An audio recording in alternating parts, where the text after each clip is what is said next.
All right.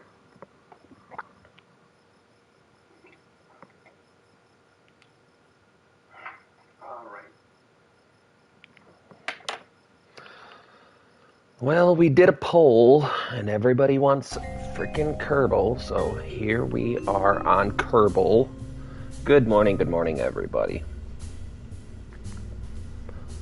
I think it's about time for...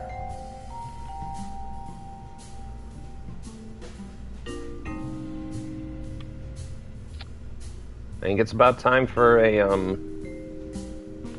a min-miss landing.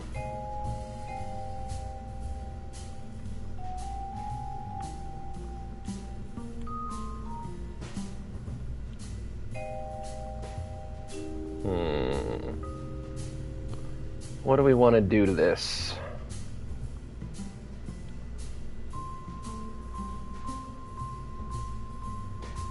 Alright.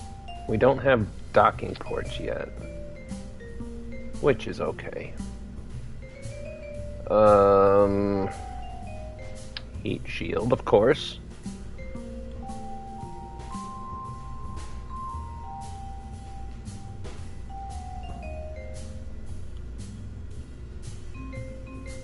Why is my heat shield not heat shielding?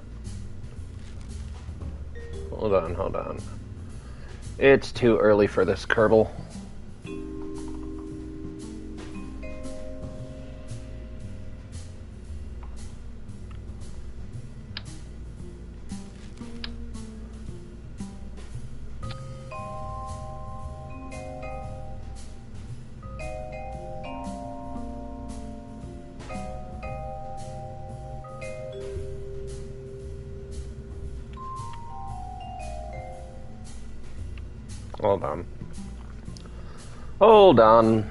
Hold on. What do we have science-wise? We have 51 science. Where's the new heat shield?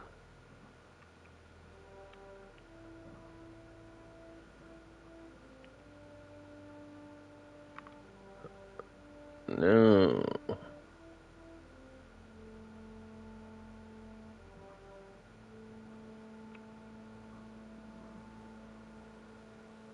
Well, we're gonna need that now, so... I really hate how this tech tree is.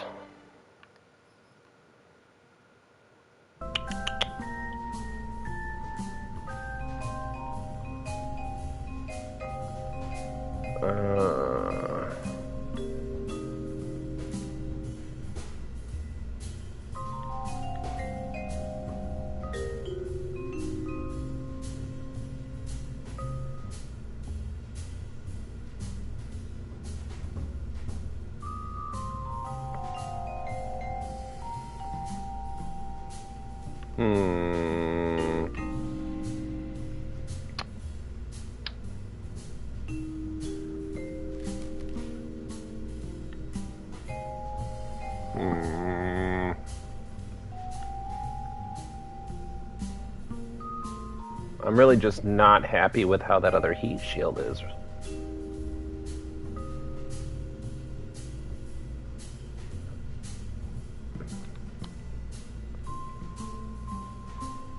Alright, so what if we do...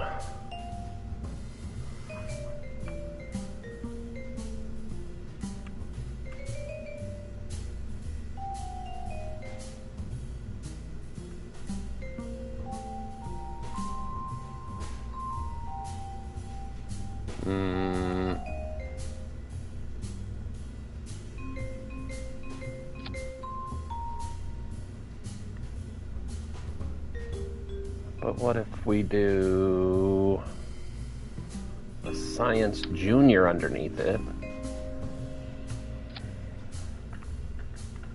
Yes, it's gonna look goofy. I know.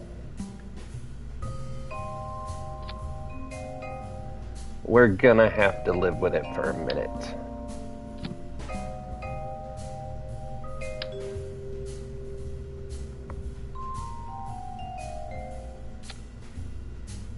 I mean, we could stick it in between.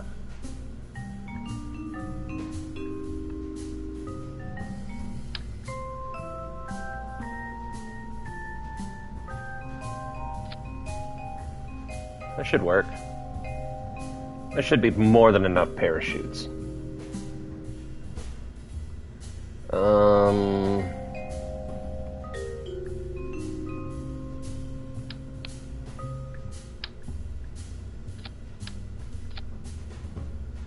Beautiful. I love it. Now we do...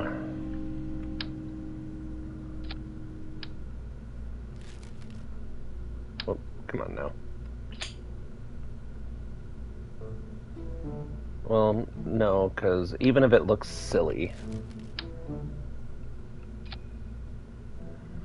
Because the next thing we're gonna do is a big old honkin' fuel tank.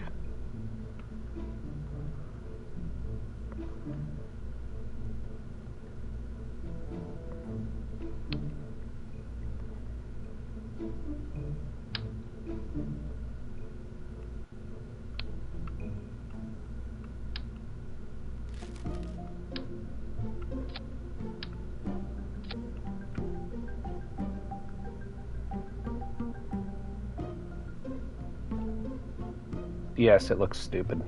I'm aware.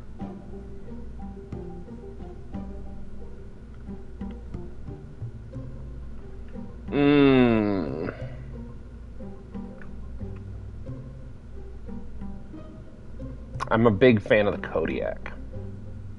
I do love me a Kodiak engine. Although the Bobcat's pretty cool too.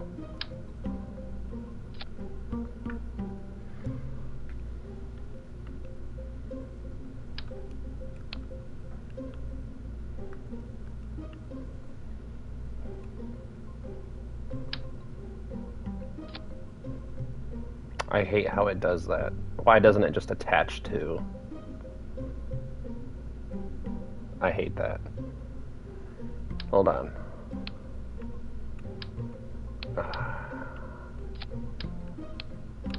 Let's do this. I want to see something. No. Yes. Yes. Alright, here.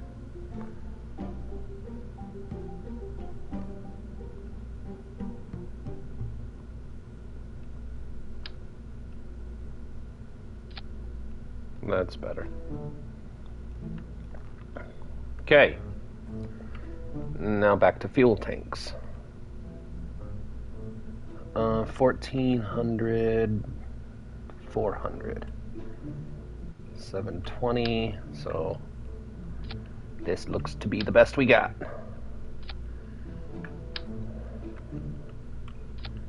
Put 3 of them bad boys, and we'll power this. I like the skiff too. The skiff's not bad. What's happening, Laser? Good morning, good morning. We'll put a mainsail down here. What does that do for my Delta V? I mean, truth be told, this would probably do the job quite well. But I don't like this. We need the Kodiak. I think the Kodiak's a better fit.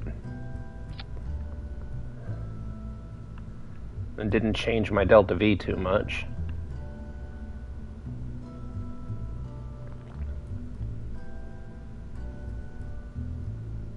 I mean, what do we have in the payload department? We do have the service bay. We could stick a service bay in here. What's this one? That's a service module. Service module. Want to hop on Discord? Let me check what my phone's charging at.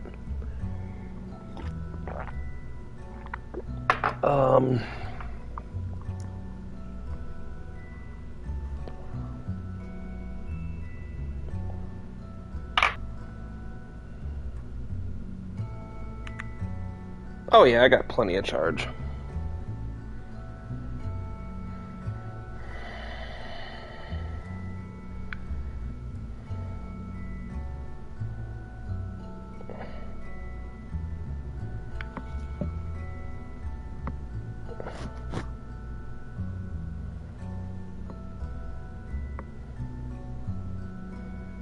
Max, dude, that is sleek rocket.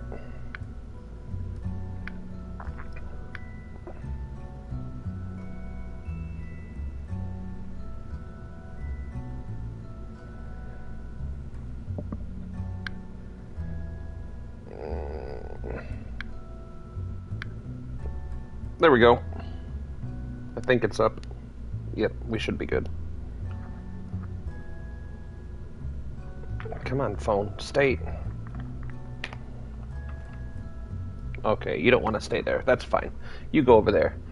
What's this rocket for? Spoon, I think we're going to go and try to land on Minmus for some science. It doesn't have to be super complicated, actually. Do I want the service bay? It doesn't have to be fancy smancy.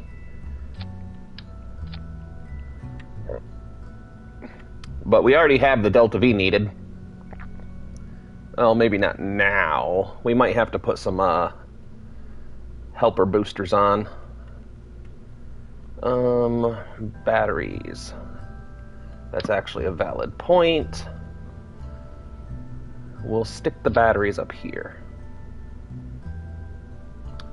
Alright. How are you doing today, Spoon? Oh, yeah, if you're going to be on later, I'm not going to hold a Discord call.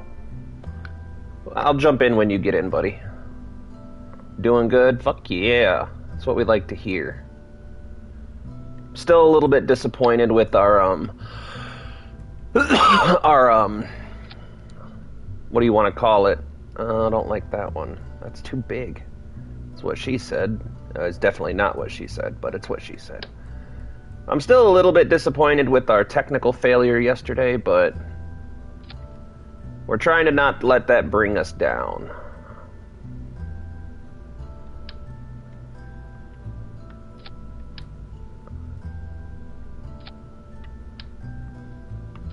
There we go.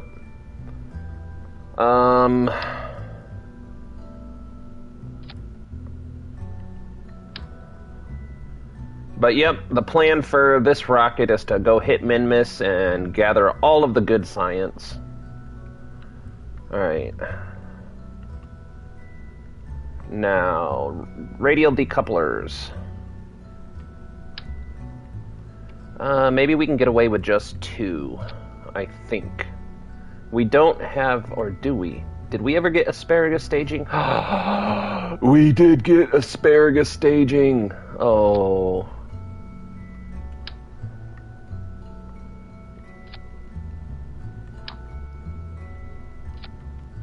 So now we can power these ones with the mainsail too.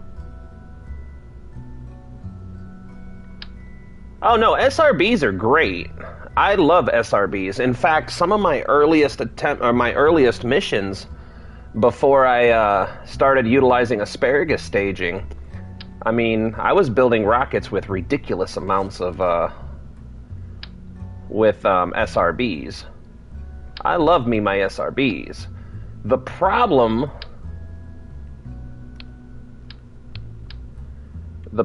you run into with SRBs is they become obsolete when you start figuring out your asparagus stage. They become obsolete really fast.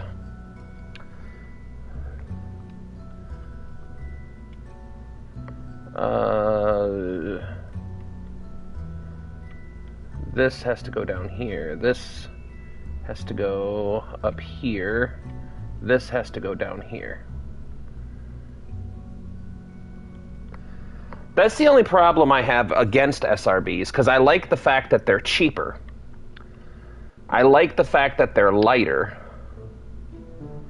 But once you learn asparagus staging, they become obsolete so fast, because asparagus staging is a superior method. You get more delta V per kilo than you do with the SRBs.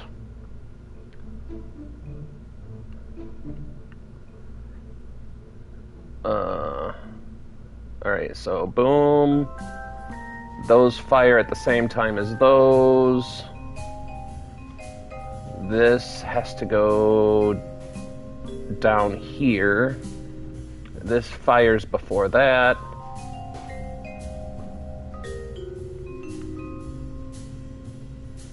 Oh, I see what that is. That's the engine plate. Disable staging. There we go. And then those, then those. So, like, look. This little basic rocket I built, and I mean, I'm not that far into the tech tree, and I'm utilizing the mainsail, which isn't the most powerful main engine you can use. And I'm already achieving almost 8,000 meters per second of usable delta B. Yeah, the Thoroughbred is amazing. I love my SRBs.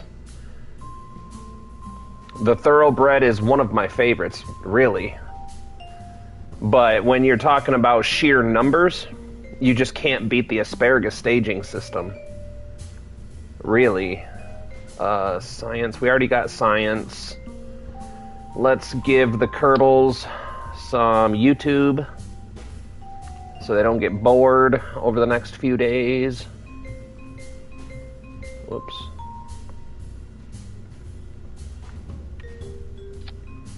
Alright, so we have communications, we have batteries. I don't think I have solar. In fact, I know I don't. Yeah, I know I don't.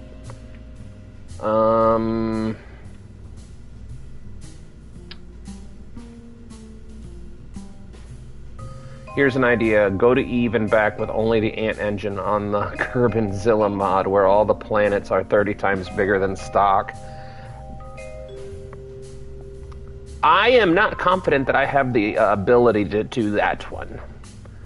Admittedly, I am really still disappointed in the last playthrough failure. I mean, I feel like we were so close. I mean, we were within 10 hours of, you know, possibly landing on Eve and returning safely, which is the closest I've ever been before. And I'm still recovering emotionally from that. Where are we heading, Laser? We are going to Minmus. Oh, Minmus. Yep. Alright. Let's double check all of our staging. Rocket. We're still getting a ridiculously large thrust to weight. That's much better. Is that same? Yep, that's same. Let's auto strut everything because I have a very bad habit of not strutting anything.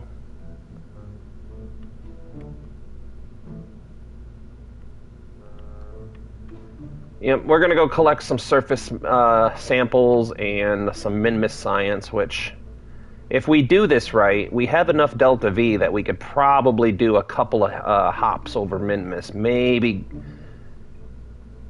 get enough to get us into the next phase. And then we'll go head out to Duna. I don't know if we should do Duna first. Apollo style. I have to unlock the parts for it, but if you'd like to see it, let me do this trip. And after this trip, we might have the science to unlock everything we need for an Apollo build. And then, what's with Luke? What do you mean, what's with Luke? What's with Luke with what?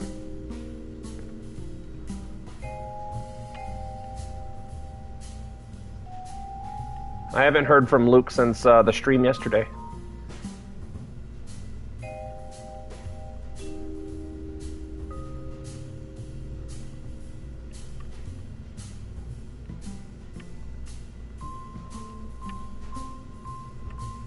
All right.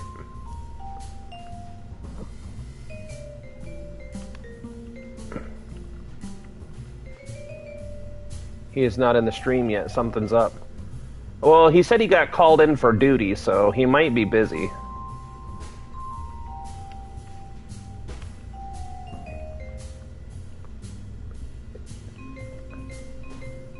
We're going to call this one the Spoon Mark 1.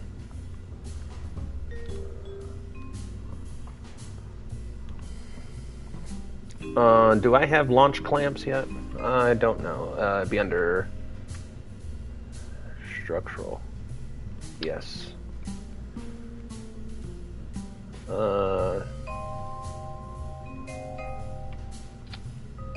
There we go. Now we can do this. Who's in the seats? Sorry, Bill. You're not scheduled for today. We need old Bobby Boy. Now, Laser, I'm more worried about Bridgie. I haven't seen Bridgie in the last couple of streams on a regular basis, but I think he's been busy with school. I am starting to get worried about Bridgie.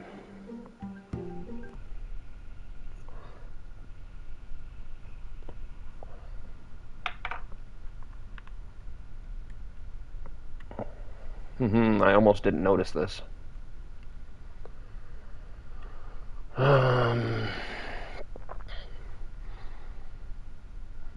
Alright, I think we're good.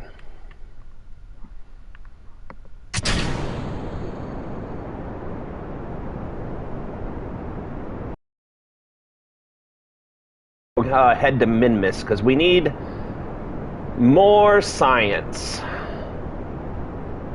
But I packed enough Delta V in this bad boy that we should be able to do multiple landings on Minmus without too much trouble.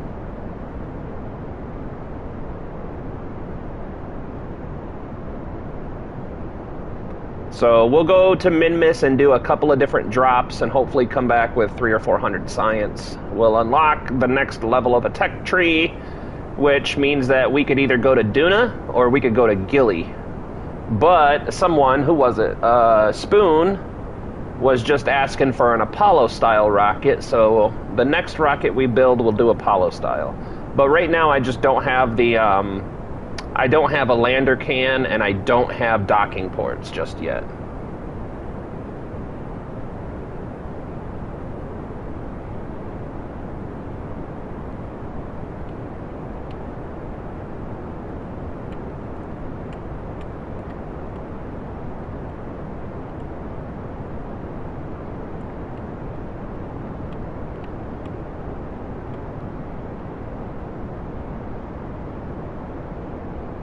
Once we get those docking port juniors, though, we can definitely do an Apollo-esque dealio.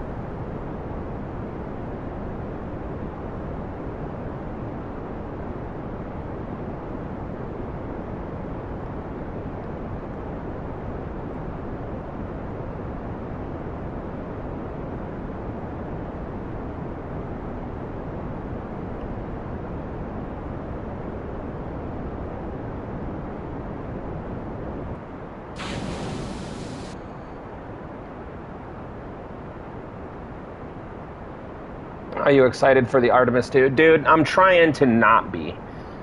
I'm trying to get into the mindset of they're going to delay it.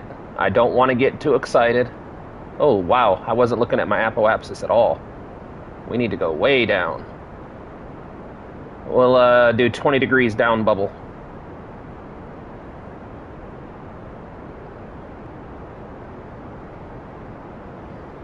Got to keep an eye on that apoapsis.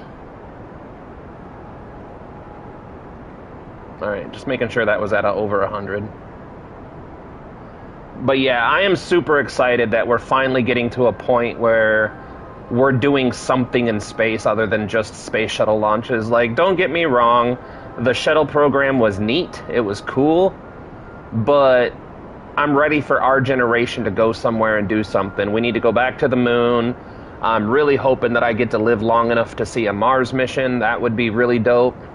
I'm ready for humanity to stop being douchebags and start getting back out there again and doing something space-worthy.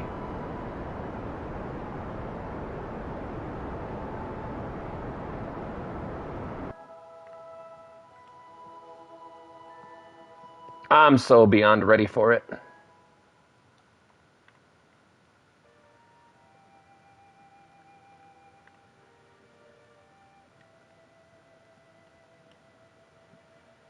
Now, the question I have, and the thing that I struggle with when it comes to space stuff, like the NASA programs and all that, I really struggle with the idea that we did all this in 1969 and the 1970s. And we're so far behind on the technology now that it's like we're struggling in 2026 to go to the moon when we're supposed to be more technologically advanced and smarter than we were in 1969. Now, I understand completely that the lunar missions in the 60s and 70s taught us a lot. And I do fully understand and accept that there was a lot of danger involved in those. Like, they were basically the equivalent of running a deep sea expedition to the Marianas Trench in a carbon fiber hand-built submersible. I do get that. But I feel like if we're as smart as we think we are, then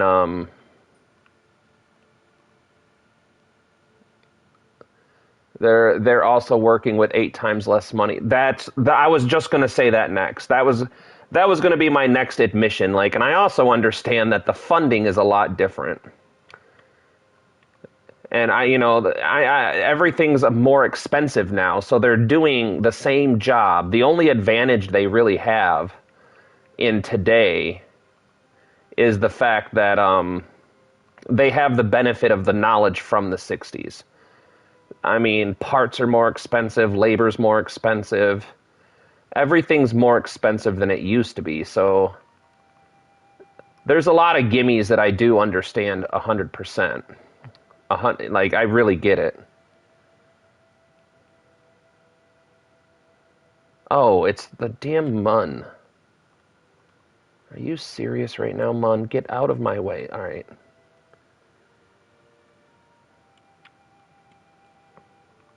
Why am I struggling to get a min-miss encounter here? Oh, wait, there it was. We'll fix it on a mid-course correction. So yeah, like I try to pride myself on being like a realistic person, because there's a lot of people in this world that they don't have a realistic view of how things are. So it's like, yeah, we went in 1969. I don't think anybody really appreciates how dangerous it actually was. Like, how much we didn't understand and did it anyway. How expensive it was, and like, there's a lot to it, but I'm really happy that we're trying.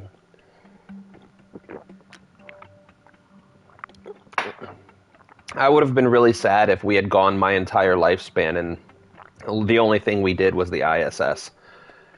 And again, I understand that the ISS in of itself is impressive and it's amazing. It's a great, technological feat. But I'm ready for something more. Like I said, I would really love to see...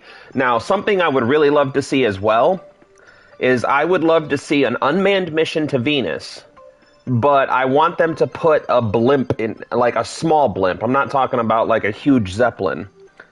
But I would love to see them put a probe above the toxic part of the atmosphere on Venus. I think that would be awesome. But I would also love to see them do a manned mission to orbit Venus, or like do a flyby of Venus. Oops.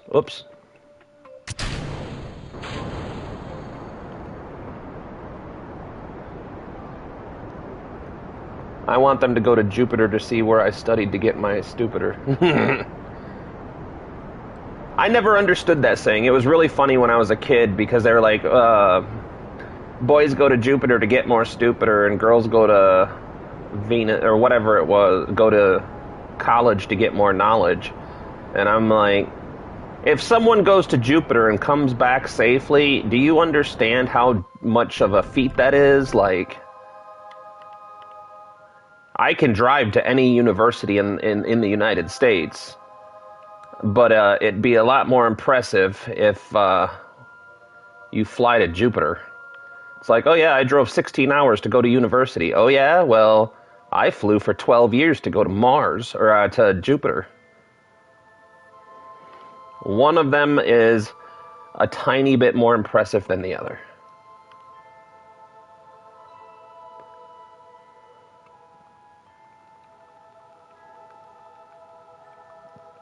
But yeah, I'm excited.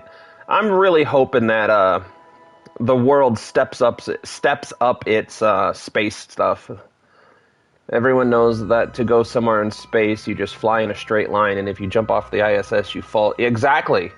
Yeah, you go straight down. You know, inertia. Inertia's a myth. Flat Earth for life. Inertia's a myth. Hollywood's a lie.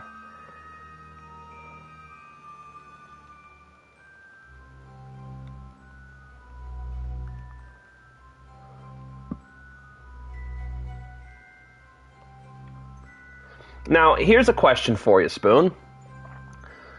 Aside from your scientific belief, like let's suspend science for a second, just for sake of argument. I think that Red Bull space jump was really messed with some people's heads of what space, especially when you think about the International Space Station is still inside the atmosphere. That it drives me insane because someone's like, I would love to go to the International Space Station and go to outer space. And I'm like, the International Space Station is not outer space.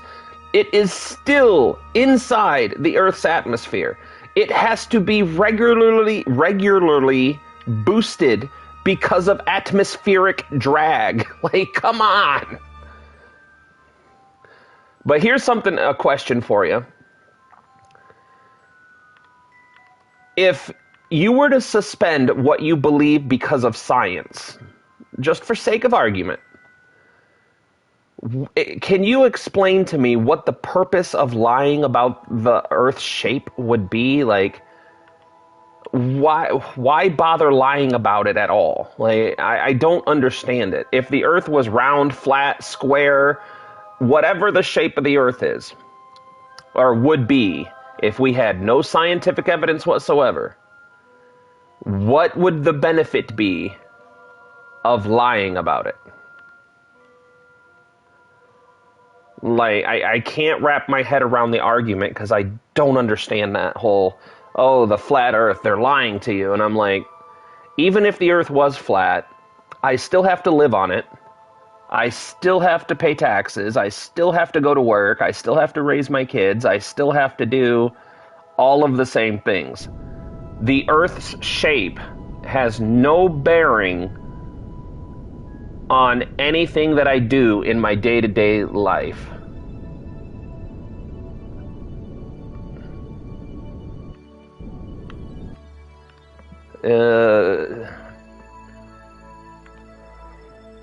A psyop by the government? It has to be, because I can't understand it. I pride myself on understanding, and that's one that I'm just...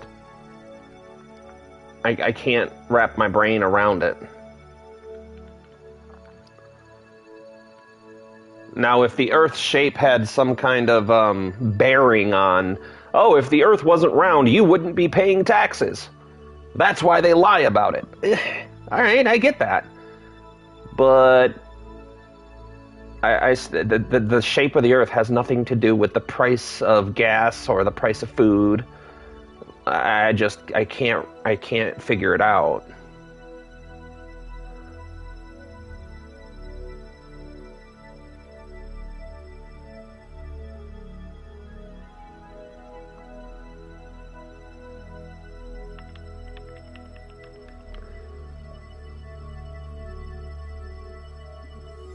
Yeah, someone has to flatten the Earth out every so often. It's probably Elon Musk, damn it. Making the Earth all flat and spinny and shit.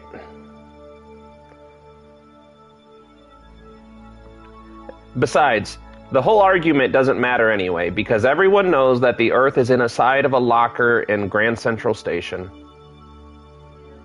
Men in Black spilled those beans a long time ago.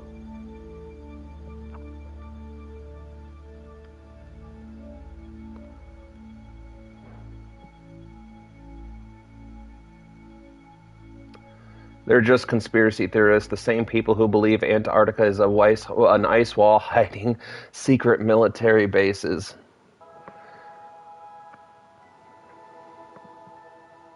Yeah.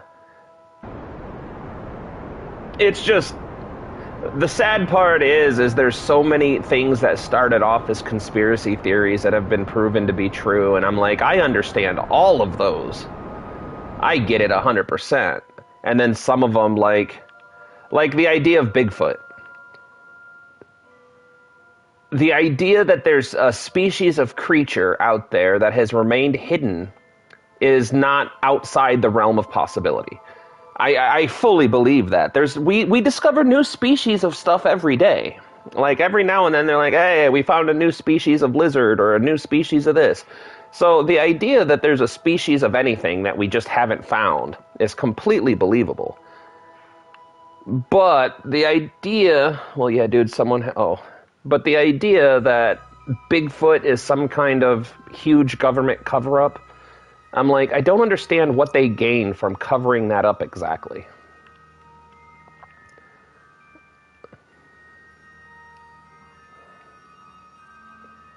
Hold on. I'm going to pull my YouTube chat up on my phone, too, because some of these chats aren't coming through on my television monitor. Ooh, Max is sending us Mun photography reports in the Discord chat. Speaking of Lizard, do you think that private space exploration starts to really take off? Will they just make space Epstein Island? Most likely. I mean, they already do it on Earth. I think that if the government sponsored a Mars base, there'd be some pretty sketchy shit going on there.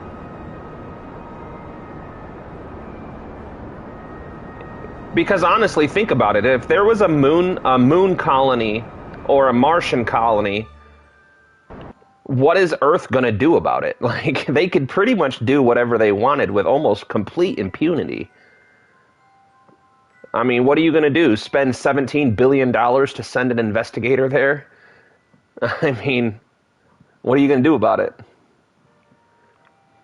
But me and my wife were having that talk the other day, and I was like, you know, as cool as I think the concept is, I could not volunteer for a Mars mission. Like if they came and said, hey, we need, you know, fat guys with military skills from 15 years ago who drives a Chevy truck to go to Mars. The child part of my brain is like, dude, we could go to Mars. That's awesome, bro. The stoner part of my brain is like, there's no weed on Mars, dude. Like, at all. But then there's the other part of my brain that's like, well, if they decided to just, like, what would happen if Earth started, let's say the United States, for sake of argument, started a Martian colony,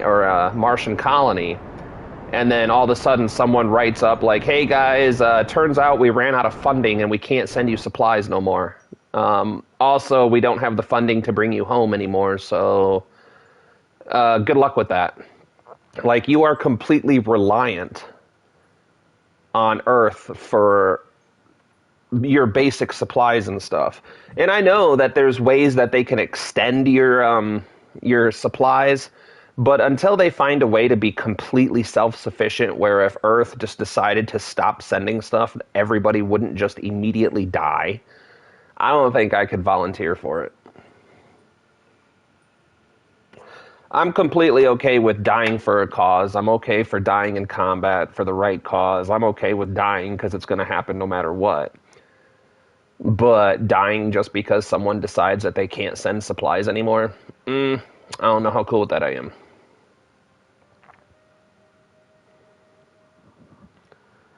No Wi-Fi on Mars. LAN parties, bro. That's how I can tell that you're a youngin'. Jeb and Bill are coming home. Oh yeah, this is an easy mission. This is just a trip to the supermarket for them. The Kerbinot. Oh, that's yeah. We could get if Mars had no Wi-Fi, we could bring back LAN parties like crazy.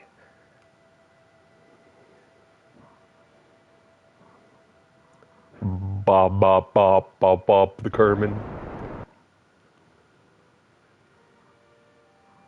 And since we have 8 people in for the first time in the stream, welcome into the stream. We're playing Kerbal Space Program on the PS5 moderate difficulty science mode. We are almost ready for our Minmus landing to gather science to unlock parts of the tech tree. Because yesterday we had a fatal error happen and we lost our career mode playthrough to file corruption. So we're starting all over. If you find anything you like on the stream, make sure you hit the thumbs up button. It really helps that algorithm say that we're not complete pieces of crap and gets the stream pushed out a little bit farther. Nope, no solar panels. Touchdown. And this is why I like the Kodiak. Don't need landing legs when you got the Kodiak. Before we even bother getting out, though, let's just go ahead and do all of the science thingies. Log the pressure data. Boom. Log the temperature. Wait, is that the right one? Yeah, it is. All right.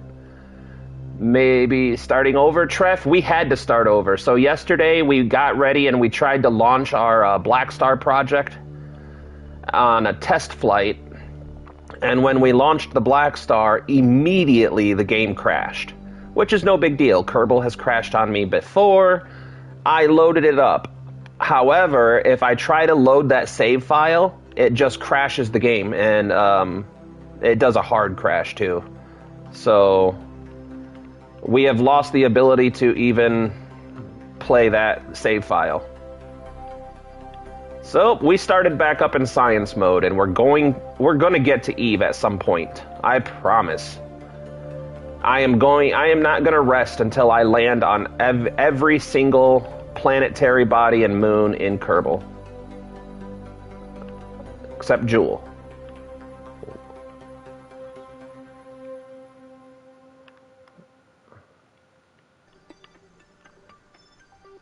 Come on, stop that. Hey man, if you want to talk in Discord, yeah, give me a minute. Give me a couple minutes. I'll get back into the Discord. Come on, why are we having such a hard time with this?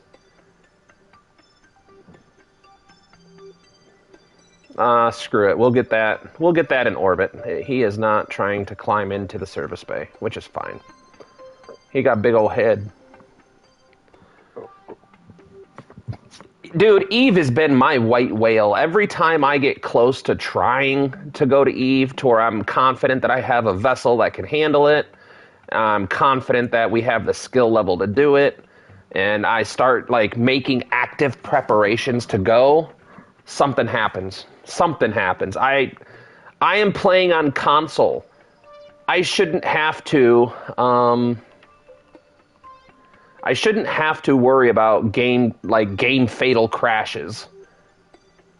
Like, crashing is a normal thing in gaming in general, but the idea that on a PS5 I had a game crash that corrupted my entire save file is ludicrous to me.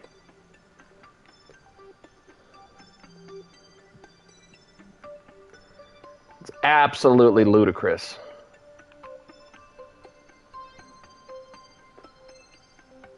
Oh, you know what I didn't do? Hold on. I did forget to do something here. That way we can do another crew report.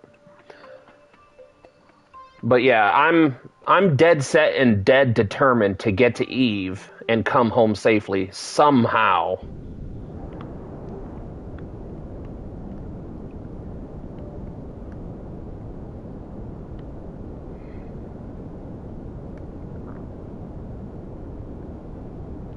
Somehow or another, we're gonna do it before before Kerbal is done being played.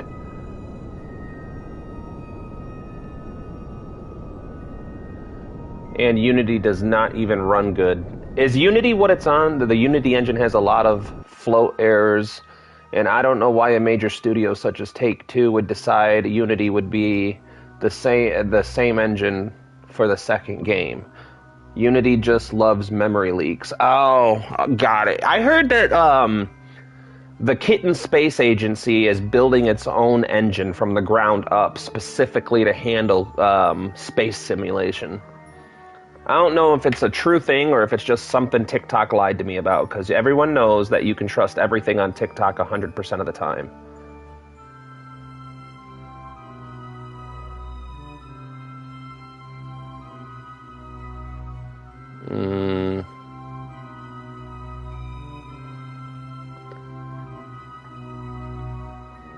So, I mean, when it comes to information that I glean on TikTok, I take it. It's not that hard to make a game engine. That one, I believe you, but I don't know anything about it. My basic know-how is, like, very basic if-then statements. Like, I might be able to teach myself KOS. Oh, yeah, we were gonna...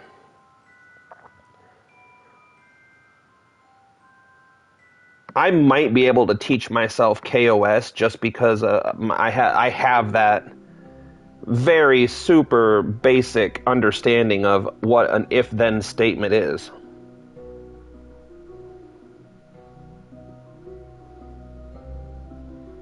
Oh no.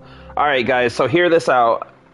Mr. Maximus has recently gone on his Mun 3 mission.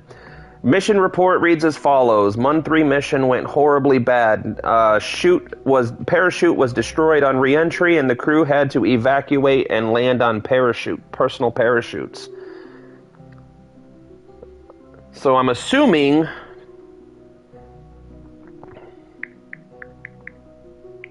there was no injuries.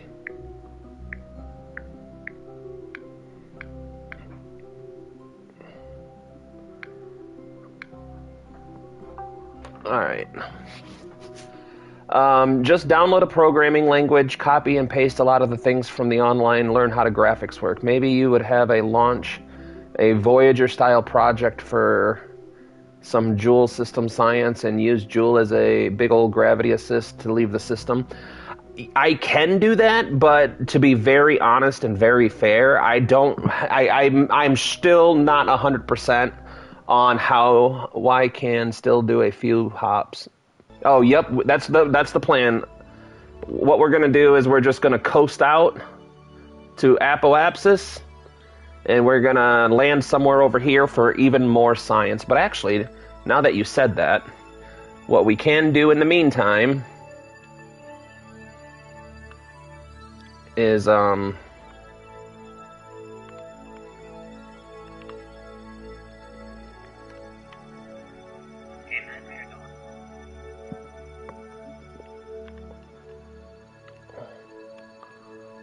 this one.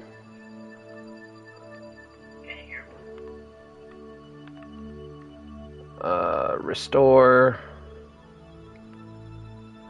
That's already logged. That's already collected. Alright, so we should be good. Now, what if I do this? Can you hear me? Yeah, I can hear you. Hold on a second. I gotta turn the volume up a little bit, but you're coming through fine. Collect data. Restore. EVA report. Nothing. Alright, we should be good. That should be all the science we can get at this point. So, if you can help me out real quick.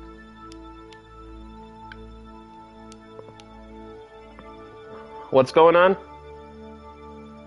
So I need help with, like, Hold on. what I researched. Okay, on your research? Yeah, so I can unlock like 4 things. So I can unlock one of these 4, but I don't know which is the best right now. That's a hard, like I said the other day, man, the hardest part about that is it's really, there's no wrong answer. It just depends on what you're trying to do and what you want to do. Like, the sky's the limit when you're talking about what to unlock in the tech tree. Everything is right and wrong at the same time. The best way that I can explain it is the way that I play is what can I unlock that's going to get me the most science next. Because especially when you're doing a science mode playthrough, the big thing is all the science. You never tried that mint ice cream if you haven't tried Min Miss yet. Dude, how would it be? What I want to do is I would love to get whatever legal permission I need and go to like an ice cream manufacturer and start an ice cream flavor called Min Miss Mint. I think it would do well.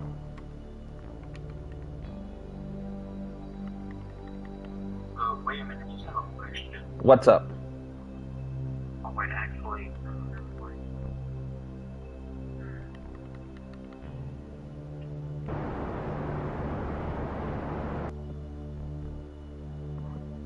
Yeah, that's what I mean, Treff. Like, whatever legal things that I would have to go through, 100% do it the right way. I don't want to step on nobody's toes, legally speaking, but I think that would be a great idea. Have Min Miss Mint ice cream.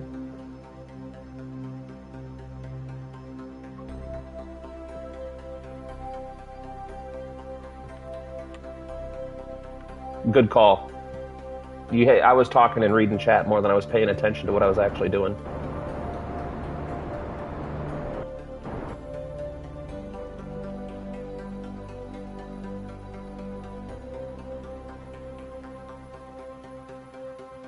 Now the question is did I go far enough to consider this a different biome? This should be the Midlands, I think.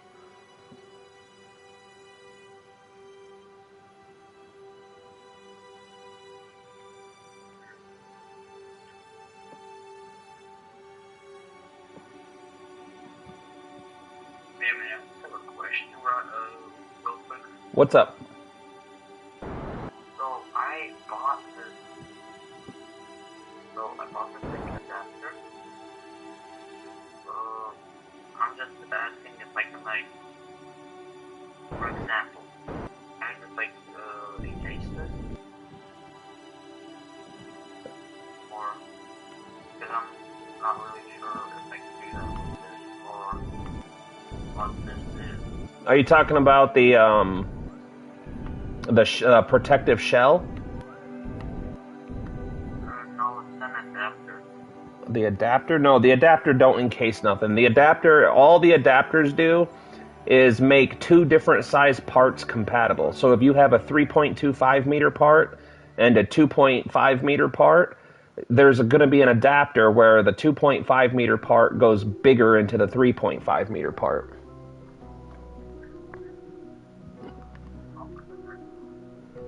Well, we can do it the hard way, Treff. We'll just do the science. Yeah, this is a different biome. I'm cool with this. Love. Oh, okay. Yeah, I have the fairing unlocked. Yeah, the fairing is what you're looking for. So if you put a fairing in, it'll have you build the fairing up, and you can build the fairing up around everything. Oh, look at this. Okay, this is very, yeah, this is important. This is something real important stuff here. Now, when you do your fairing, remember that when you right-click the fairing, you can change everything about it. So, like, me personally, I like the 6-layer clam deployment with the gold or silver option because they look cool. And then you jack up the ejection force as high as it'll go, so that way when you deploy your fairing, it looks really pretty. You can take a satellite and put it in orbit, and there will be an option to show biome. Yeah, I think I've done one of those before. I can't remember for sure. I think I did that on, it will put like different colors to each biome on the map. Is that the same thing as a surface scanner? I want to say it's the same thing as a surface scanner, but I don't know.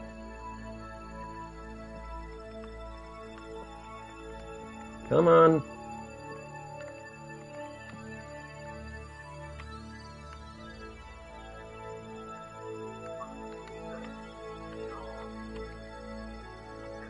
Surface sample.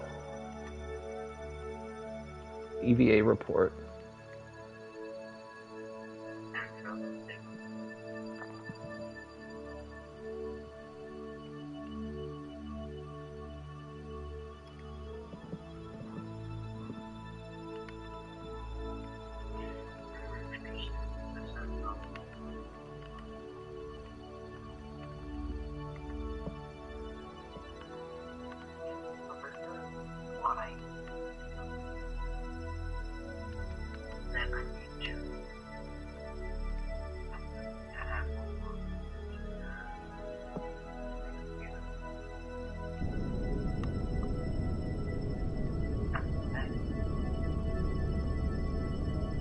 When are you starting over again?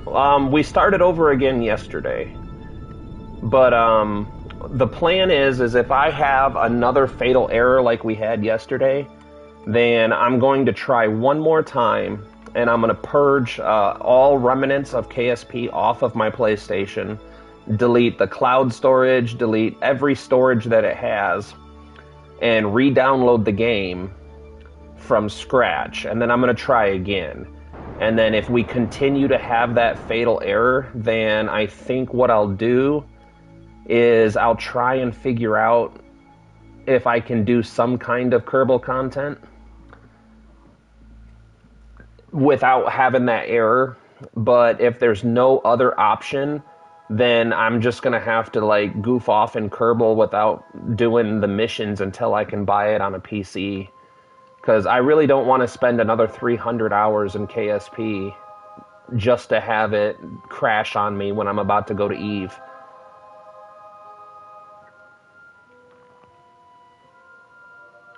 I really don't want to have to do that.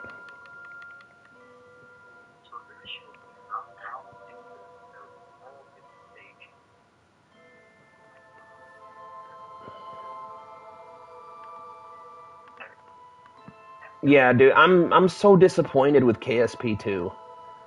Like, they had such an opportunity there to have one of the best space sim games of all time. And they just completely destroyed it. All because of greed. Greed is evil. I say that like I understand the whole situation. I still, to this day, really don't understand the situation of why it went to the shitter so bad.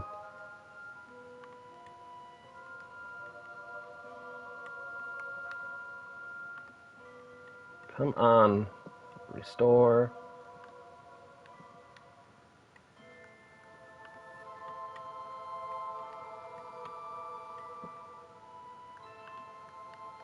Yeah, I have big hope for Kitten Space Agency.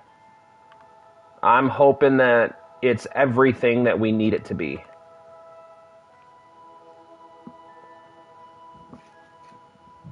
It looks amazing, and it has such huge potential. Alright, let's see where we're at in this. Do you think that's a different biome? It's gotta be, right? I pirated the game, and when I played it, I could get like barely 70 FPS, and my GPU smelled like burnt plastic. Yeah, that's because I think it's just because they botched the game so bad.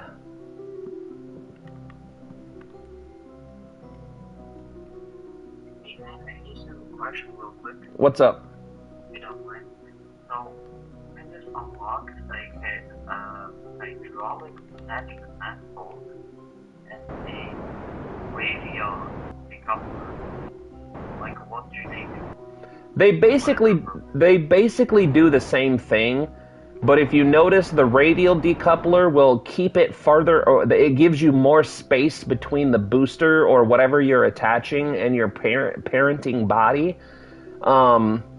I can't give you a professional answer to the question, but typically on ascent modules, like if you want to put it on your ascending boosters, I like to use radial decouplers. And if you're trying to decouple something in space where you're already in orbit, then hydraulic decouplers, they work just fine. Thank you.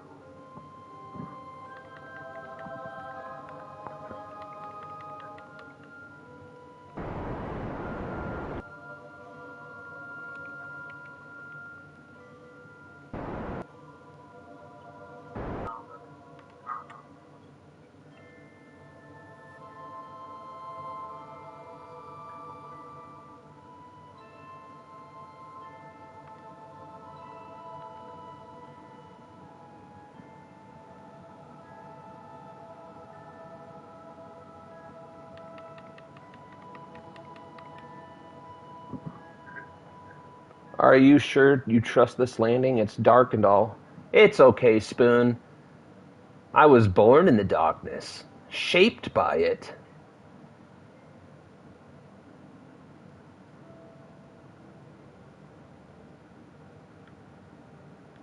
But the short answer to your question is no, I'm not 100% confident, which is why I did a quick save way back there so I can reload and abort this landing if it turns out really bad.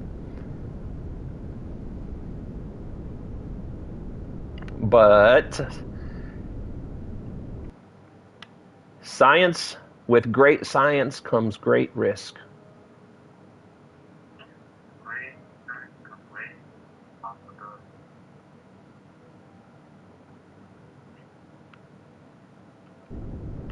So, what we doing?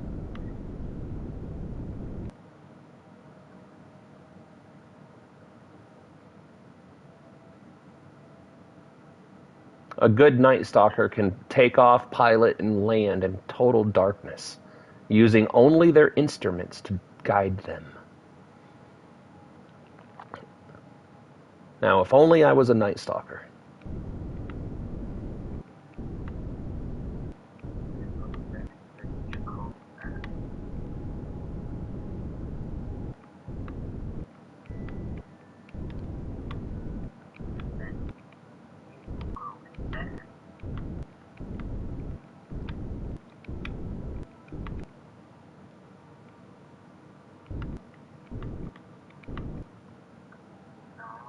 There you go. We're on the ground.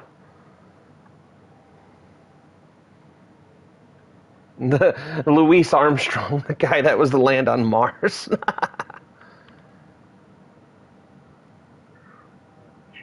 Hello. I do feel like we're tipping over quite a bit. This will add not that much.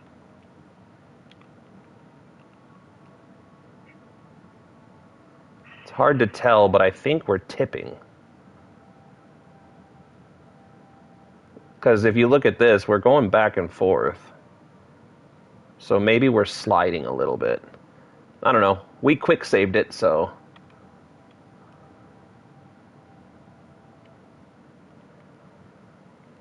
So it did that like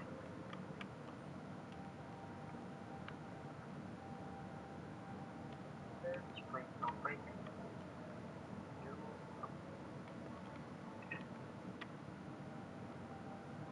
although I should have I already did it okay. Smart enough.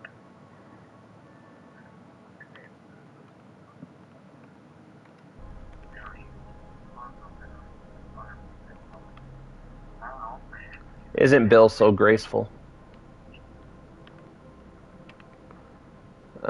EVA report. Surface sample. Plant flag.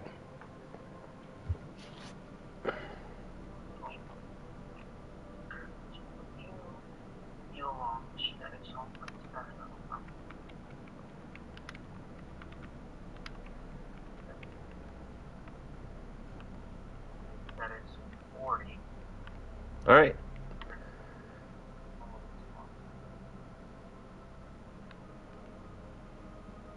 Can't see the doors. Wait, don't we have... Yeah, I forgot. The Kerbals have lights.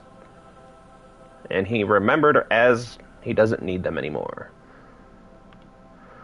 Alright. Um,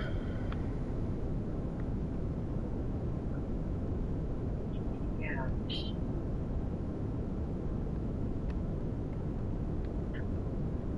Uh, wait a minute. How many times can you like land on Midlands and get new science?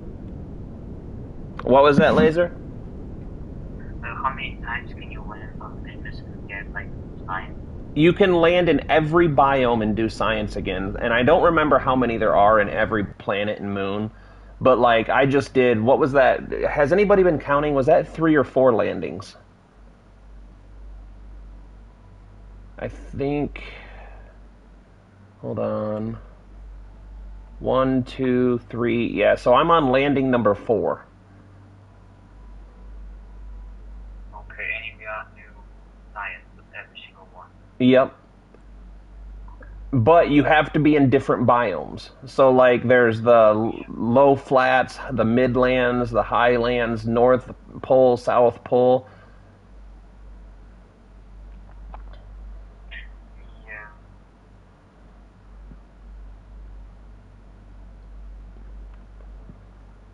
Okay. Okay, this I don't like these numbers. I should probably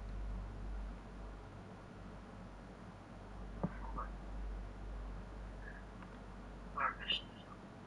Yeah, because basically I'm speed running this part of the game because when you have when you're not as experienced, it's really hard to biome hop, especially if you don't have the engines and fuel capacity. It's really hard to do.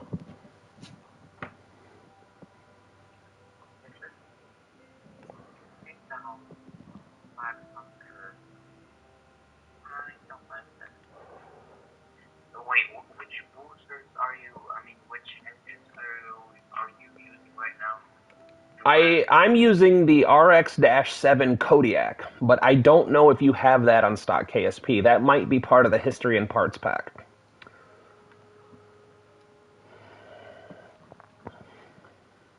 I don't member. Do you member? I know member. I know member at all. So, I mean, so I need not let car. Not so this gives this gives 6,650.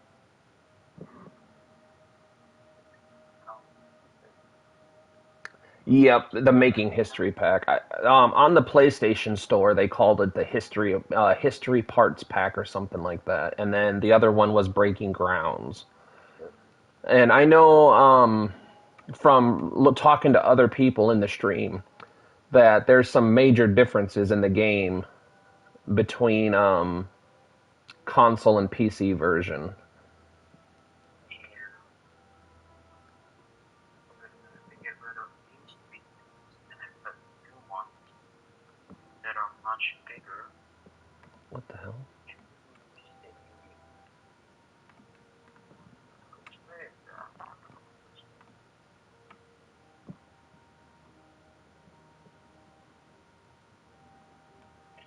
Was it in Unity?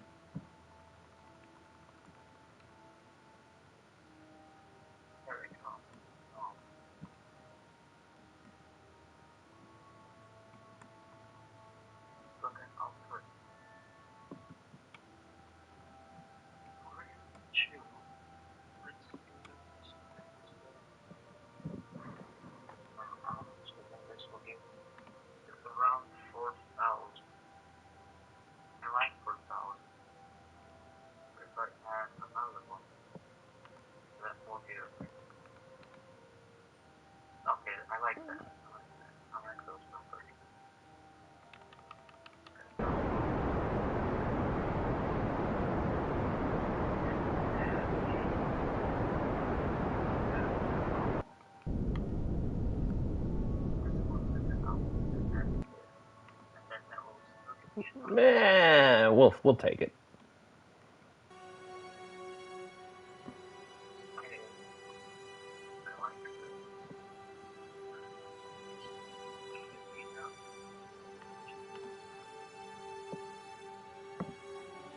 Oh, you.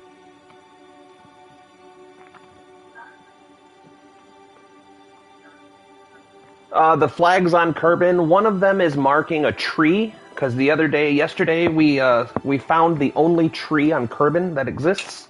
So we marked it so we could find it again if we ever decide to go back. And then the other ones were just whenever I do a landing, if someone's in the chat and we're talking and having a good time, you get a flag named after you. If you come in all the time, you usually get what do you call it? A ship named after you. Well, that's how we were doing it before. We had a nice little collection of ships going, and now we have to rebuild the fleet. what my like any shit. Like number well, this well. You should work, but it's well. I like it as well. Well, like All right. I'm curious to know how many science points we're going to get out of this. We should have quite a bit. what?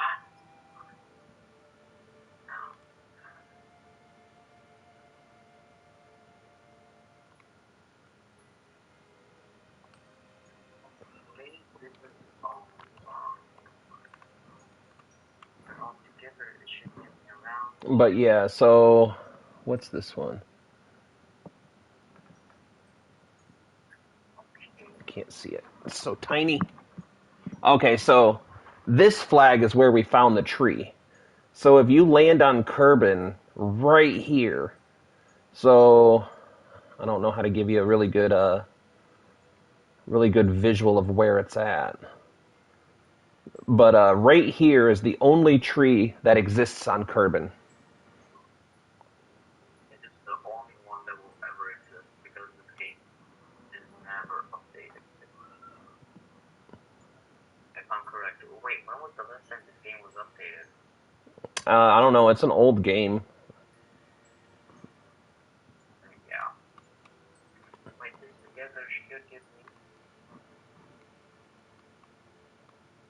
the new anything together. That should give me more than enough. But what will be number two then?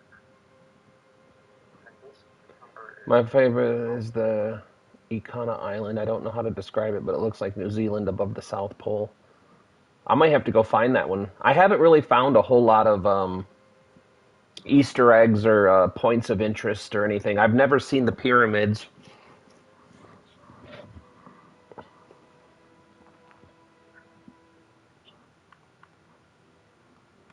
wait, why does this not make any sense? This should make one You can more probably see it numbers on the than map. It's under the desert but above the poles.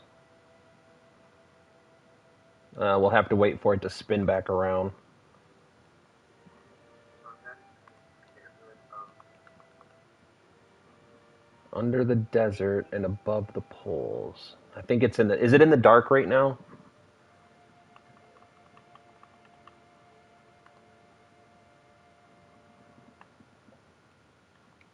under is in bad okay.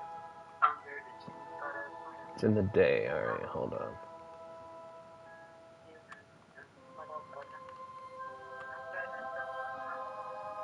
Under wait, the like desert. Oh, right here. You talking about somewhere in okay, here, or like right up here? wait a minute. Imagine you said it's like New Zealand, so I'm thinking you're talking about right here. We'll have to go there sometime.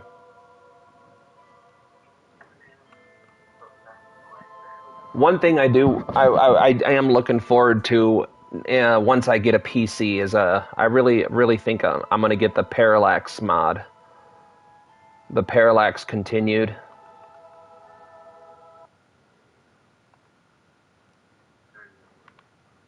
Wait a minute, can you even like attach what's or is that just No. not possible? The only booster that I know for a fact you can do it to is hold on, is the crap, I forget the name of the engine. I use it all the time. It's not the Panther,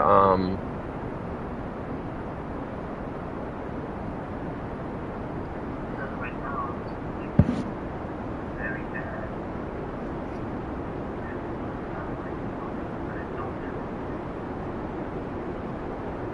No!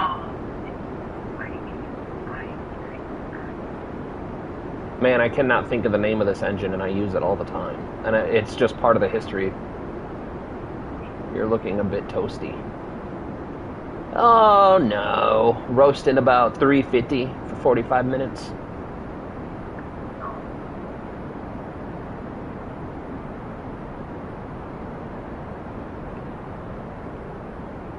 The Kerbals don't look worried.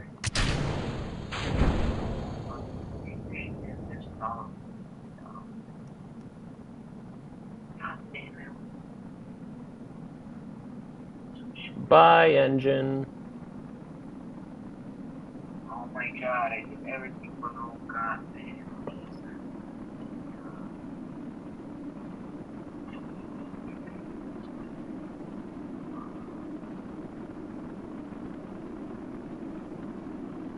Oh my god.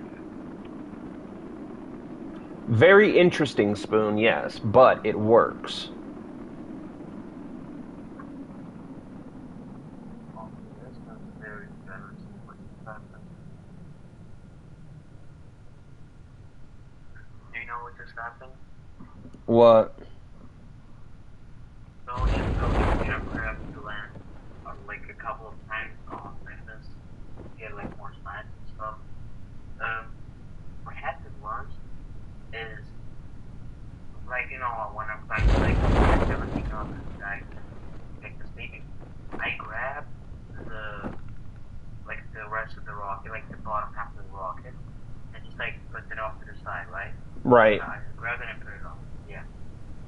Accidentally, I clicked switch editor, and when I came back, all of the progress was deleted. Oh, yeah. Oh, remember, before you click anywhere, click save. Yeah, it was a mistake. I did not mean to switch editors. Taz Jax. Hey, I put a poll up in the YouTube, and the overwhelming majority of everybody voted for Kerbal today. So that's where we're at. Power to the people, bro. Really? I did not see the. Wait a minute. Um.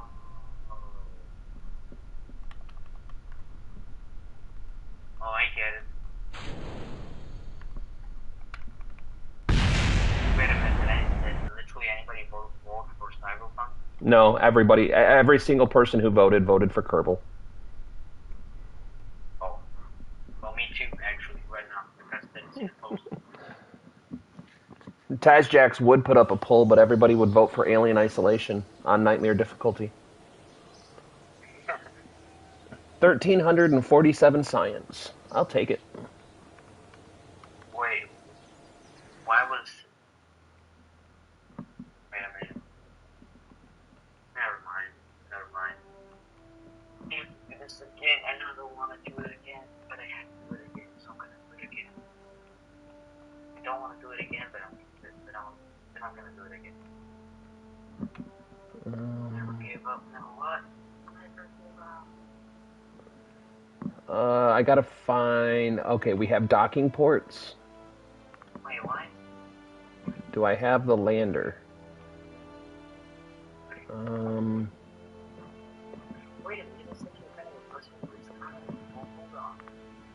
Okay, okay, no, this is the step.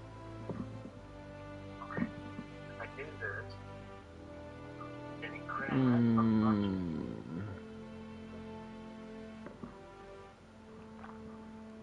Wait, is this physical liquid fuel? Okay, this is actually the best. Let's put fuel now. Okay, definitely. Then what I do is I grab engine. What kind of engine?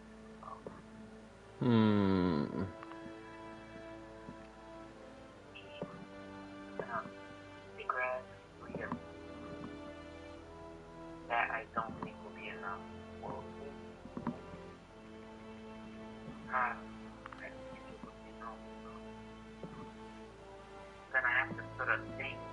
I'm not going to do that because then I'm not going to be able to. Alright.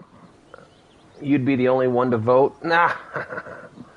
Alright, let's try to see if we can't design something Apollo style to go to the Mun. Alright.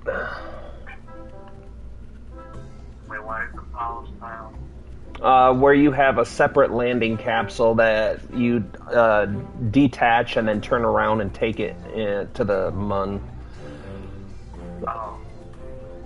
Wait, wasn't that done in the real, like, Apollo mission? Yeah, that's what. If you ever hear someone that's comes in and says they want to see something with an Apollo style, that's what they mean, is they want you to recreate something like that. Oh, okay. Well, this is definitely a question, so They went to Dres only using Sepatrons. I could not imagine. Oh man, that would be painful.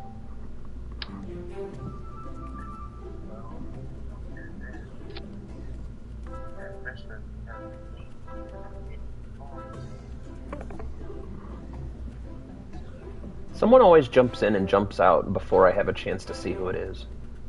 Which is fine. Not complaining, but... At least we're getting something.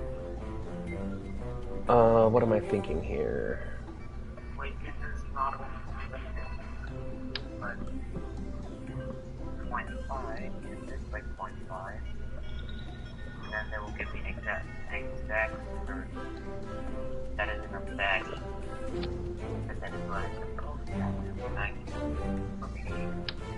Then what is the Somebody messed up your vote. I wonder who that could have been, huh? Just a mystery person, huh? Just a big old mystery. Wait, who wrote that? Who did that? Probably Taz, if I had to guess. I think he's trying to be cute. Bitch, I'm adorable. There we go.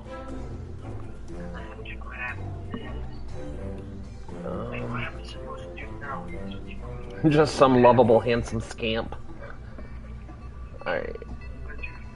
Let's see. 2 parachutes ought to be enough. But I'm known for if I was known for anything at all, it would probably be overkill.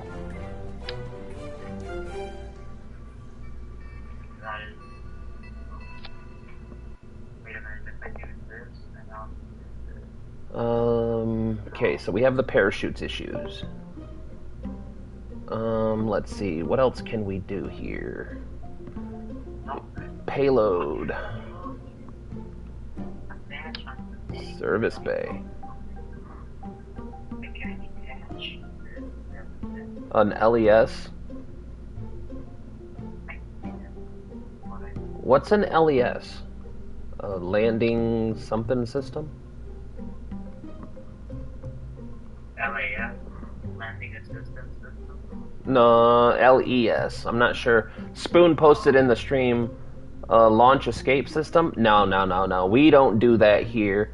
At Apollo's Aerospace Science and Space Exploration Systems, it's all or nothing. There is no escape.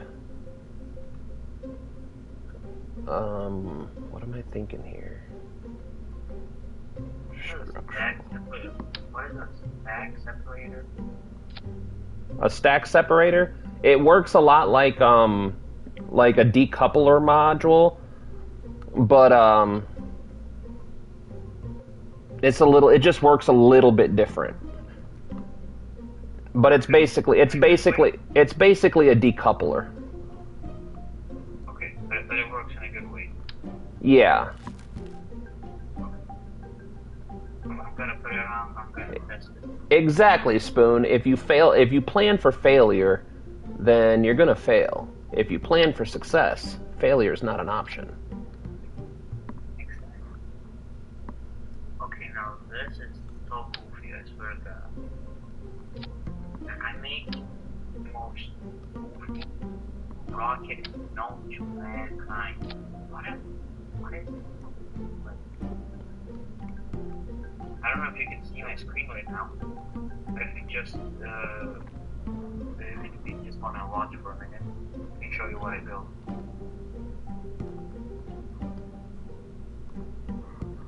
Yeah, I keep glancing down, but the problem I have is I have to keep my eyes up, dude. Otherwise, the stream starts seeing a screen that just sits there for forever. Wait a minute. Let's Okay, now I'm watching the stream. let's So see. what I basically did, I put like an adapter. Wait, what is it called? A snag 3 coupler. Um, Wait, you have actually like more advanced stuff than me.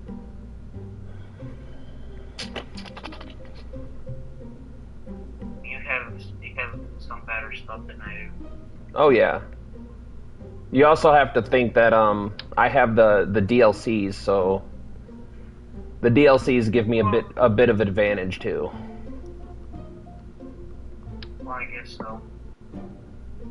But I have the bearing, and I have the what's it called, junior something coupler or something. It's called docking port. I have a docking port. I don't know if you have that. Yeah, I have docking port. Yeah, okay. So I basically made this rocket, which is it's strange, something like that. It's strange. Wait a minute. Put it all together, this should this is a bit too much for my life. I have to actually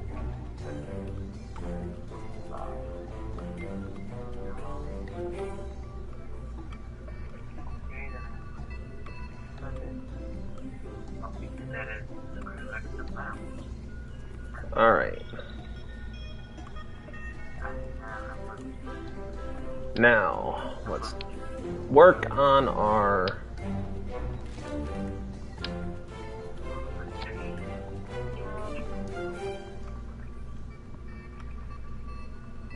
What engine should we use? I'm a big fan of the Kodiak.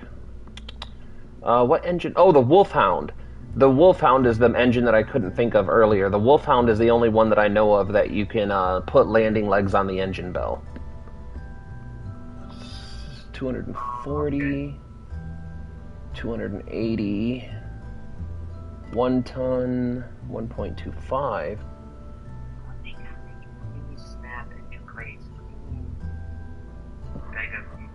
The Solar Bears. Nah, I would like to see complete reusability before that. It's 2 tons, that's 1 tons at 242, 1.25 tons at 208. I feel like the skiff is a better option for this. There's 100% better way to do this, but I just not get the couplers on correctly. I guess it can work like this. Wait, no, I have to have 4.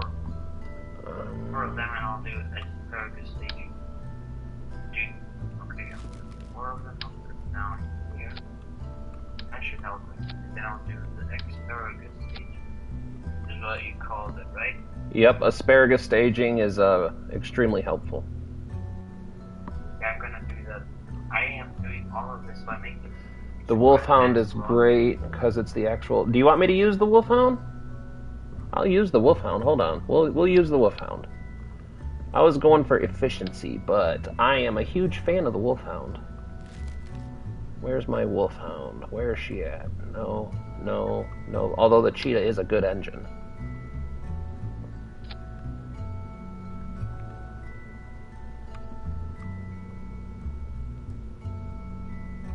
Okay, so this all together should give me like arrogant stage. Wait, what does that give me as far as Delta V goes? 642, 634. And I'm back, so I don't want to be like, so get the two little college, so increase this. And I have to increase this. Man, I'd really like to have better Delta V than that.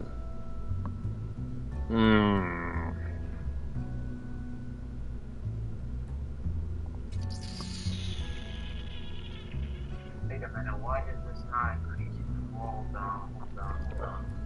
Something's not right here. Oh, yeah, you're right. You're right. Vacuum. Wait, the thrust to weight ratio is off. It shouldn't be like this. It should give me more thrust. Alright, good catch, Spoon. I totally forgot to change over to the vacuum DV. This should order. No. So first. Alright, so next thing we need. Doop doop boop boop boop boop boop. Okay, no, this gives me enough delta V. Okay. Why is one with my mouse all of a sudden? I should have got it just set up.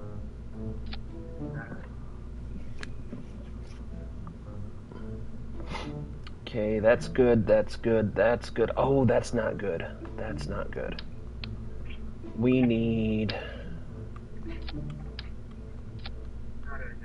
Okay.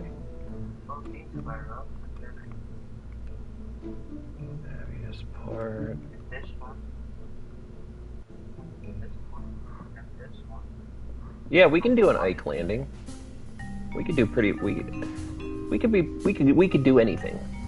We could do anything. Shoot for the stars.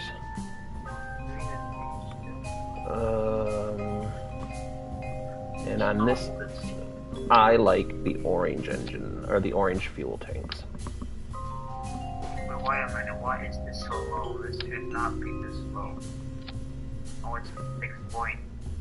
Yeah, no crap. RCS only at the bottom? Yeah. The command module has RCS ports built in for the top. And all we're doing for this, all the RCS is going to be on this is for the docking procedures. Which reminds me, we're doing this too early.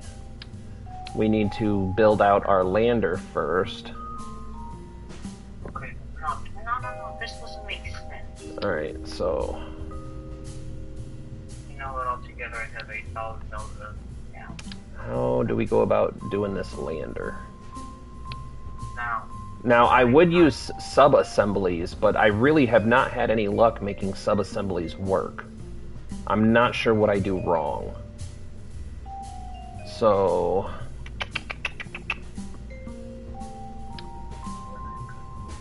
let's do a fuel tank.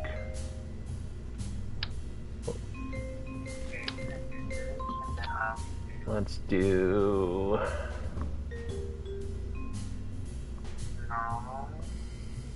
what do you guys think? A Terrier?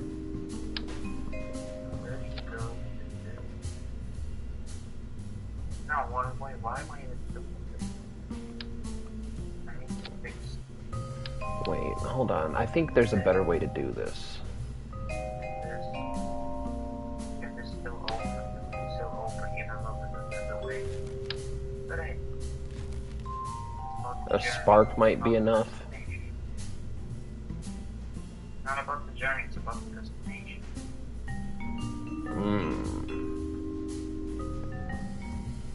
Good old spark engines. Okay. Before I save, I want to check if everything goes here. I don't think I have the part that I need. I have all 4. Yeah. Okay. Wait a minute, can I collect, like, infinite amount of signs? My curve turbo, or is there like a limit? No, you can have as much science as you want. Okay. In that case, I am set. Okay, I am now officially ready to go. For what are you currently building a spacecraft?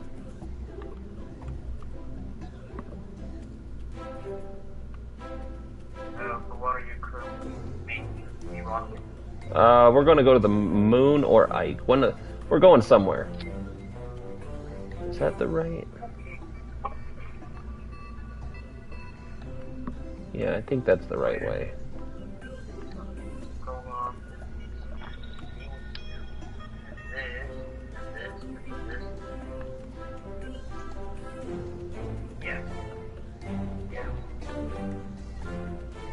Yeah, I don't think there's anything wrong with it. Yeah.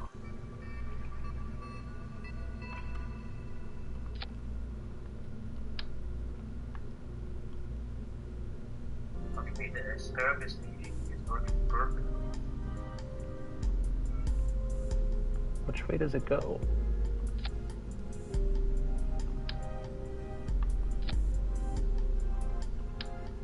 Oh, come on. Can you just do a gimme here?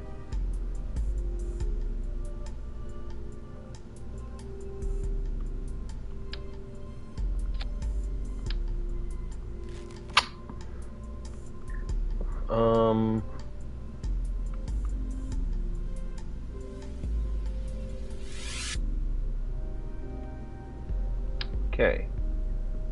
Put that there. And then we go under coupling. And we put that there. Thank you. That was so much easier. Why can't I put those together, though? You buy a, thing for your turbos. What's it called? Command module, I think. Alright. We'll just try and build it like this for now. A command mod. What are you talking about? So, I think you bought, command module, like turbos. Spider. Where's Looks the cool. spark?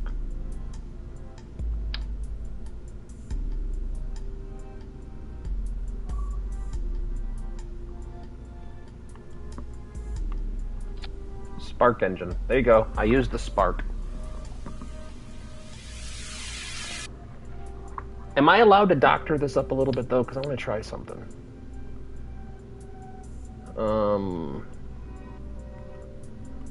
Is it under coupling?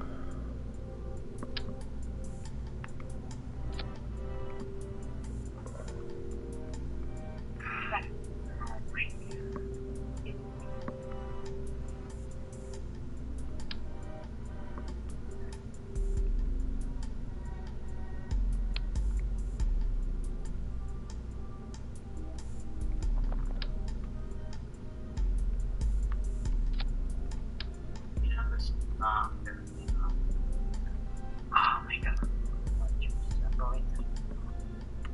Why is it like this? Why is it like this? Why are you doing it like this?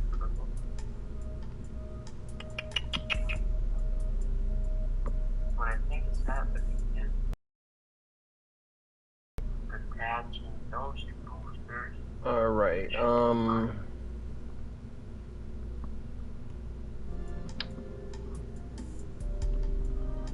What are you building? trying to do... I'm not very good at landers, but we're trying. I've only ever built one other lander before.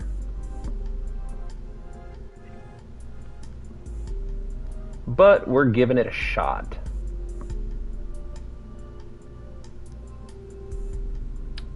Okay. You have so much stuff. You have more stuff than me.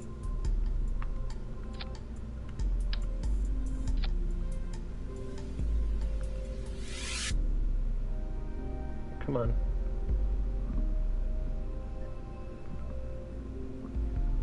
Actually, you know what? I'm being silly goose here.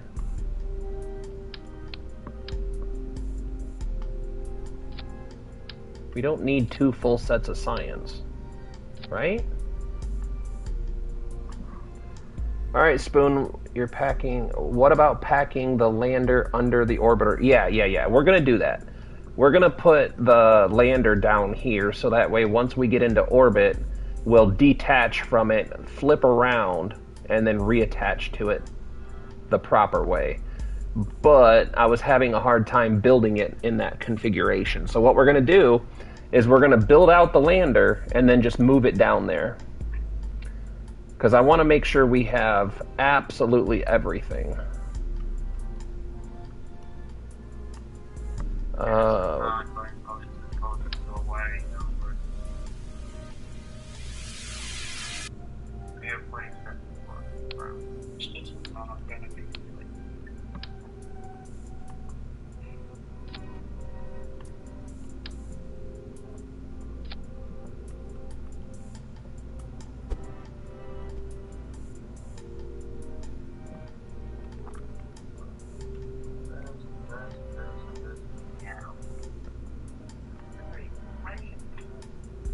Now, I really wish I knew just... Wait, I know how to do that. Hold on.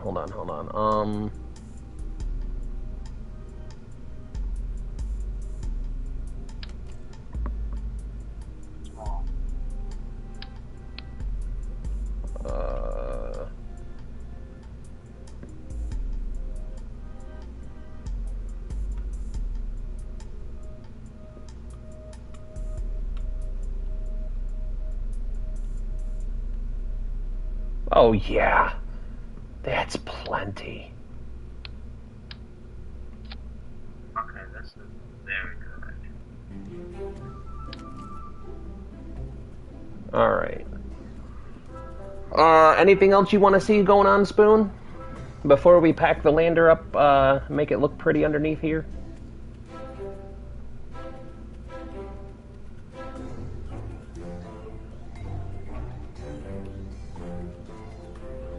Actually, one thing we do need to think about. I think we should probably do... Yes, and don't forget the flag, absolutely. What was I just thinking though? Oh yeah, up here.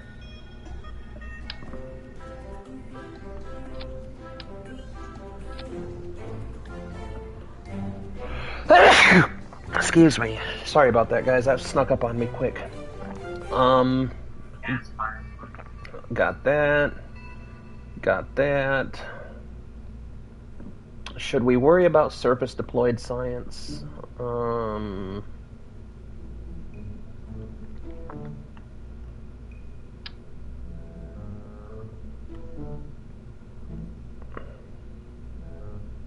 on, don't do this to me. Do it in the middle.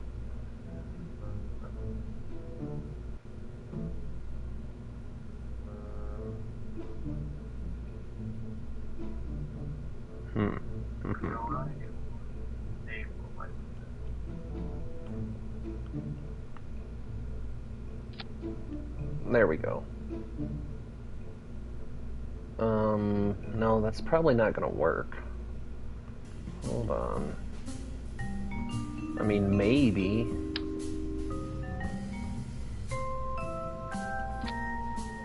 I mean, it looks stupid. I got an idea.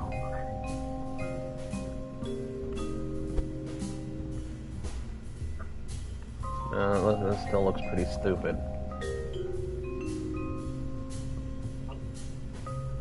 Alright, Spoon, you're gonna be my my quality control guy here. Should I try to come up with a better way to do this? Because I feel like that just looks insanely silly. It's just kind of stuffed in there.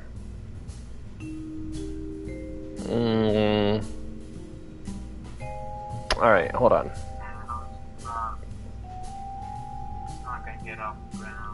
You're getting off?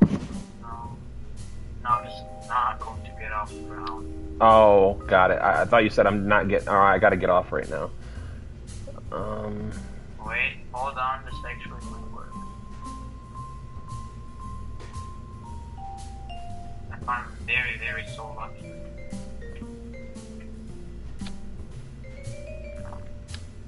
Perfect.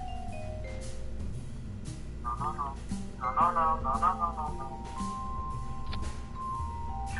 That looks a little bit better. Hold on. Are you gonna put everything in a berry? Yeah. Why is this? Oh, you know what? I also just realized. 1, 2, 3. No. Go the other way. Okay, what did I do? What did I do wrong?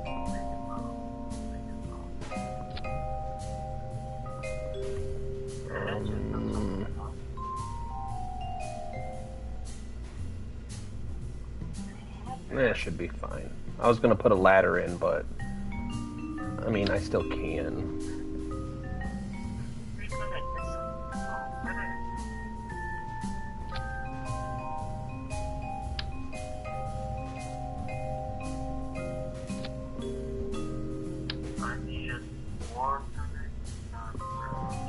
Oh, yeah, we'll just run down to KSC real quick and pick up some paint from the storage room.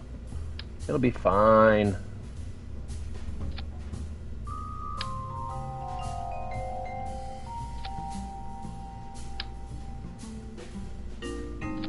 No, I do wish you could paint stuff. That would be really awesome to do. Okay. We have docking port, battery, solar power. We need some solar chargers here. Wait, what is that even going to do? The lander? Just gonna grab science, or? Yeah, we're gonna go land and pick up science. Oh, and then you're gonna like dock back with the main ship, or? Yeah. And then you typically what you do is you leave the lander wherever it's at. You don't typically bring it back with you. I mean, why? I mean, honestly, if you were like career mode, maybe you like save some money on the mission, but like otherwise.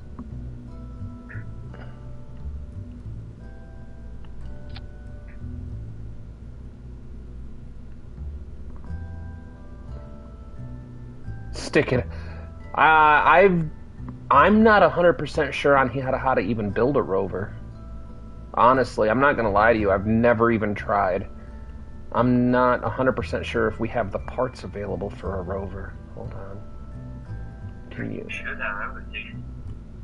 just do... Because I know you can do that and turn it into a rover. But how would you...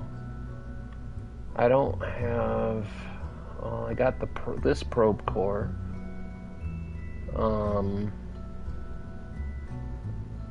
What is this for?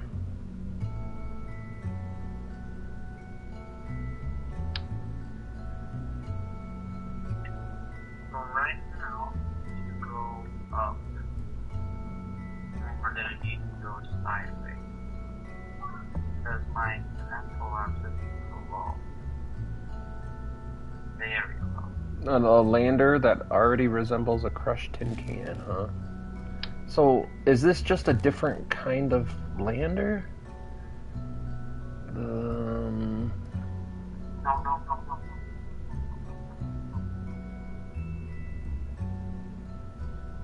Two. Yeah, okay. Hello. I'll be right back. Alright. This one's 2 tons. That's a half a ton smaller.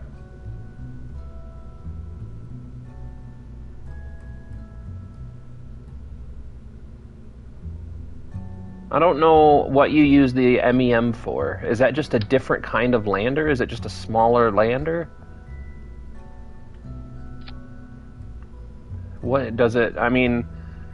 Oh, that would be pretty nice to have all those RCS ports.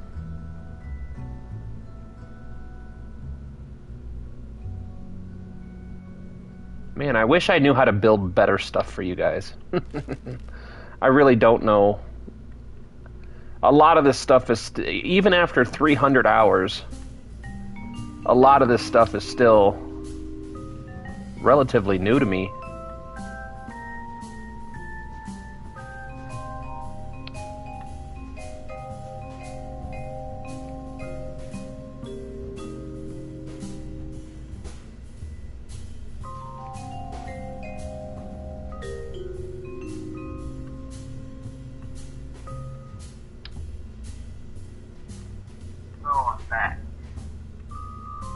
Why can't...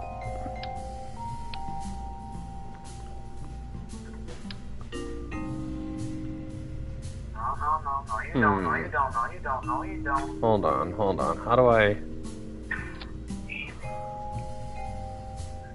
Still, this staging is killing me right now.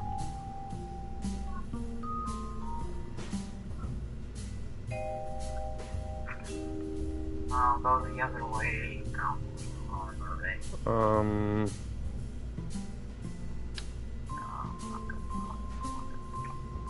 Yeah, I think I'm gonna have to ditch a very good staging right now. Yeah, this is not the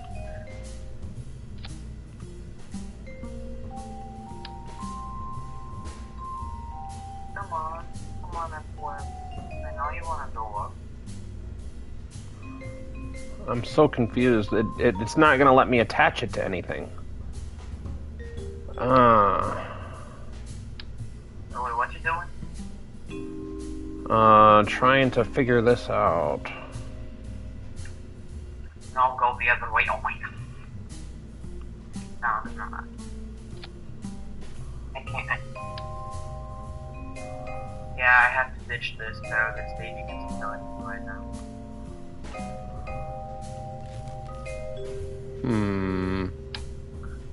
Burger staging can either make or break the run.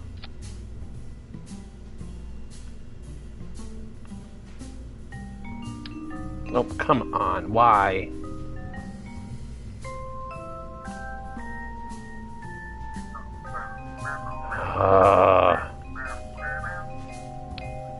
Okay, then I'll call this 0.3.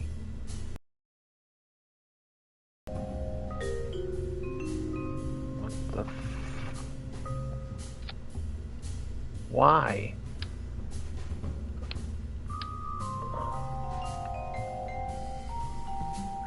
Okay, please now. Okay, so these launch, then these, then this, then that. Okay. What is happening here?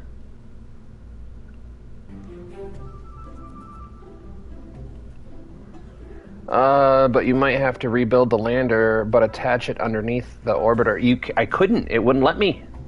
Hold on. I'll rebuild the whole thing. That's not a problem. But it won't let me attach it down here. Alright, first of all...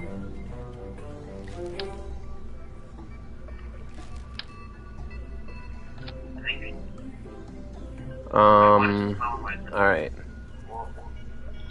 What's the problem? I don't know how to do it is the problem. So...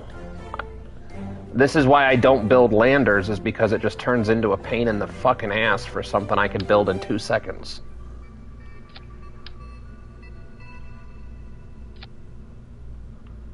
Okay, so we have that and that.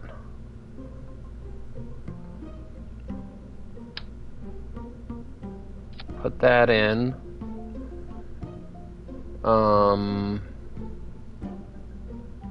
Oh man, now I'm gonna have to rebuild that though. God bless it. Oh, I hate this.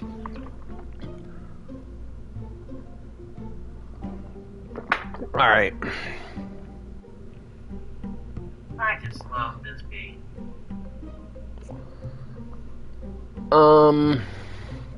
So after this, we have to go to payload.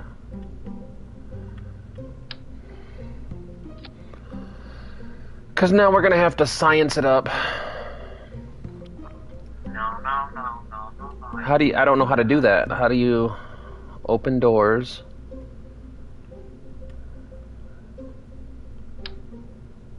Oh. Hold on. That's a game changer right there. Wait, what? what does RCS do again? Reaction control system. RCS is your pressurized thrusters. It gives you little boosts for docking and fine maneuvering. Okay.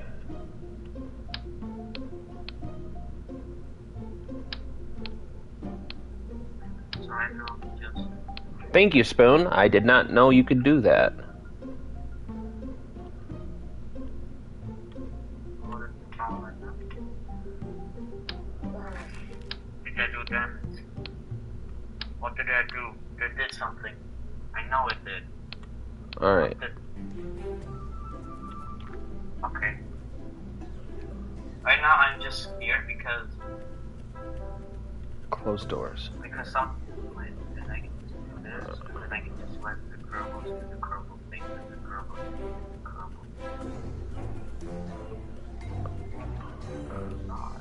Alright. Open. That's more like We're gonna stuff a Science Junior up in this bad boy. Now we take the Science Junior and turn it sideways. And we stuff on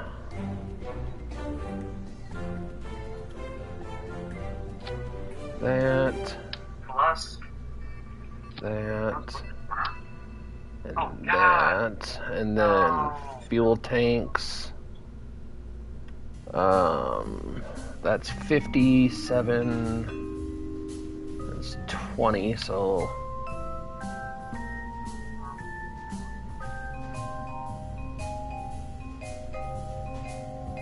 come on, it works. Me, no. that gives us a little bit more monoprop. But what if? What if it's quiet?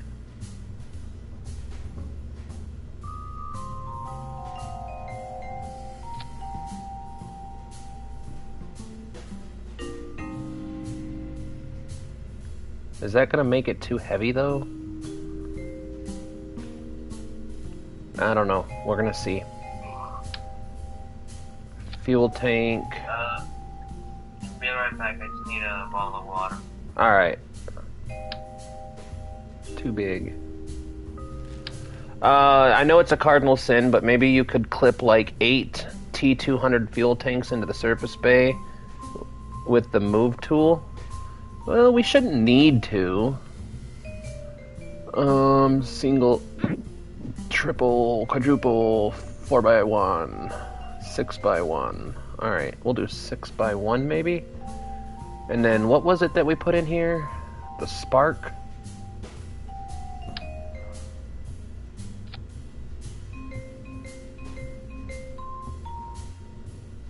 Alright, now I need to see the Delta V stats so far. So we do this, then we do that, and then we just do that. And then we switch this to vacuum. Alright, that's already a vacuum. Alright, I'm back. Alright. So now, what does that do? 2063. Alright, so another engine is bad.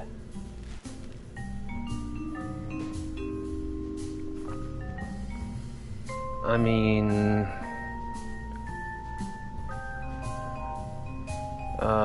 where's my RCS blocks?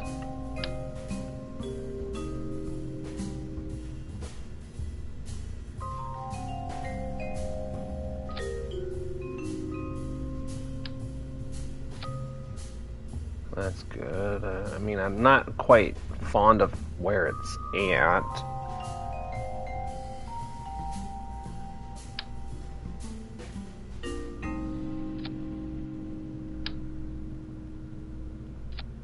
That's better. That should give us plenty of torque. Alright, anyway. 2,000 meters per second should be more than enough for any of the moons. So, maybe I'm over that just a tiny bit. We're going to buy. I don't even remember. We've talked about going to like 4 different places at this point. Because originally, when I started building it, it was going to be to the Mun, and then a Spoon was talking about Ike or Gilly, and I don't remember where we're going anymore. We'll know. I'll know where we're going as soon as we get there. Yeah. It was Ike. Ike. Yep, Ike.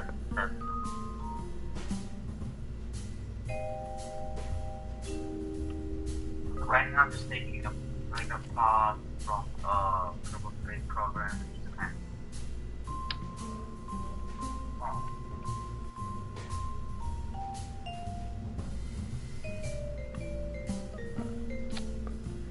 All right. Solar panels.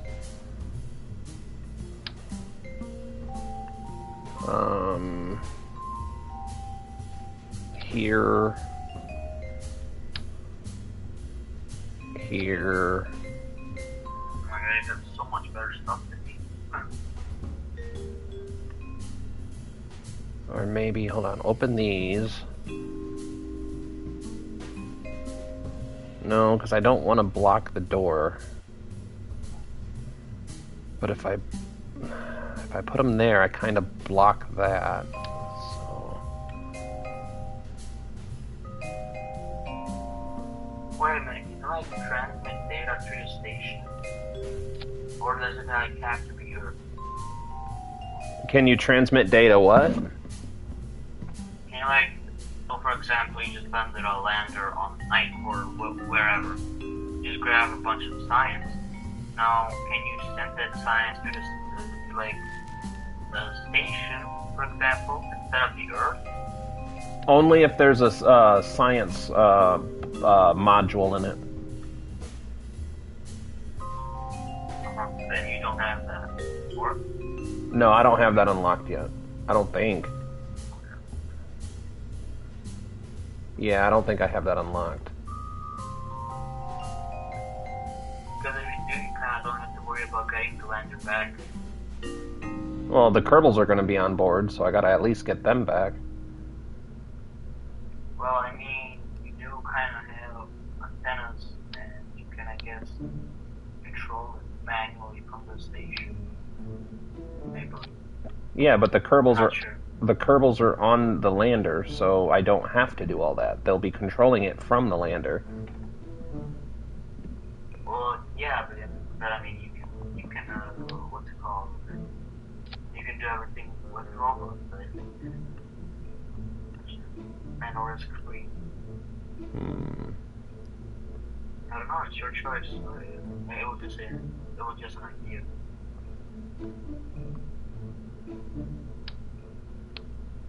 All right. I mean, I'm not even sure if you have robots like that way or whatever.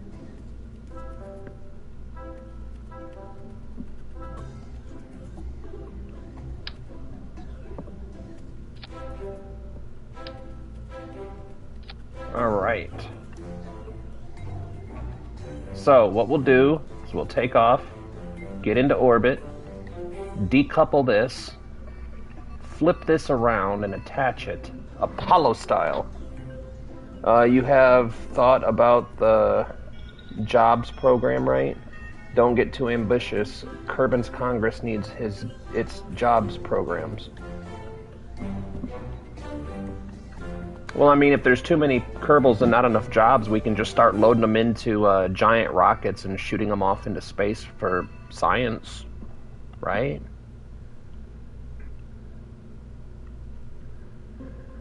All right, we need mainsail. Boom. What's our power at?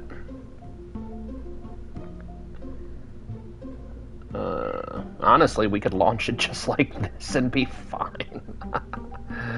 But that's not fun enough. Coupling.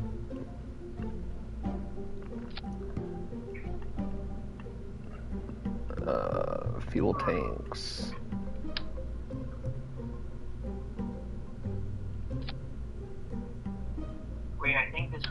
better than your last one on career mode, I think.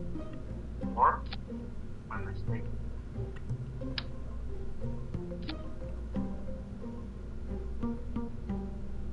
Delta 4 heavy. Oh, shit. I over-engineer everything. I mean, why have 100 Delta V when you can have 2,000 Delta V? Why stop at 2,000 if you can have 5,000? I think it's this one that I need. Nope. It's this one that I need. Wait, honestly, in like your opinion, is this one better than your last? I mean, it's the same, like, numbers-wise. It's just a matter of what each of them are going to be used for, because the other one didn't have a lander attached to it, so... I mean, like, the career mode that you lost. No, the career mode, I was almost completely filled out in the tech tree.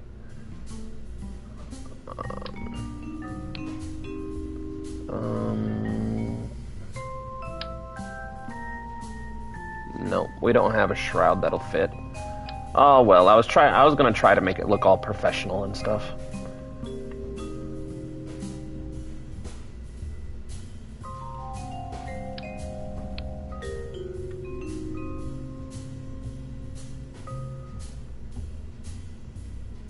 But were you like also like this advanced at the beginning of your career mode? No, in career mode it takes way longer because you have to pay for everything.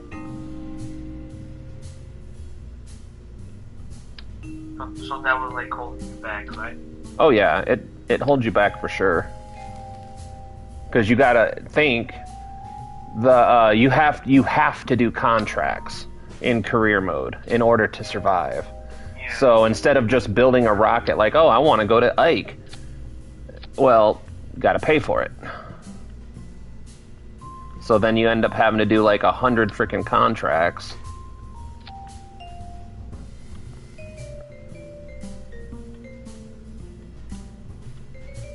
But this run is like more fun.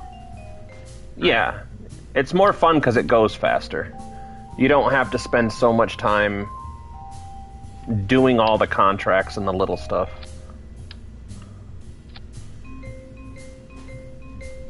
So like right now, if you wanted to, you can make a giant rocket and go to like Eve or something, right? Yeah. Well, I mean, I don't know if I have the tech unlocked to make it work properly, but that's exactly it. Like, in science mode, it's like, I think I want to go to Ike. Throw together a rocket, try it. Oh, it didn't work. Well, just try it again. But in career mode, it's, oh, I think I want to go to Ike. Well, I'm going to spend 9 hours doing contracts.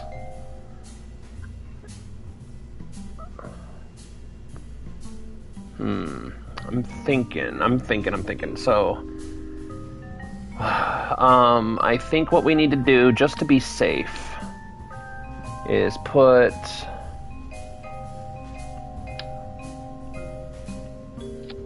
the decoupler here, a fuel tank, and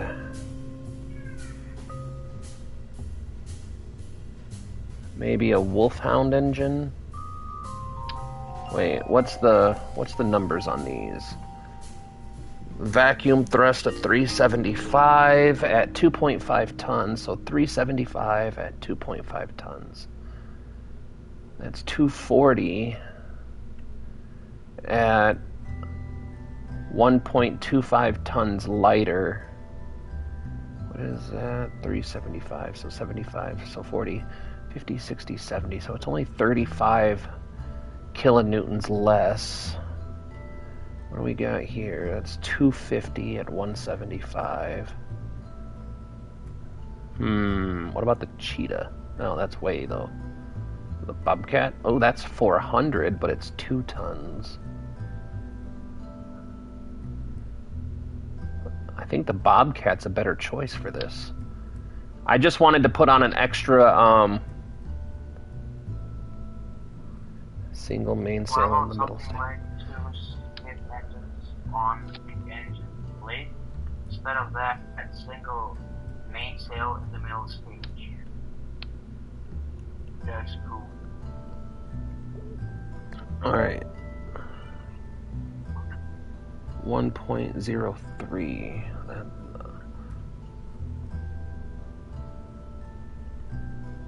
What is this one? Oh, yeah, no. This has to go up here. Before you were like 1.41. down. Because the staging is messed up. Right now I'm just looking at my thrust to weight ratio. Because the reason I added this was because on the off chance that these three engines can't get me into a fully stable orbit, which they should, but on the off chance that they don't, I can ditch the lower stage, and I have this stage right here that can probably finish the job. Skipper engine? Skipper, the Terrier. Where's the Skipper at? Wolfhound, Poodle. Oh wow, yeah, the Skipper is really good. I forgot how good the Skipper actually is. What did I use on this? I used the Bobcat, so what's the Bobcat say? The Bobcat is 400 kilonewtons. Oh, the Skipper is better at 3 tons. Well, the Skiff offers 300 kilonewtons at 1 ton. But that's double it, but it's also 3 times the weight. So 650. The mainsail is 6 tons. So, like, the Skipper is better than the mainsail. It's not better. It's what its purpose is for. So the Skipper is it's not a primary stage engine. It's not going to give you a ton of initial liftoff like something like the Mammoth or the mainsail. All right, so let's see. The swivel head engines is 1.5 tons. So 1.5 times 5. Shit, now you're making me do math.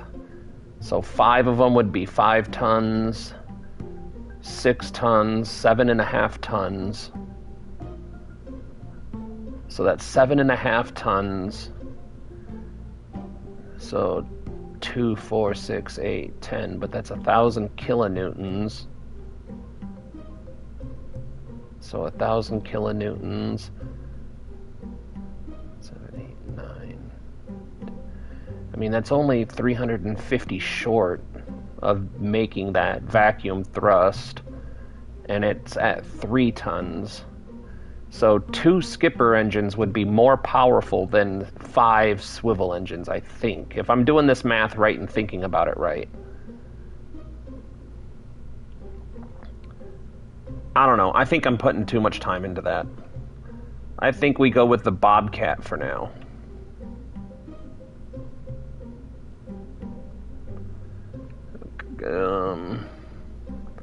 We have an initial of 1.41.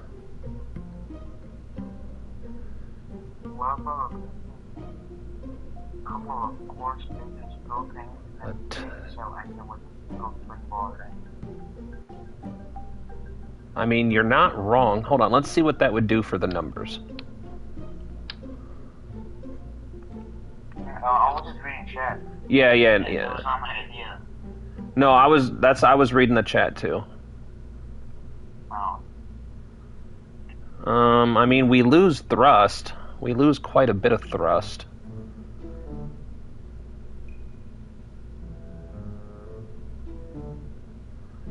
Why does this not offer? Hold on. Oh, it does offer liquid fuel. Okay. So that's 1866. Yeah, you're not wrong. I think that's worth trying. All right. So at 1.29, See if we can get that to 1.3. That's better. So we have a total delta V. That's sea level.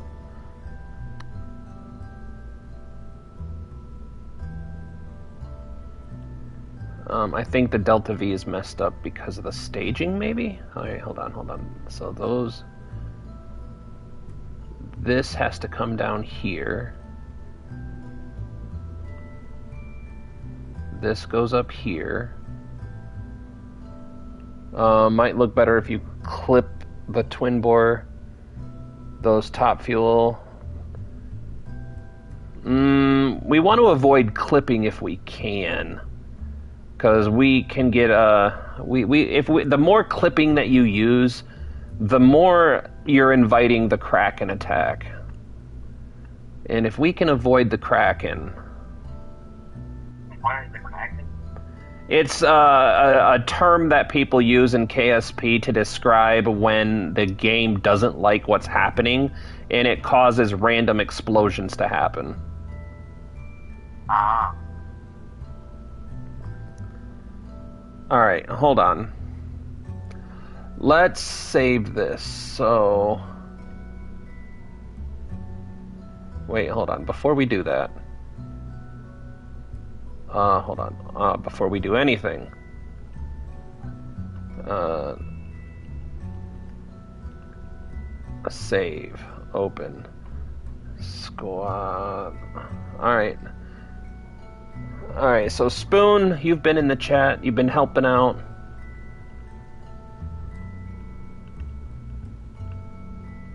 The Spoon Mark 1.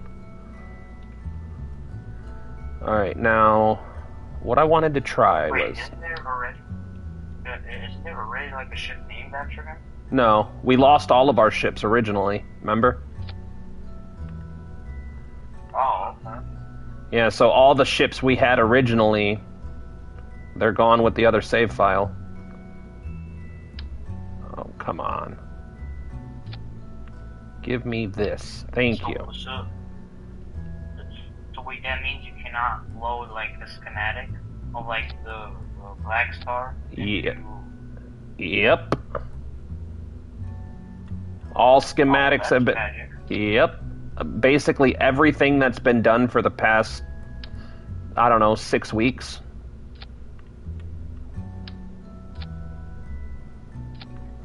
Okay, that is a bit... Yeah.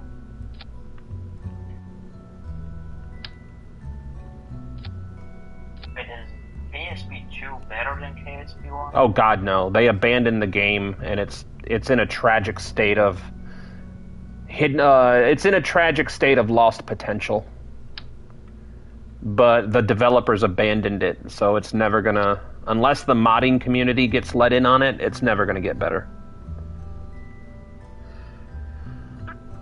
All right.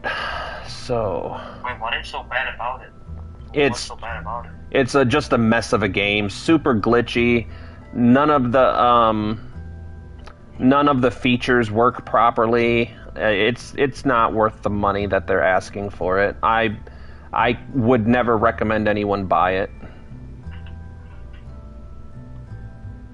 Remove from symmetry. Should have done this first. Yeah, this will reach Ike no problem. I'm not even a little worried about that. You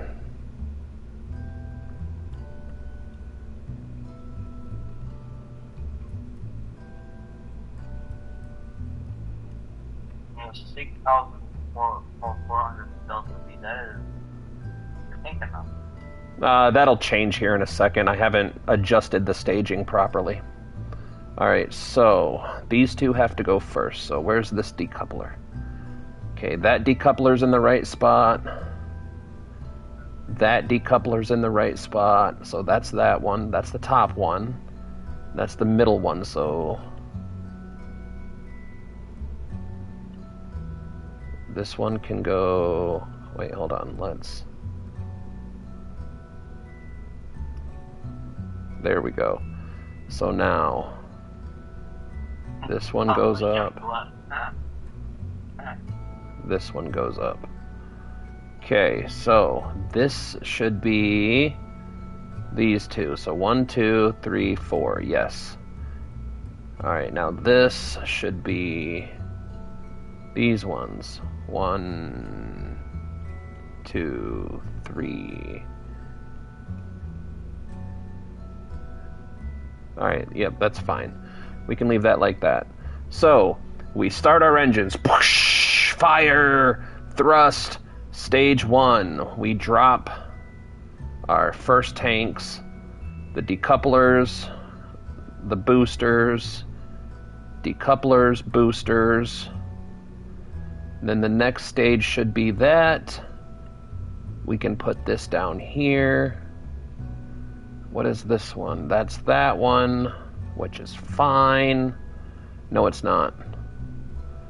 No, it's not.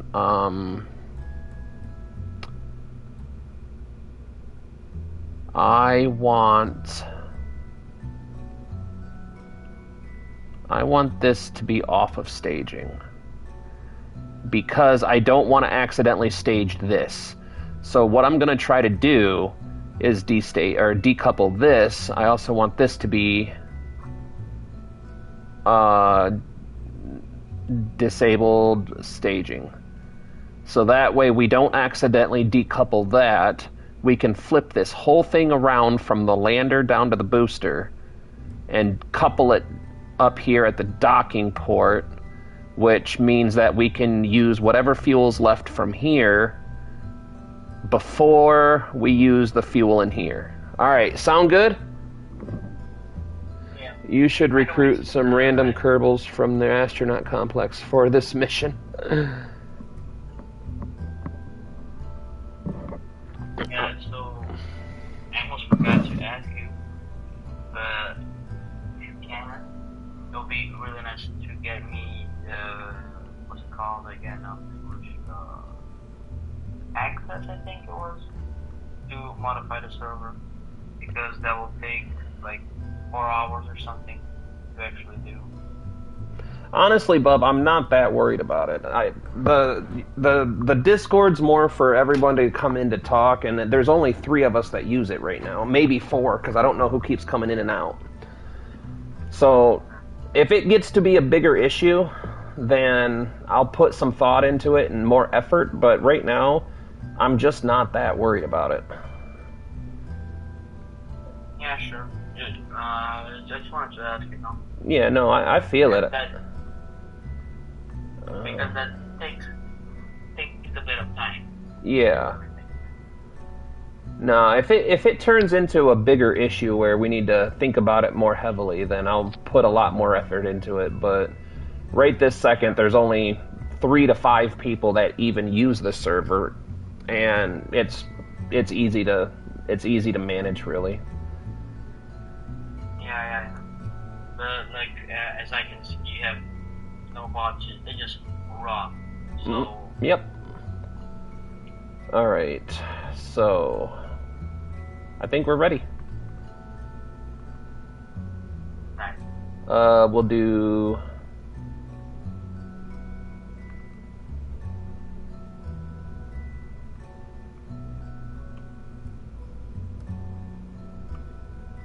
We'll do the A team.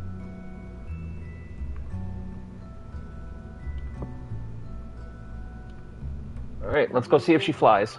Some young blood.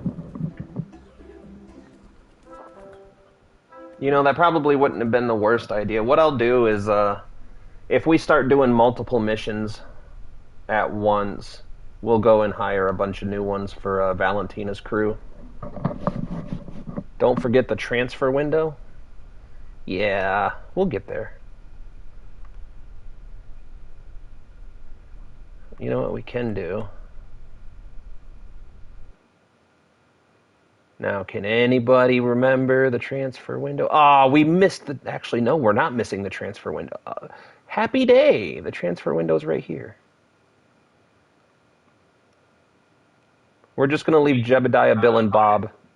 We're going to leave them in the rocket out on the pad for the next, I don't know, 6 months or so. Yeah, how do you know when the transfer window is? So if you look at the Delta V map in the chat, it'll tell you all the transfer windows. So from Kerbal to Duna, or from Kerbin to Duna, is 44.5 degrees or something like that. Basically 45 degrees. Where is that supposed to say? It's in the Delta V map. So if you look at the left side of the Delta V map, you'll see a chart with a bunch of numbers. Oh, okay.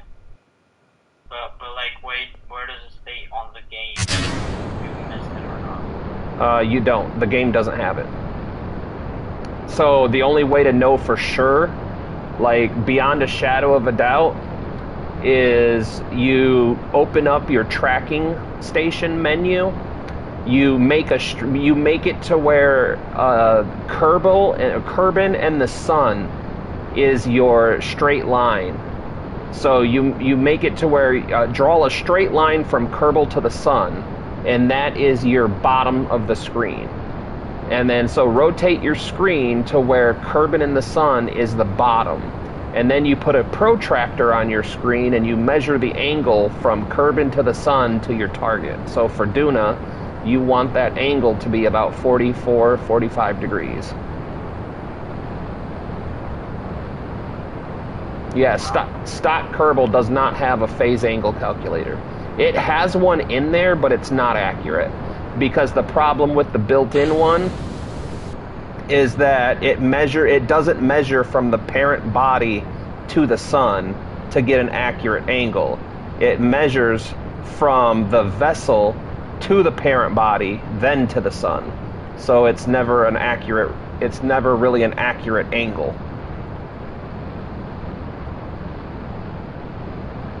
Then how do you know when to launch? You learn how to eyeball it, or you get a protractor and measure it. Where do I get a protractor? Any school supply or office supply store, or a carpentry store. Wait, what even is that? A protractor is a tool that you use to measure angles. Oh yeah, I know that one. Yeah, I don't know what other names for it, because I don't know if that's like the official name. It's just what we call it in the United States. Like if the teachers tell me to buy a new protractor for the kids, I know what to buy them. You know what I mean?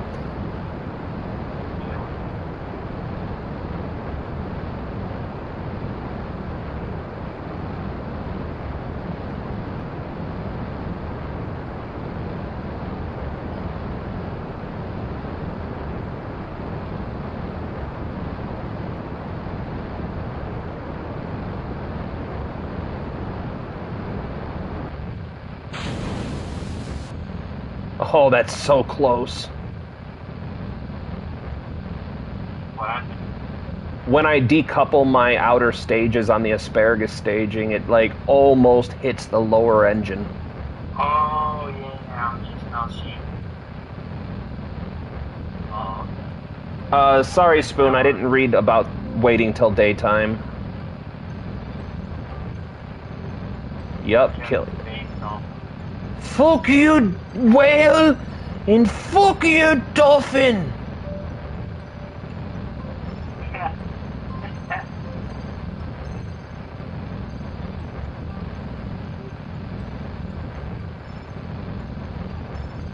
Where are you gonna stream Kerbal next time?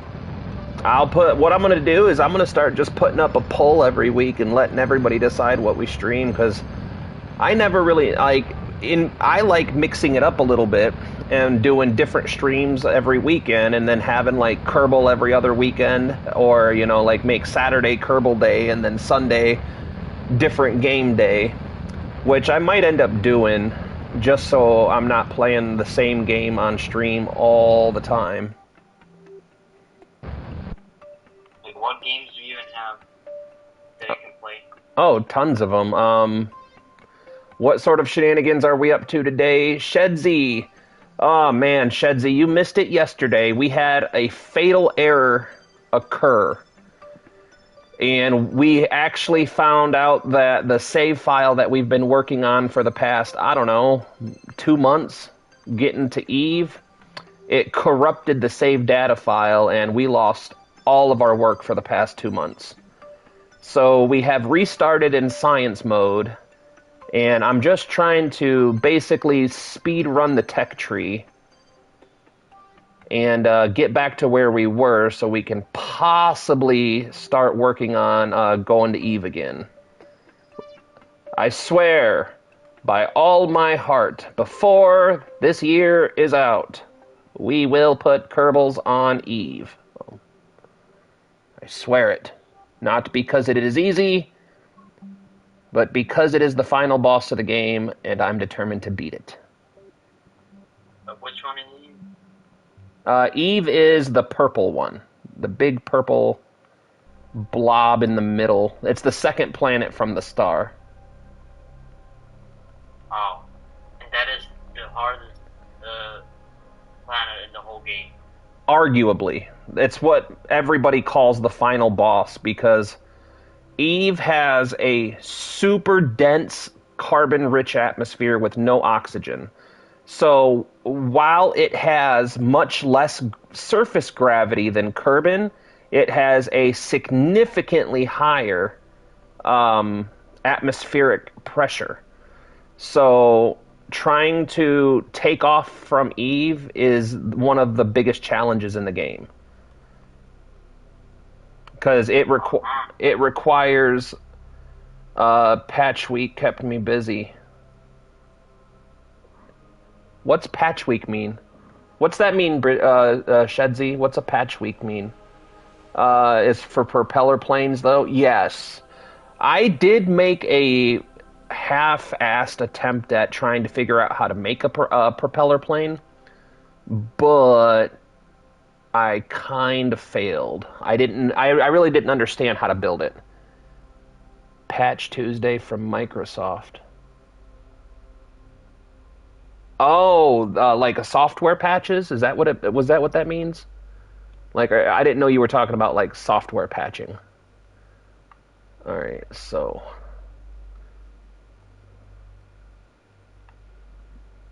and I already realize a mistake I made. I'm hoping you guys don't see it, because maybe if I do this right.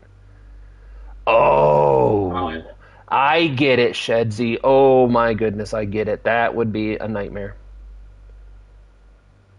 Oh. But you have servers? Didn't you have servers? That's crazy. Server RAM right now costs like a house. You're literally buying a mortgage for RAM, which is crazy.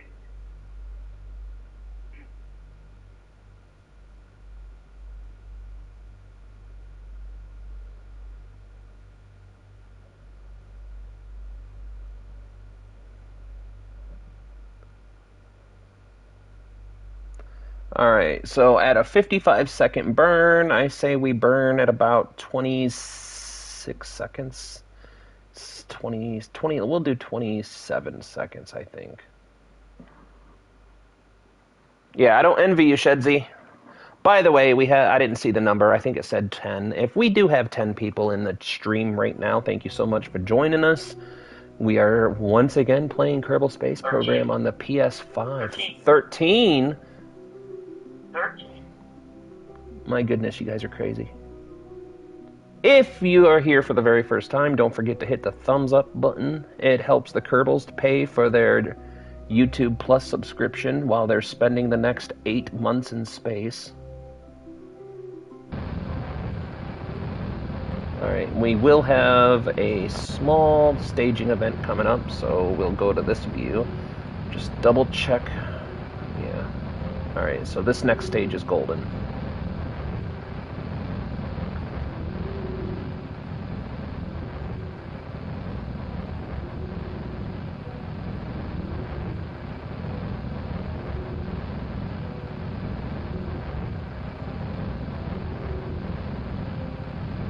Get ready to stage. Duna or bust, exactly.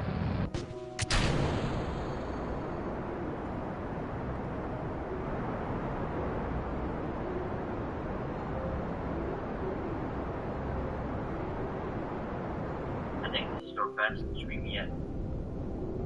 Aw, dude, you guys make every stream the best stream.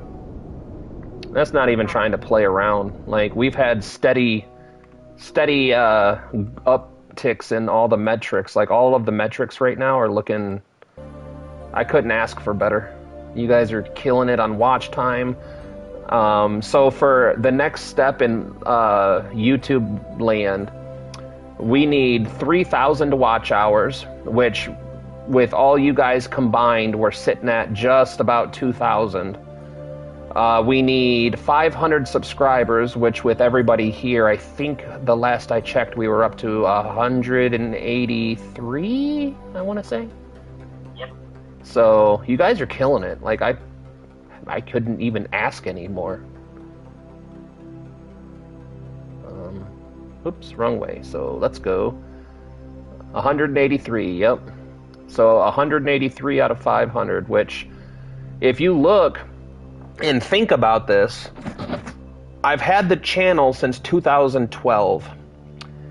I've been posting since about 2016-ish, off and on. And then I've really ramped up the YouTube within the last 2 years. So from the entire life cycle of the channel, in less than a year, you guys have just 100% hit the gas pedal. 184, dude. See, every time. You had like 10 viewers the whole stream, but you've had the same amount of subscribers since yesterday. That's messed up. Nah, dude, it's not messed up, Spoonie. Like, I couldn't thank everybody enough. Like, so if I can post a screenshot if you want, but hold on, let me go look real quick so I'm not giving wrong numbers. If I go into YouTube, YouTube Studio, and I go to my analytics, and I go to the audience. If I scroll, so audience by watch behavior. New viewers are 91.7% of our total viewers. Casual viewers make up 6.2%, and regular viewers are 2.1%. Out of our viewers, out of everybody that watches, 42% watch on TV, 26% watch on computer, 16% watch on tablets, and 14% watch on mobile. We don't have any metrics for age or gender. Geography. Now, this one, I don't think this is accurate. Or maybe it depends on your privacy settings in Google, because it says we have 15.4% of viewers from the United States, 0.8% from the UK, and 0.8% from Brazil. I'm no mathematician, but I don't think those numbers add up to 100%. So there's something strange going on with that metric. 80.9% of everybody watches with no subtitles, and only 5% of you guys watch with subtitles, and they're all English, I guess. Watch time. 72% of all of our watch time has come from people who are already subscribed, and 27% are not subscribed, which those numbers are much better than they were like 6 months ago when it was 14% subscribed and was something like 86% or something like that was unsubscribed. So those are huge, huge. Now, if I go to in the last, I don't know if this is 30 days, we are up 200% on our watch view time hours. We are up 329 hours in the last 30 days. So from January 18th to February 14th, we are up 329 watch hours in that time period. So since January 18th, we have got 329 more watch hours than we did in the previous segment. and we have gained 9 new subscribers in the past 29 days. So that's a 50% increase from the previous 29 days prior. The real-time metrics show that the streams are the most viewed by 86%. The most viewed content that we have that's not stream-related is Kerbal Space Programmed Enhanced Edition on the PS5 at 224. Don't Starve Together Console Edition at 127. Our previous live stream, KSP The Fatal Error, is currently the most popular as of this metric. And right now, Stray Episode 6 is pulling very well on watch hours. So that's what the analytics are saying. Somewhere in here, yeah. So the stream that we did yesterday, when we had the right after the fatal error happened. So the stream that is titled KSP on PS5 Fatal Error is currently the most watched live stream that we have, besides this one that we're doing now, which isn't in the metrics. But all of our top content on the channel is KSP on the live streams. Wait a minute, I'm looking right now at your YouTube channel, and it says like the most popular live stream is Space Engineers Searching for Survivors. The metrics that I'm reading is only for the last 30 days. So in the last 30 days, the most popular one at 83 viewers is the one from yesterday. The Space Engineers. Hold on, let me see if I can do it of all time, because I think there's a way to. If I change this, okay. So if I go to lifetime, let me see if it tells me. Yeah, there we go. So on the lifetime metric, Space Engineers Prime Meridian is 97 out of, I don't know out of what, but 97. Fallout 4 is the next most popular at 88. And then KSP Fatal Error is at 83. And then right underneath that is Ark Survival Ascended. Yeah. It's interesting because I'm looking at your YouTube channel and it says 86. Just weird. No, Spoon. I don't think that those two metrics are accurate, because I know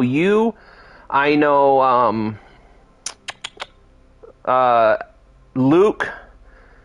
I know there's a few of you guys from the UK that come in and chat and watch, and I know for a fact that there's another UK viewer, and I don't know if he streams anymore, but I met him during my Facebook Live days, and his name is Unbelted Jester. He used to be on Facebook and Twitch. I don't know if he still does content anymore, but we used to play Call of Duty Warzone with him.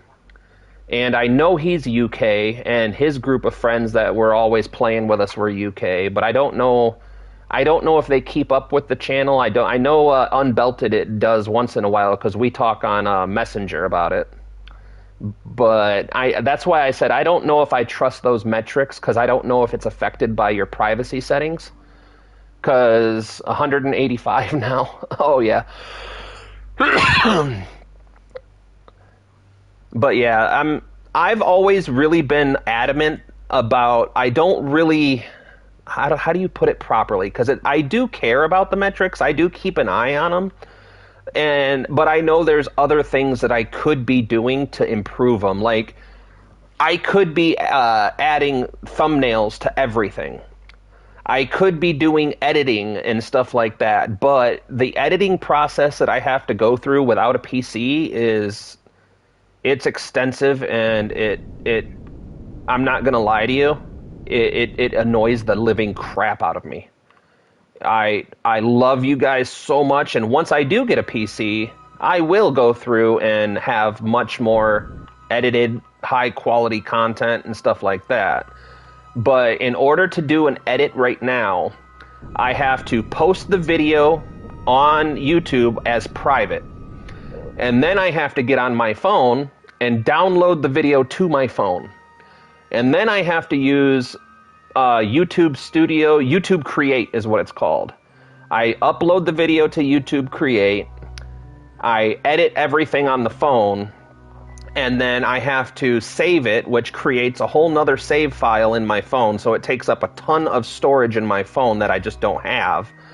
And then I have to re-upload it to YouTube as private, or at that point I suppose I could just upload it as a regular video.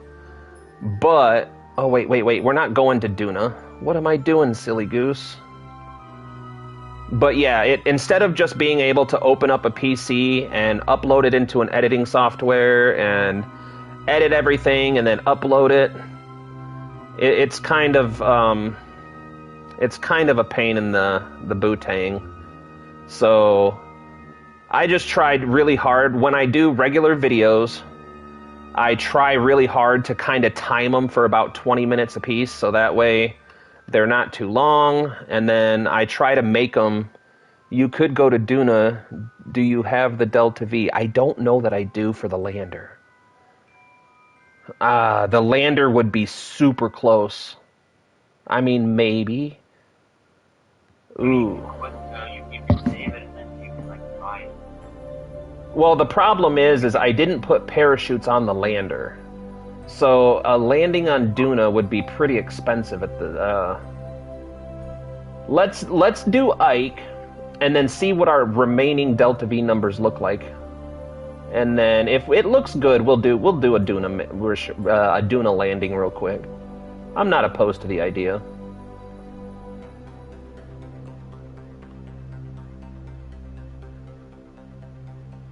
Yeah, that's where editing on the phone, especially on PS5.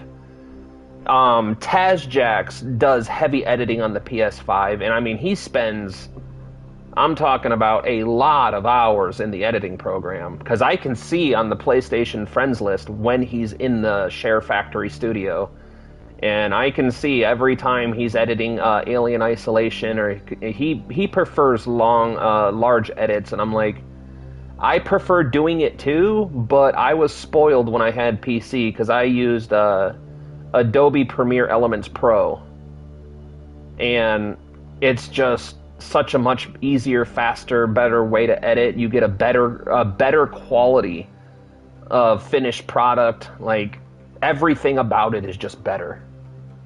What's up, Invisible? What are you up to today? How was your trip to B&G? Did you end up buying stuff? Did you get some cool tools? Did you get your safety glasses? Don't forget safety first.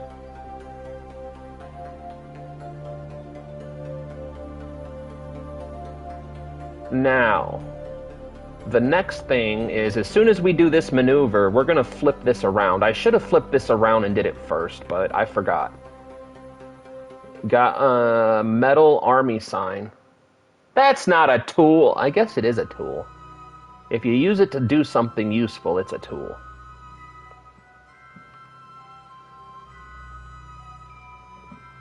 But I was out driving around, got 10 hours this week. How many hours is there? So, with how you're doing it, is there like an hour requirement? Like, at the end of all this, do they say that you have to have like 500 or 1,000 hours, or how does that work? Oh shit, I went past my burn. I was talking. If you keep the Bobcat stage, you could use it to land on Ike and save your lander's fuel. Yeah, that's the plan right now, Spoon. That's why I'm like, it's not out of the question. We could probably manage a Duna landing. And in all honesty, if we can save enough Delta V from the Bobcat stage... Oh, 50 hours? That's nothing.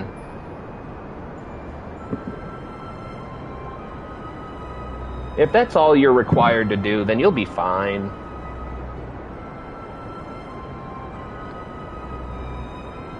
We'll take a trip out to Utah. You'll get that 50 hours in 2 days. I'll make you drive the whole time.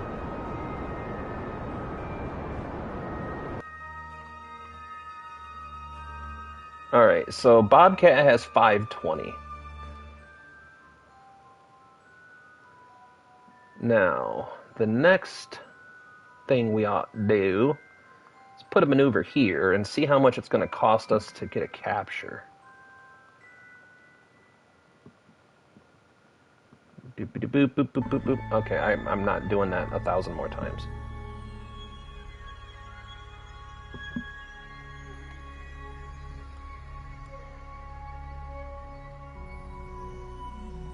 I like that. What is time like in America? I assume there's extreme time dilation. Is it 2046 for you? No. It's still only 2026. But the thing about it, Spoon, that a lot of people... Did I lose you, Laser? No. Oh, no. I'm just making sure. But the thing a lot of people around the world don't understand, because they're like, oh, the Americans don't go to other countries. It's because I can start driving here in the state that I live in. I can drive 14 hours in one direction and still be in the same state. I can drive, if I wanted to go visit my mother-in-law, so if me and my wife wanted to go visit her mom, it is a 22-hour drive. If we don't stop, if we drive from where we are to her front door, is 22 hours of driving. And then 22 hours driving back. So Invisible just got his learner's permit for driving. And they require so many hours and stuff like that for drive time. Because a lot of people, I mean, so transfer. There we go. So a lot of people don't realize that Americans spend a good majority of their life driving. All right. Now we're going to save this. So, no. By the way, I heard online that Americans do not have sidewalks. No, we do. Just I'm sorry, I cut you off. no. I was like, we have sidewalks, but we don't have as much of walking and public transport as a lot of other countries actually do. See, I told you Tazjax would say it's not that bad. I told you guys. I told you. He loves editing on the PlayStation.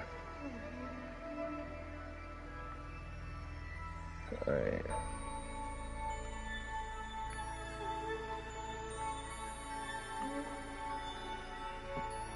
Alright, you have to, you have to decouple and do all that shit. Yep, we gotta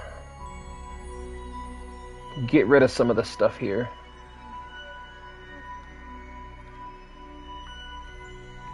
Oh, come on.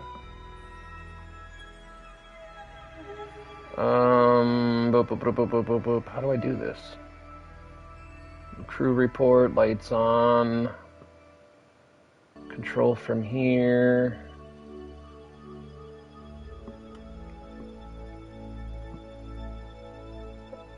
Hold on, give me a second, guys, because I may have screwed this up pretty bad. Oh, right here. Alright. Right now, we are reconfiguring our vessel to be more Apollo style.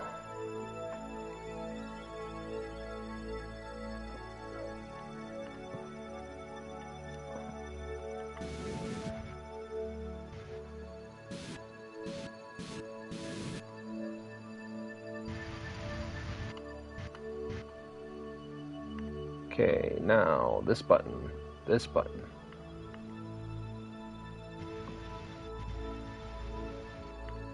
this button and this button. I've got about 600 plus hours on this app. Yeah. I told you guys, I was not joking when I told you that Taz spends a lot of time on the editing.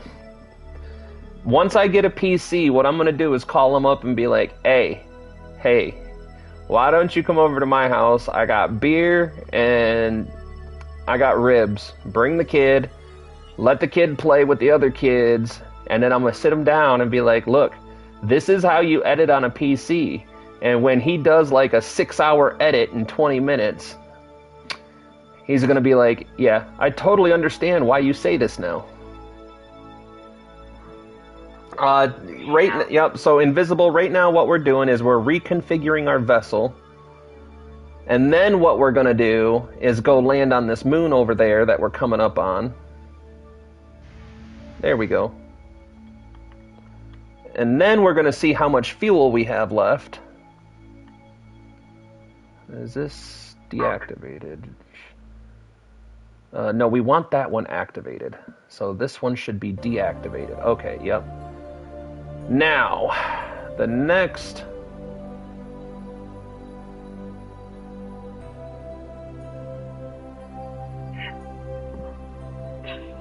if the race takes place on the PS5, Taz wins. I don't even have to do it. He wins. If the race takes place on whatever platform we want, I definitely have him beat. Like, if you give me time to get a PC and then say start, I'll blow him out of the water. Because I can take 6 hours of footage and edit it down into whatever you want. Like, let's say a dozen TikToks, a dozen shorts, a dozen reels, and have episodes to post on playlists and VODs. I can edit it into everything in less than an hour.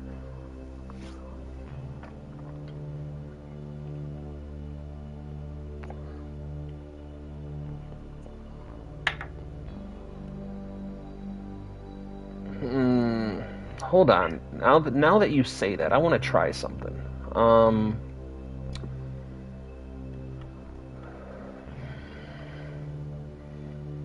Yeah, I've been running into this problem, Spoon.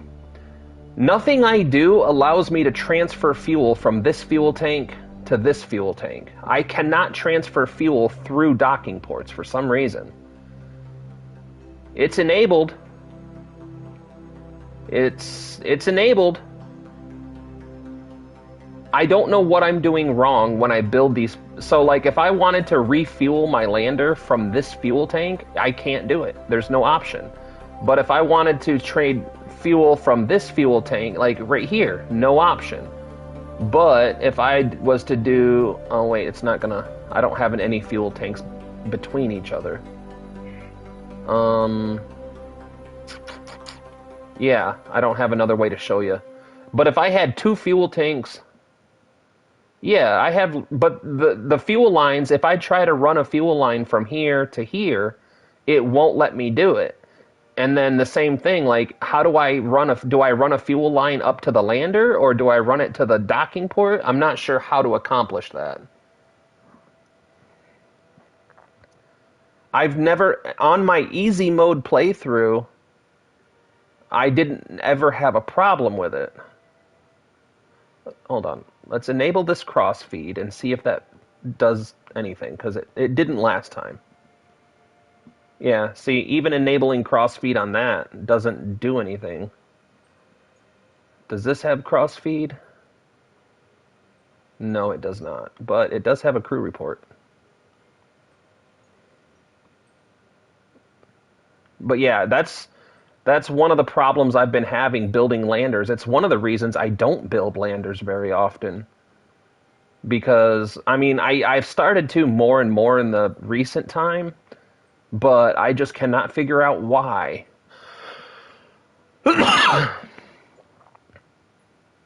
Yeah, no, I appreciate it, because I have no clue. Zero. I've tried everything I understand how to do.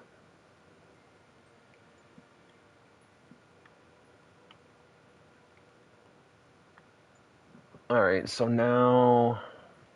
Wait, did I do Science Junior?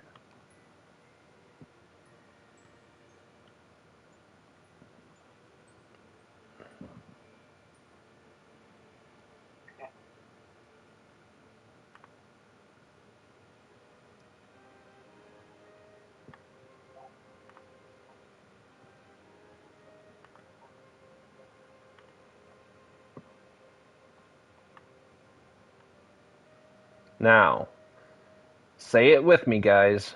We do not break our solar panels on EVA. We don't break our solar panels on EVA. We're not going to do it.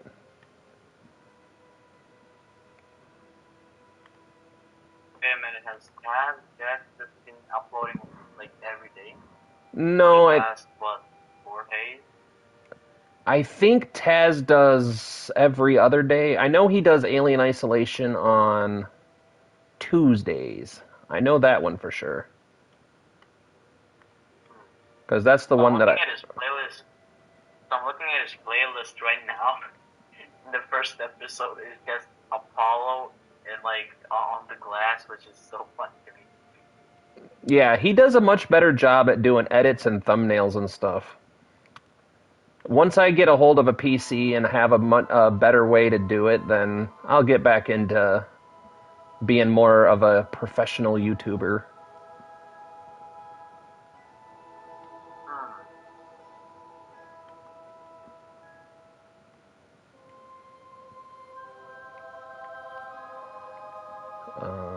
Take data. Wait, what is even Alien Isolation about? Have you ever seen the movie franchise Alien? Like Alien versus Predator, Alien, Yeah, so it takes place in that universe, and you are Amanda Ripley, Ellen Ripley's daughter, and it's a couple of years, some years after Ripley goes missing. She's an adult working for the company, the same company her mom worked for, and she's trying to find out how her mom disappeared, and ends up trapped on a space station, and trying to...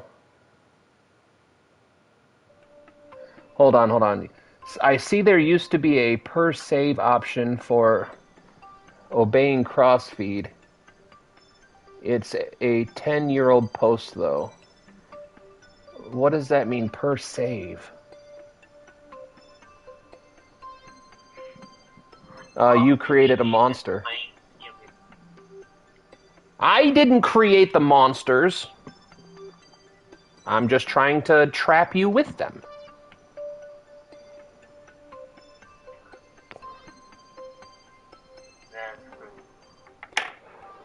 Do you actually know Dad Jax in real life? Yeah, we used to work together. Ah.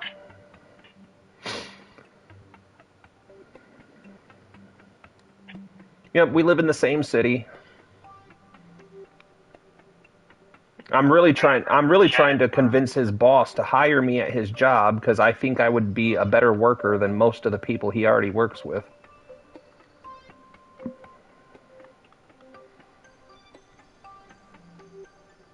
Oh wait, hold on, something's not right here. And game recommendations. Hold on a second. I'm seeing a problem that's about to be a problem. Dad Jax found my gifts.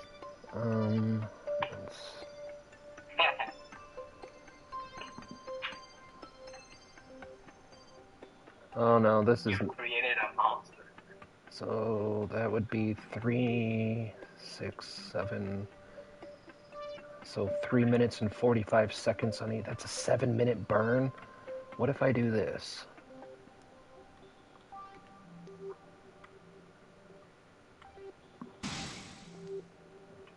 Oh, that's a 30-second burn. That's much more acceptable. Game recommendations. So, what are you in the mood for? Because I've been playing survival mode or survival games. You can... I think Subnautica Below Zero works on the PS4. I know Green Hell works on the PS4. The Long Dark works on the PS4. Trying to think. Hold on a second. Let me save this. You guys are going to get a standby screen for a second. I think Abiotic Factor might work on the PS4. Cyberpunk works on the PS4. You might be able to try Heavenly Bodies. Man-Eater. Pacific Drive. There's always good old Minecraft. There's both South Park games. You can play The Forest. Trying to think of PS4.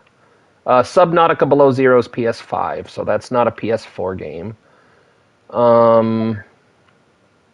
Maneater's a PS. Actually, What? I'm sorry. I'm sorry that I interrupted you for a second, but this just came into my head right now as you were listing all these games. Play Subnautica, like the game in general is so good. I played it 15 times. I'm not even joking. Oh yeah. I understand. Like, I'm not even joking. The game is crazy good. It's not it's not the graphics. It's not the It's just the story, and the like world it takes place in. I just had to get it out. I'm sorry. No, you're fine. I love Subnautica. Like I own the original Subnautica on Steam, and I can't wait to get a PC back. It's going to be one of the first games I make content for again because I love that game.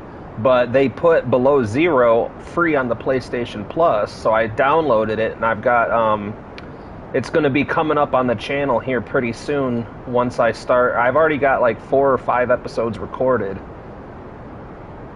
So I think once we start finishing off, I'd really like to finish off Stray, and then probably replace that with Subnautica postings.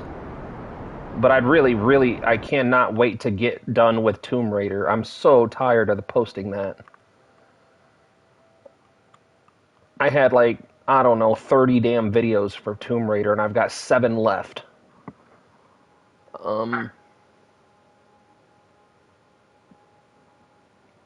By the way, when this stream is over, or when I leave the stream, eventually, I will comment on every single Taz Jack video about Alien Isolation. Not a single video will be saved. Nope, I haven't done that one yet, Spoon. If it's on the PlayStation Plus menu for free, I'll definitely do it. Coming up soon, we have The Forest. We have Subnautica Below Zero. We have Fallout 4. We have Cyberpunk to finish. I know Red Dead Redemption 1 is on the PlayStation Store right now. I wouldn't mind doing that one. Trying to think of everything that I was seeing on the store. We have Green Hell that we need to get through and finish up. Because once I finish Cyberpunk up, then I think Fallout 4, because we've already started that one. So once that's done, then probably do. Wait, no, stop. Prograde. I meant prograde. Don't do what I tell you to do. Do what I need you to do. All right. Now, what's this? Okay, that's that. This. I thought I disabled the coupling on that. We'll put this up here so we don't accidentally hit it. Oh, Bob Gamer's back. Bubs, welcome back, buddy. How is life? We are trying not to screw this staging up, so that's that. We definitely don't want that up there. We definitely don't want this down here. What's this one? Okay, that one doesn't matter because it's going to disappear in a minute. That one doesn't matter. Okay. I got the new computer. Ooh, what are your specs? What are you working with now?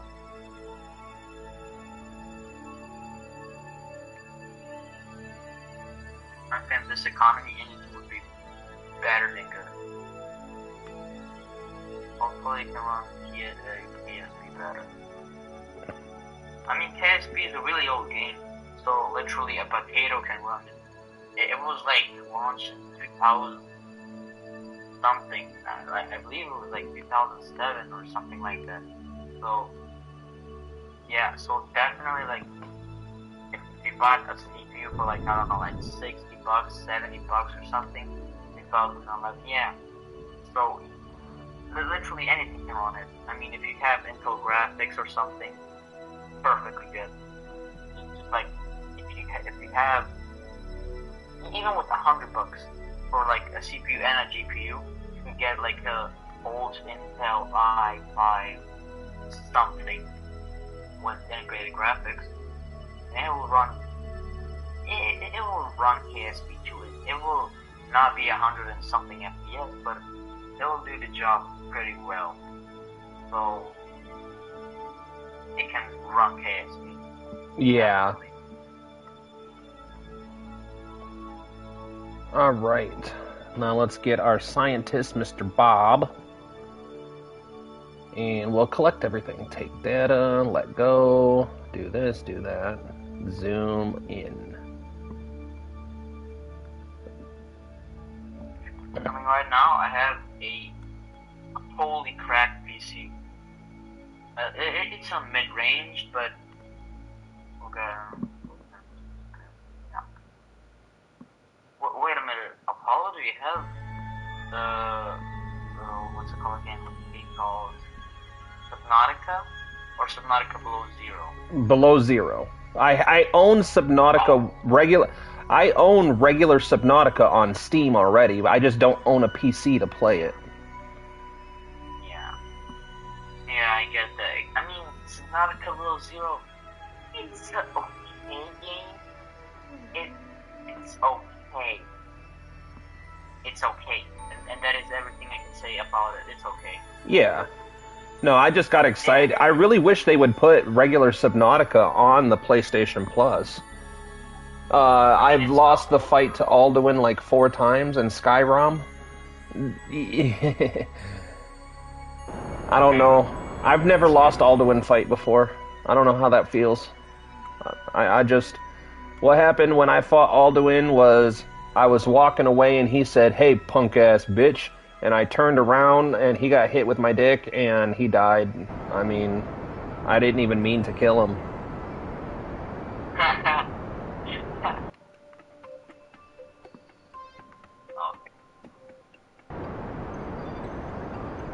Oh my god.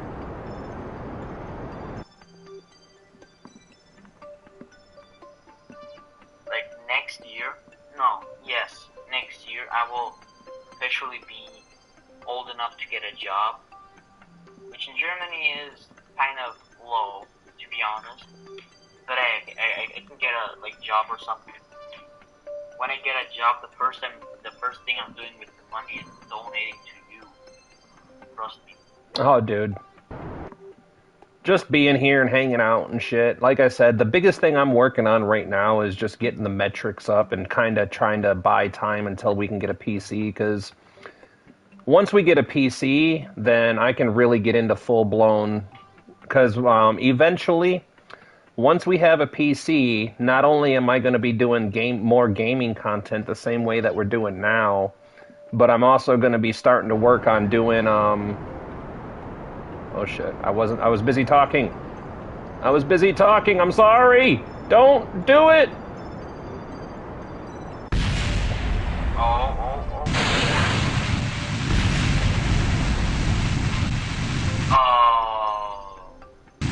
I'm sorry, I distracted you. It's alright, we saved it. Oh, man, you need that? Yeah, I saved it.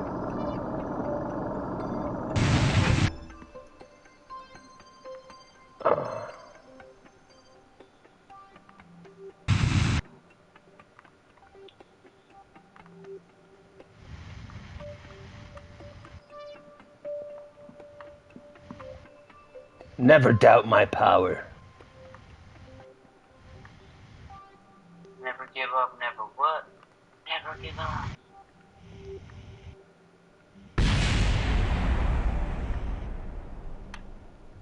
I swear to God, Apollo, we have not dropped below 10 viewers. How many G's did they experience in that crash? Kind of want to see. I might have to look back on that VOD later and find out, because as soon as that started happening, I realized... Wait a minute. I'm going to find out. I'm looking right now. They experienced... Hold on. I'm looking. I'm watching. You still didn't notice? you still didn't turn on your engines. And then, yeah, now you know this. Okay, so it started off at 1G when you turned on your boosters, and then at the crash, it jumped up more than 15 Gs. 15? More than 15. The meter maxed out. Yeah, we maxed out that Spoon. We maxed out the G meter on that. If I had to guess, it was probably like 20 or something, which is crazy. I mean, if the max for 7 could survive it, anybody could.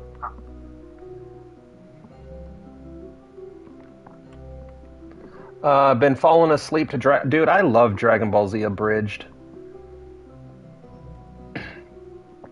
I love that so much. That's such a great series. I think it's better than some of the new stuff that they come up with in the actual series itself. Like, honestly, Apollo, if you actually had a PC, I had no doubt in my mind you'd be blowing past 1K subscribers. I'm not even joking.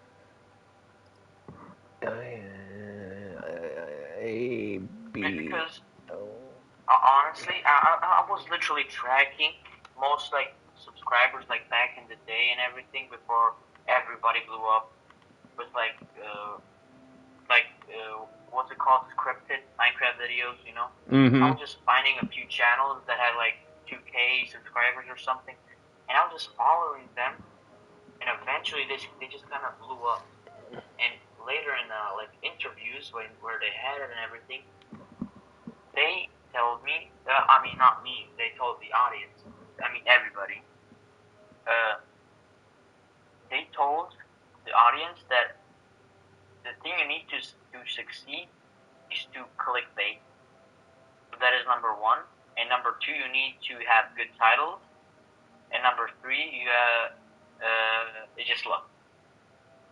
So that are the 3 things that people actually need to succeed in YouTube. At least that's what they said. That is what they told in interviews.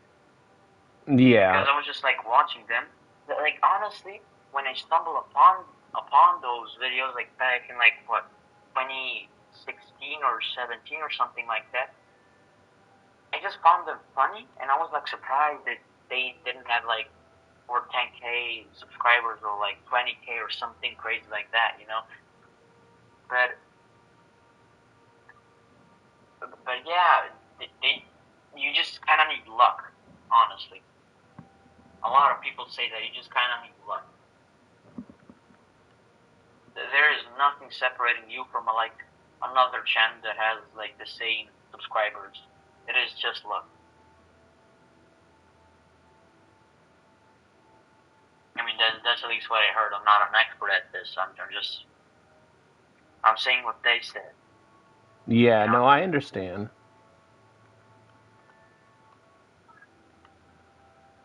Because honestly, like, I do not see a reason why you should not have like 5K subscribers or something, or making a living off of YouTube. I do not see a reason why not. Okay, maybe like the thumbnail, maybe, but otherwise, everything is checked. You check all the boxes, honestly.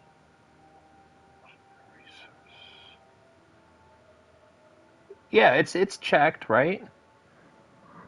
Yeah, I mean, you have everything. You're funny. You actually talk to the people. You communicate. You actually listen to people. You kind of check all the boxes. Oh, uncheck it.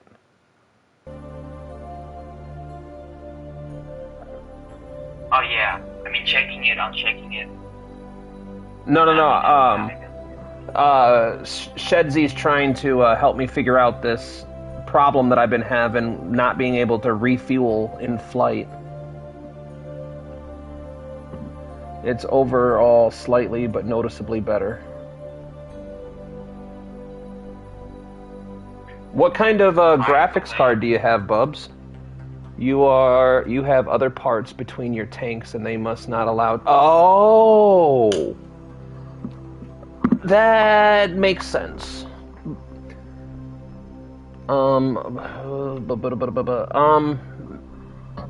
Invisible. So, the best advice I can give is if you can't beat Alduin on a one-on-one when you're in, are you talking about you're in Sovereign Guard and you can't quite get the dub on the kill on Alduin? Is that the problem you're having? Yeah, the payload, the lander, there's a lot of stuff in the way. It's kind of silly that that's even an option. Like, how the hell am I supposed to have fuel tanks directly docked onto each other all the time? Because if you're having trouble in Sovereign Guard, the best thing I can tell you are two things. For one, if you do you have a companion with you? Because if you're gonna play Skyrim, I'm on the last save before that. Before going, I trapped his homies, just gathering. So if you have a decent what do you call it? A decent follower with you. The best way to fight Alduin if you're underpowered for the battle is just stand as far back as you can with healing in your just use healing on yourself and let your companions do the battle. So what you do is you hit them with Dragon Rend and then heal yourself and let your companions hit them, or use a bow and arrow, something for range. Keep your distance from them and let your companions do the hard work. And then just spam Dragon Rend nonstop. As soon as you can Dragon Rend, because keeping them on the ground is going to be absolutely pivotal. If you can keep them on the ground and let your companions check marking in it, it is more real. Yeah, I guess, but then you have to deal with it using fuel lines. That's a cool rocket, man. I'm not sure if you're listening to the stream or even in YouTube at the moment, watching the live. But I was just on Discord and I just saw the rocket you said. Looks very cool. Looks very cool. And by the way, as I'm going to the moon, I would personally go to Minmus because it's kind of the same if you want to go to the moon. It's kind of the same, but Minmus is, at least to me, kind of easier because I went to the moon and so, yeah. Yeah, Minmus is easier because it has a lot lower gravity. The rendezvous, Spoonie, we will do the rendezvous in just a minute. We're going to biome hop real quick. We're going to double up on our science. Oh, wait, actually, when I need to check this out. By the way, throughout the whole live stream, we have not dropped once below 10 viewers, which is awesome. Duna's still on the menu. No, we don't have enough power to do Duna.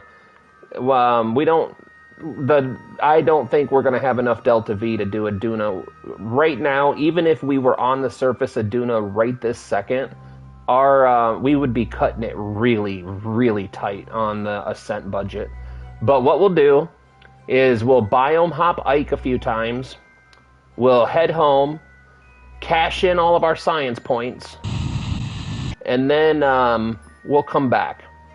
Because I do think that this can do a Duna Ascent if it had full tanks. But in all fairness, keep in mind, we did kind of botch our first Ike landing. Here's the real test. How fast will KSP start? Set a stopwatch. Oh, does it mean like how fast it opens? Yeah, like once you click the icon, how long does it take before he can play? Well, it depends if you have Steam open or not. Because if you don't, then Steam has to open first, and then it has to open Global Space Program. So, if you're gonna do this test, you need to do it.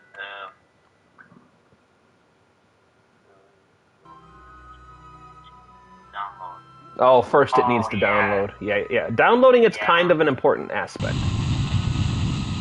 Yeah. I mean, if you don't download it, I'm not seeing how you can play it On the cloud, man. On the cloud. on the cloud. I mean, you can play it on the cloud. It's just kind of crap.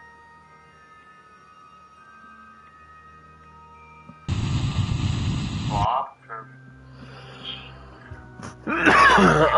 You should visit Jewel next mission. Yeah, if we get enough science off of this and unlock the tech tree quite a bit more, there's no reason we can't go to Jewel. The only thing, huh? Go ahead. No, I was gonna say the only thing is for a comfortable Jewel mission, I want to unlock the Lunar Launch Complex so I can launch with like as much Delta V as I possibly can. Honestly, I have so many games, and I just don't want to play any of them. Well, no, I mean, I have some very good games. Honestly, should I say them? yeah, you can list them off. I mean, we are a gaming channel, so it would be appropriate if we talk about gaming sometimes at least. So the first, so I'm gonna go from the top of the list to the bottom. I have Black Desert, City Skyline, Counter-Strike 2, Cuphead, Euro Truck Simulator 2, Farming Simulator 22, Hogwarts Legacy, Hydroneer, It Takes Two, Jurassic World Evolution 2, and the first game, the Kerbal Space Program, Little Nightmares 2, Lost in Anomaly, then I got Need for Speed Unbound, two games, then we got Building Simulator, Fox Space Nine, Four, Nautica, Couple Zero, Terraria, Temple 4, Transport Freedom 2, War Hunter, Where Winds Meet, and something called Wild Terra 2. New Land. Yeah, I don't have that many on Steam. I only have maybe 10 games on Steam, and half of those are vintage Star Wars games. Well, I have 10 like 4 times the games you do. I have 40. Mm-hmm. Well, because so when I was doing Facebook gaming content, I think I ended Facebook gaming with about 500 and some odd followers. If you go to Facebook and type in Pantheon of Apollo, it's still up, but I just don't really post on it very often at all anymore. Yeah. But I was doing really good. When I monetized on Facebook, I was making about $900 a month total. So I mean, nothing bad. I was doing pretty good on that. You want to hear something? What's that? You want to hear how many hours I have in Euro Truck Simulator 2? 208. So here's a question for you. Out of all the games you've played that you can remember or can show, what is the one that you've spent the longest in?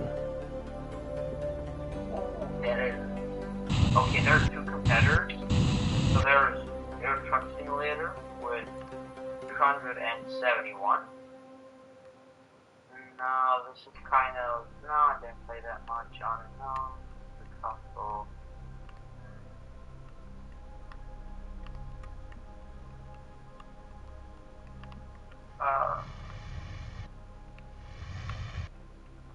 Like...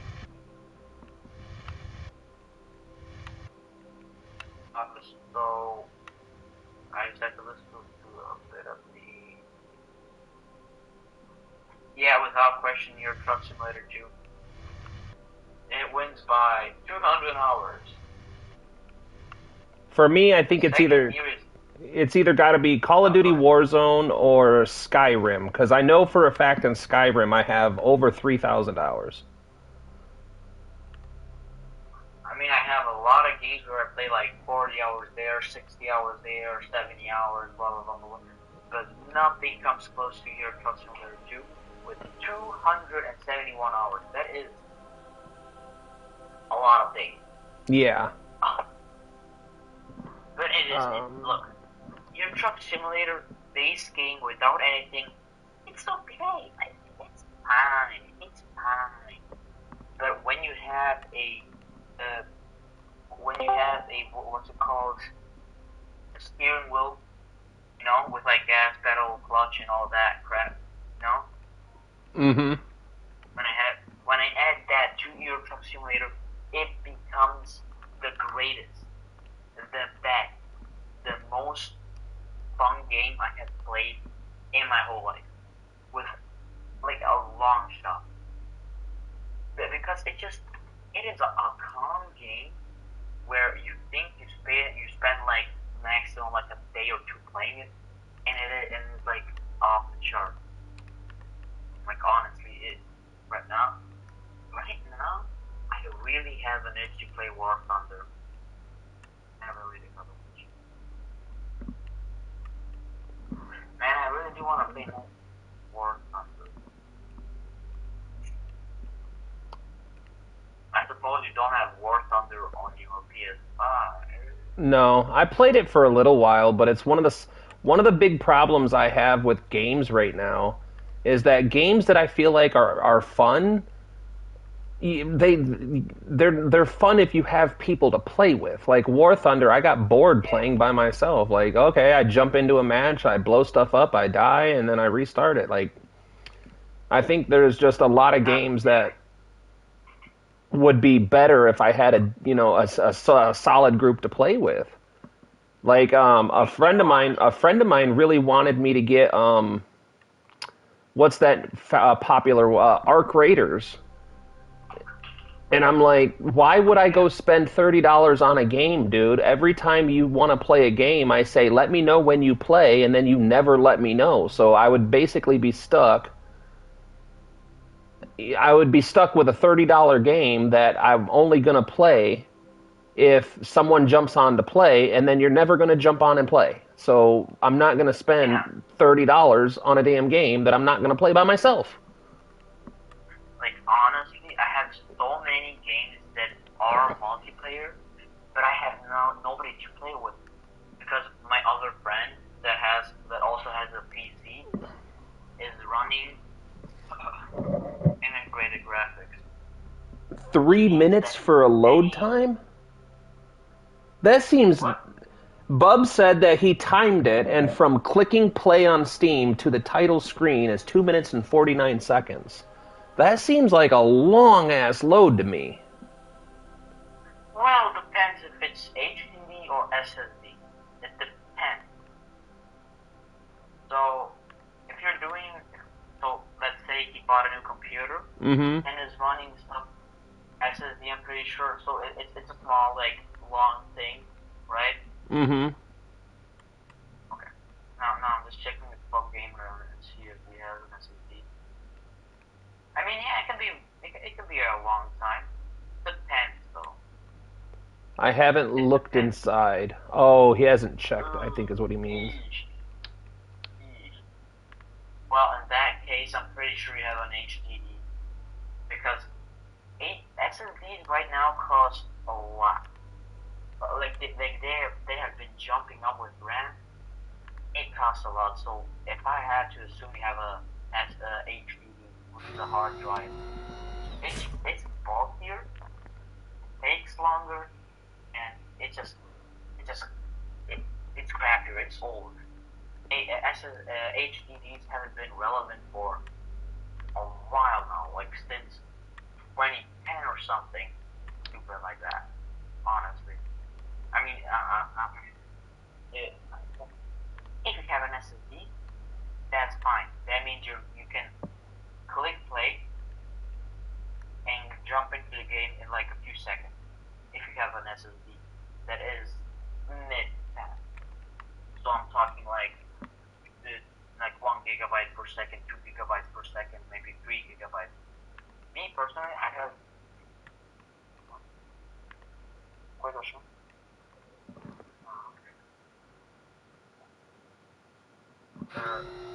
me personally, I have 3 gigabytes per second. That is, if you compare that to anything else, that is immensely fast.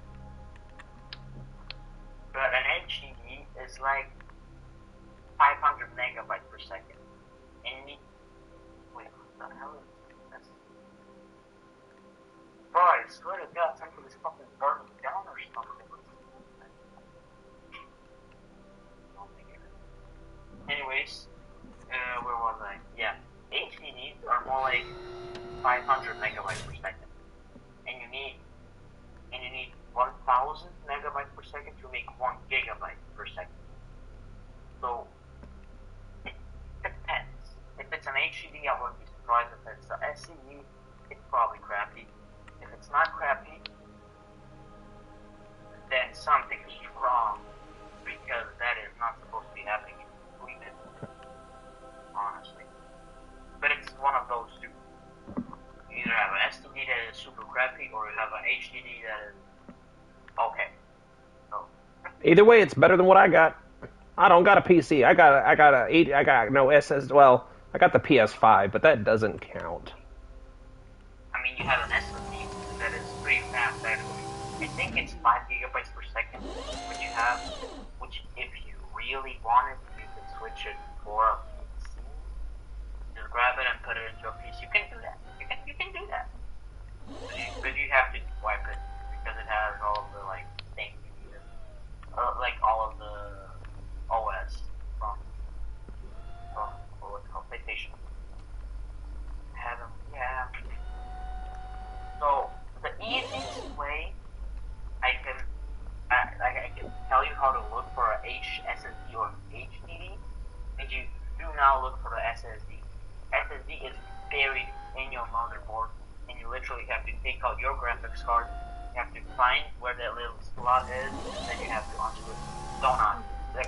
Don't do that.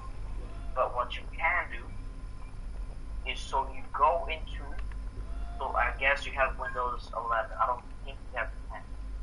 If you have 10, switch to 11. There's Rufus. You can switch it without having all that dumb PTM 2.0 stuff like that. Please switch to Windows 11. It's crappier. It slows down the PC a lot, but it's better having security updates than having non-security updates. So, where was I? Yeah. So, then you go into what's it called again?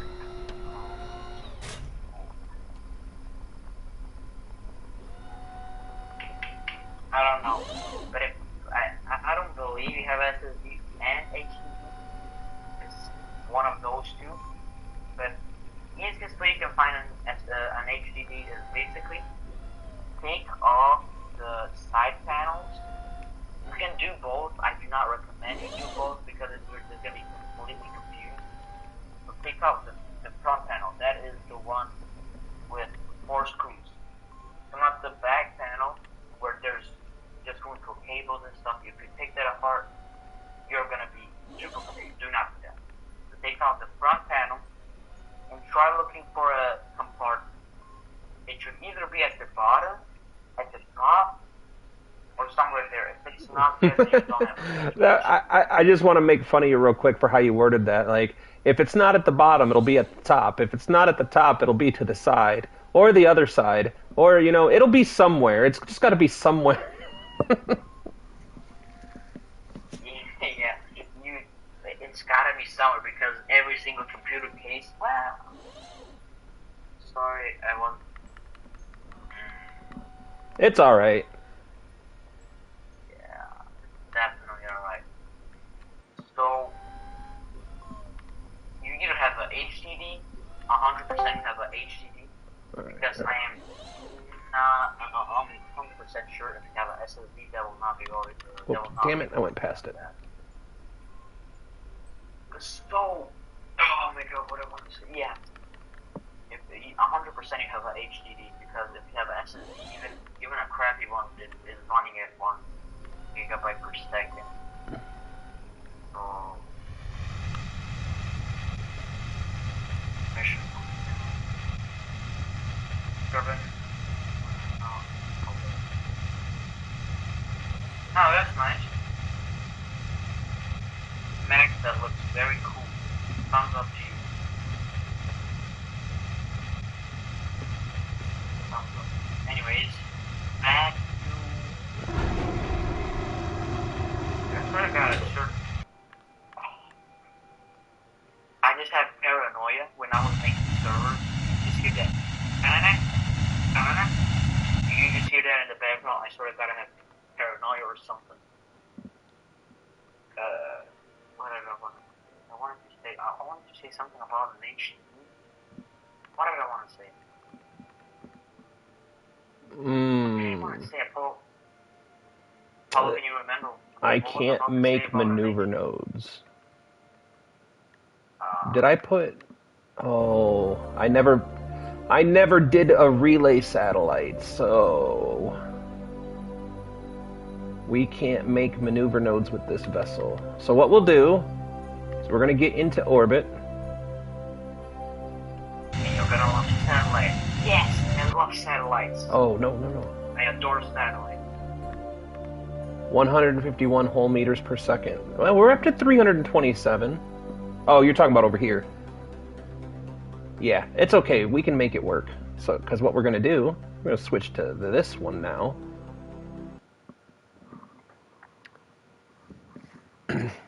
We should have about 1,000 science with us at the moment. Well, excuse me, 1,000 science? Yeah. Because you got to think, if you go to a moon and you land... Wait. Oh, yeah. You land... No, I got confused. Oh, got it. I got confused, my bad. I thought you had 1,000 times that. Oh, not with you right now. Oh, no. My bad. I got confused. You know, we should have a little over 1,000 science with us at the moment.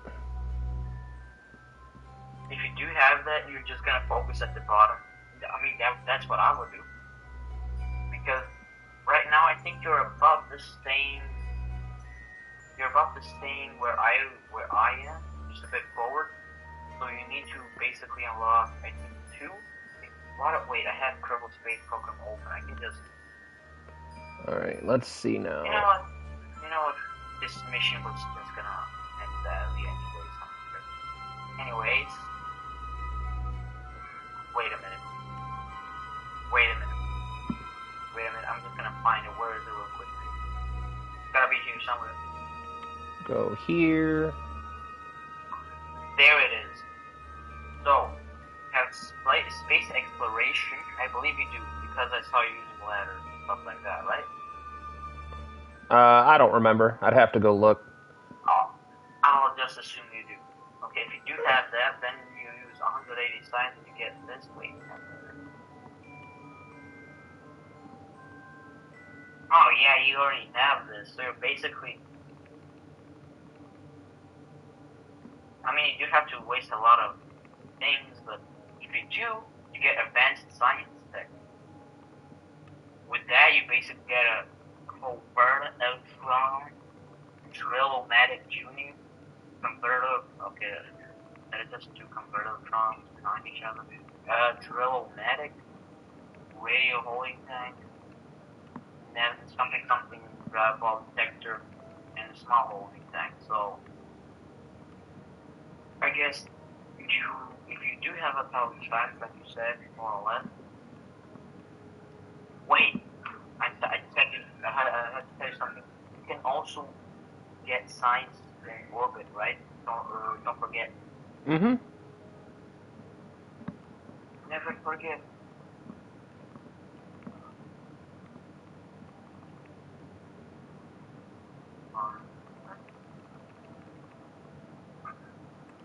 The graphics seems to be bugging out a lot. I mean, if you have... I don't know what you have for a system. If it's Intel, it's probably old.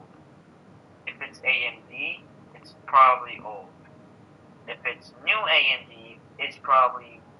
You probably have a bad graphics card. But you don't have an integrated graphics card. There's a lot you can do, bub. Like, I don't know how much you know about computers, but if you have a separate graphics card, if you go into your computer settings, you can make sure that your game is prioritizing the graphics card processing over the CPU processor. That'll help. If you do that, that'll definitely help up your graphics a little bit, a lot of it actually. Because I had to do that on my PC, because for the first 3 months that I had my PC, I couldn't get any good graphics off of it. And then someone told me how to do that. Basically, your computer has 2 ways that it can process graphics, through the CPU or through the GPU. And if you're prioritizing processing the CPU, then your CPU it's not going to handle the graphics very well. But if you go in and prioritize the GPU, then the graphics will go through your GPU as a priority, which is what it's designed for. It's kind of stupid that it's not set up like that from the factory, but it's little things like that. The other thing you can do is go into your graphics in Kerbal Space Program and see if lowering the graphics help at all. I mean, I don't know what setup you have, so if you have a really low-level GPU, sometimes you have to lower the graphics settings on the game for it to be able to handle it. Now I want to add to that what Apollo just said. Be sure to use your HDMI and don't plug it into the motherboard. Yes. So, please do not plug it into the motherboard. If you plug it into the motherboard, if you do not have, I mean, if you don't have integrated graphics, then it would just wouldn't. Oh, that means that you do have integrated graphics, but it seems to be very low. So I'm thinking you have an Intel. Yeah, if they said it's probably an Intel, because Intel used to dominate back in the day. So make sure that the little thing that is sticking out, that is level with the ground, the little thing that is sticking out that has fans at the bottom that spin, that is your graphics card. Now, if you go directly to behind, if you look behind your PC, you will see HDMI that is to the side, and underneath that is your GPU slot. You'll see another HDMI that is level with the ground. You want to plug your HDMI into the graphics card, because if you don't do that, your graphics card is just a Christmas decoration, doing nothing to do. So be sure to do that, and also be sure to update your. Also depends on memory. Cheaper systems really have random graphics, which is it doesn't. So look. Oh yeah, Shedzy's got a point there too, because RAM is another a big factor in the quality of gaming that you're going to get. Yes, but it is not important for Kerbal. Kerbal is a very old game, used to run on very old systems. Like even back in the day, Kerbal used to be super cheap to run on systems that used to be even low back in the day. So even if you have 60 gigabytes of RAM, you should be totally fine. Come on. What I'm worried about is DRAM.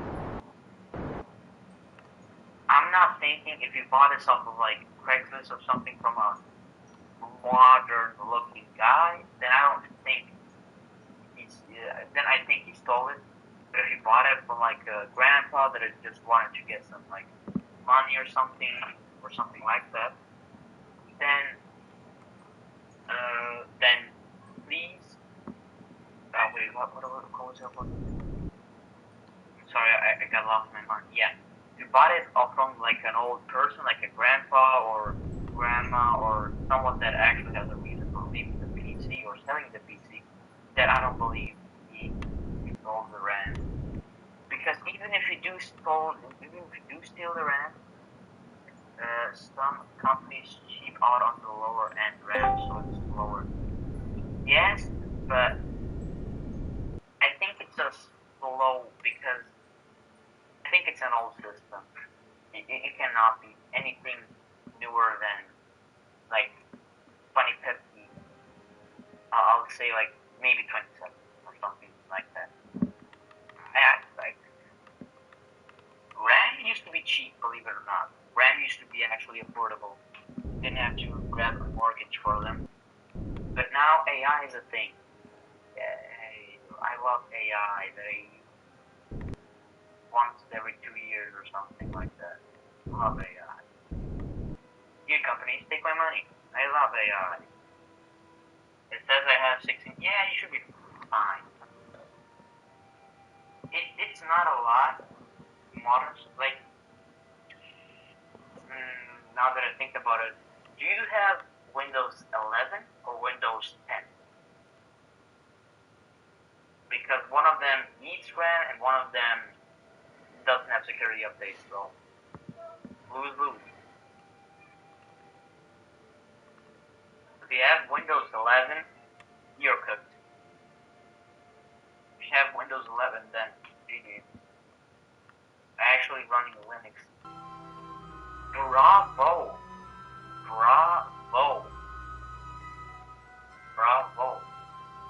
He actually switched to Linux. Bravo! Actually.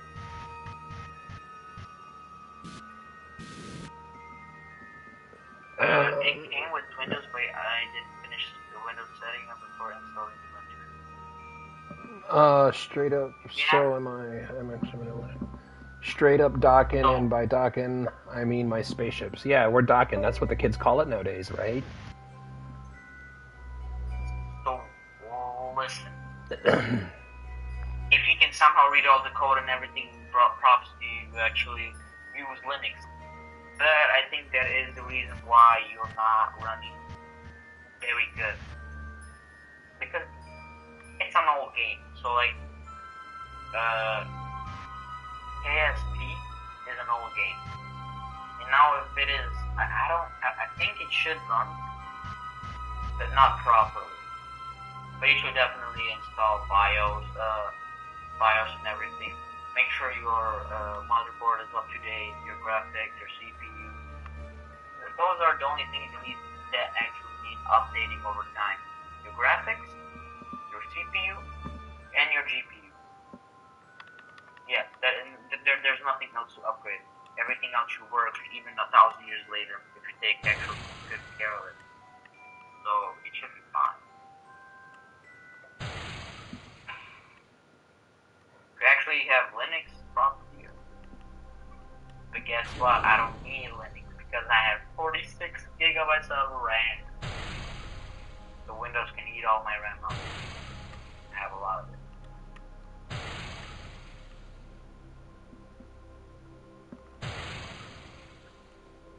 All right, I think we're all shut down now.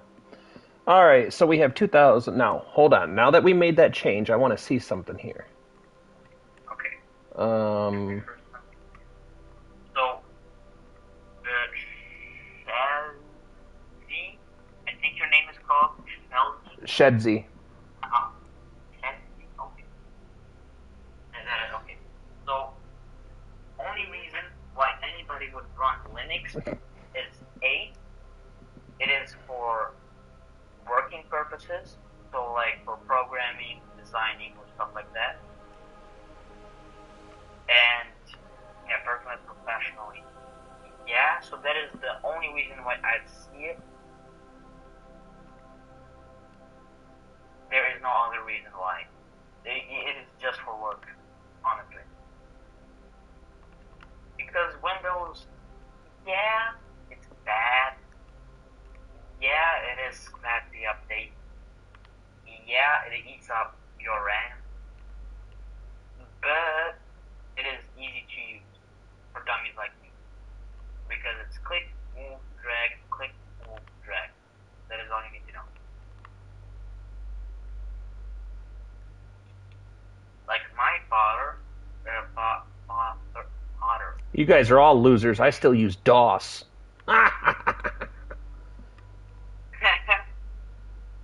Perfect. So, there was a, yeah. I don't mind having a type, couple commands, and the text prompt. If you can do that, you're smarter than me.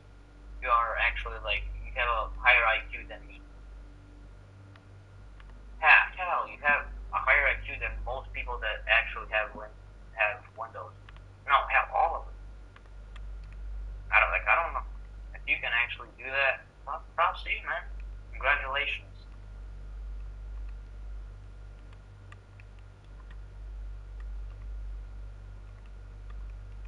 Damn it. At the end of the day, if you cannot run Windows 11, don't go to Windows 10. Because, guess what? Windows 10 and Windows Vista is the same crap because it doesn't get security updates anymore. So if you're gonna go old, go to the best. Windows Vista and Windows XP use gold. All right.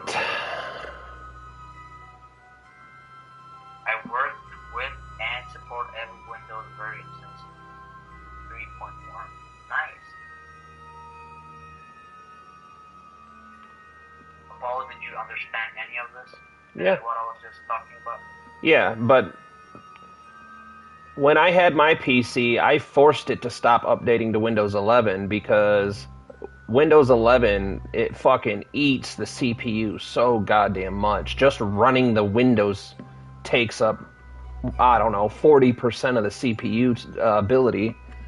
I can switch to Windows 10 and use up 20%, use up literally half, over half, because I think it was like 18% of my CPU. Windows 11, Windows 11, especially if you don't understand how to configure it, it has too many auto run features, too much shit that gets auto run off the rip. So if you don't know how to eliminate the auto run, like the programs auto start, Windows auto starts, and shit like that, it destroys your CPU. Windows 10 is a lot more user friendly when it comes to that part of it. It does. And Windows 10, I used to actually run Windows 10 until recently, but there's a big but here. Recently, Windows stopped doing security updates. And to anybody who is watching, to all the 9 viewers that are watching right now, Windows, so who owns Windows? Windows 10 is no longer secure, so yeah. Yeah. So Windows 10 is not secure anymore, which means that if you have Windows 10, you want to switch pretty quickly. Or, so you have two options. You have Windows 10 and you want to continue using Windows 10, you have two options. Option number one, you switch. And if people don't want to switch, there's another option. And that is turning off your Wi-Fi.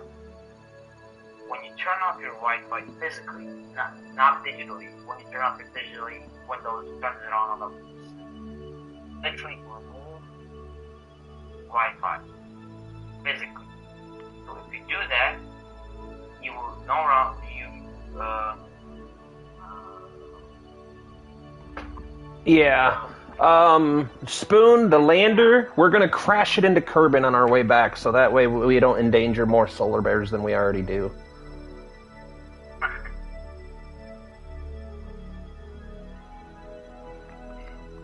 Yeah, so right now, I'm going to tell you what Intel I have. So I have an Intel i7 9700K.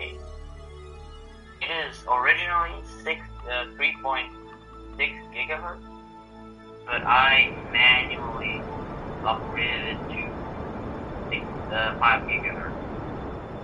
So the base speed was 3.60 and now it is 5. 5. My graphics is a RX 9060X, which is actually a pretty good GPU. It's pretty good. And I have 64 gigabytes of RAM. Yeah. Yeah, so hold on a second. What we're doing is the only reason I'm taking the lander with me is because nobody noticed, and I wasn't going to tell nobody that I forgot to put solar panels on the mothership. So in order to keep the entire thing powered, we're going to piggyback off of the lander solar panels. So you can see up here, we're staying fully charged.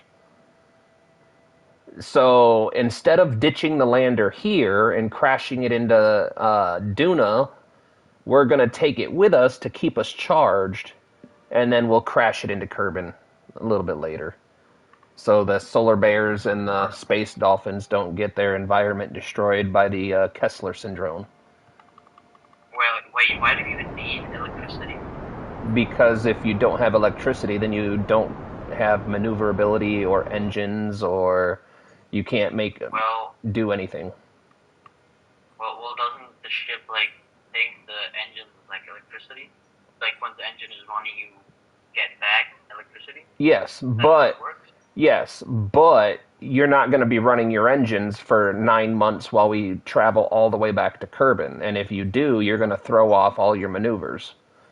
So, Well, yeah, but like you're not even using electricity for anything. you use electricity as you go for the SAS systems, and I like to think that it's also life support and stuff. But you do use electricity steadily while you're in flight. Okay. But Yeah, if you run out of electricity though, then you have zero control over anything. So like if you run out of electricity and you still have like a an orbital path that takes you into Kerbin's atmosphere, it's not such a big deal. What is that? I understand that. My God, my GPU is just odd.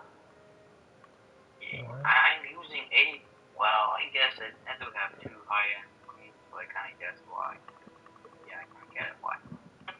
Alright, so what we're going to do is we're going to save. Kind of get it.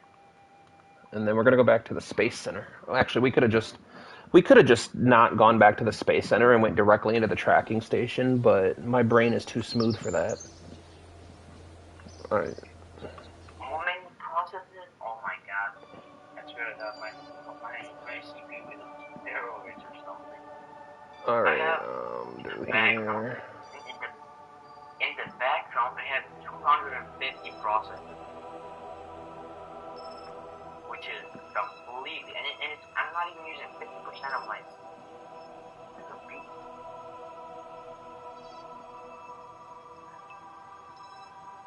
That's great. I think we're going to need some relay stations here soon, especially if you guys want to go out to Jewel. Well, I mean, we can go out to Jewel without relays. Hey man, I cannot wait until you have a PC because then I can like send you schematics and stuff like that. So then I can like design or something for you, or something to the chat and design like a probe or something, and then you can just import it. So technically, it's like aircraft that you're using for like space things.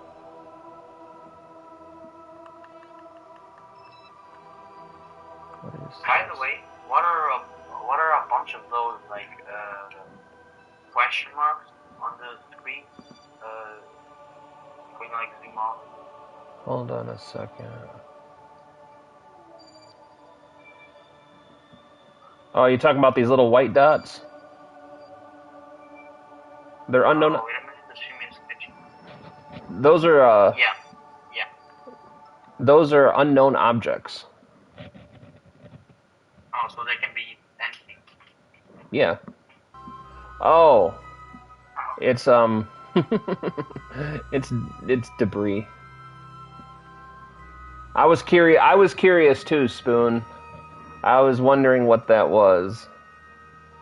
But that's I'm a very bad environmental polluter, and I leave stuff in space all the time. But you know how we feel better about ourselves? We we just quit tracking it. ah. Wait, I have to show you the satellite I made. I'm so proud of this, by the way. Wait, I have to screenshot it. I'm going to. Now, I know we all want to go to Jewel, and I'm all down for Jewel. But just so you guys know, the places I've never been before, I've never been to Dres, Moho, or Elu. Those are the planetary bodies that I've never even visited before.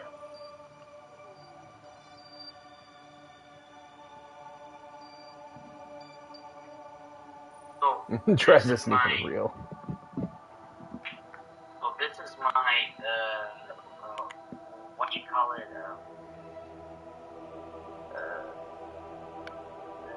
stethoscope, I think it's called, or something like that. No, what's it called?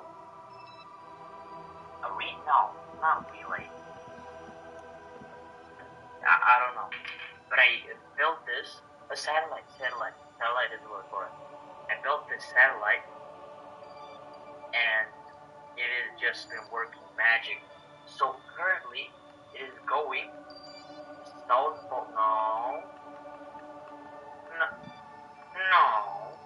Wait, this is not. Drez is just a hallucination. Well, let's go. Let's pack some mushrooms in the Kerbal's pod and go far out, man. I've never been there. I gotta rename this.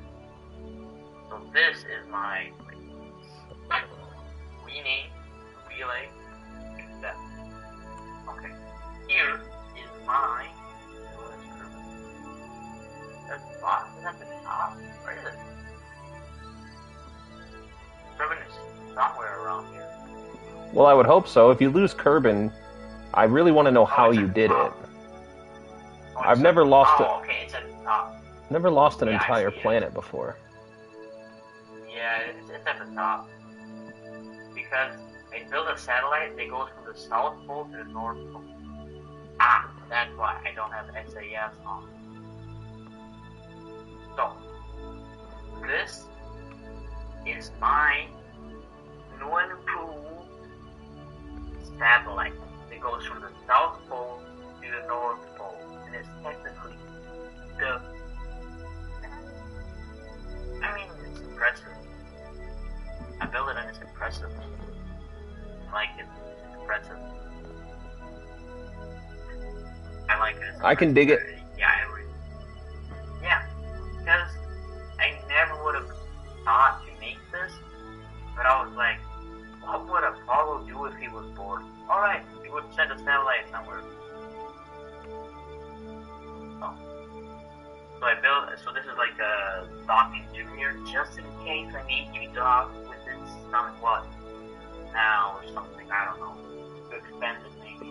I don't know. So I did this, put it up, and it's been working magic. I don't know what magic, but it's been working magic. Like, can I retract all these panels and let it still work? There we go. Yeah, I'm doing it.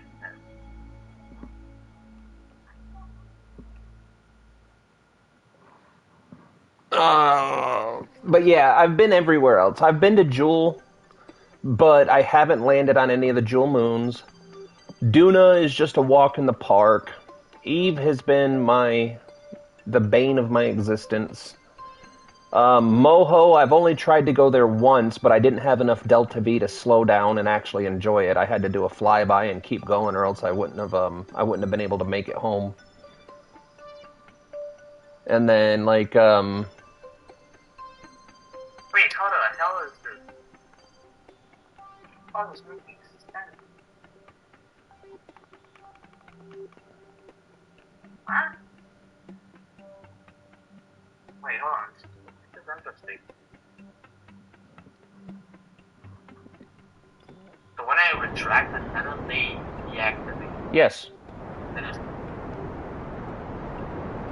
No, we had an SSTO called the Black Star ready for a Lathe mission, and unfortunately that save file got corrupted. So once we rebuild the Black Star, which we should be able to do here soon, then we'll be ready for a Jewel mission, because what I'm going to do is put the Black Star, which is my SSTO, and I'm going to hook it up to my Tazjax, which is my ultimate mothership, featuring 8 nuclear engines. And then we're going to put a lander on it, and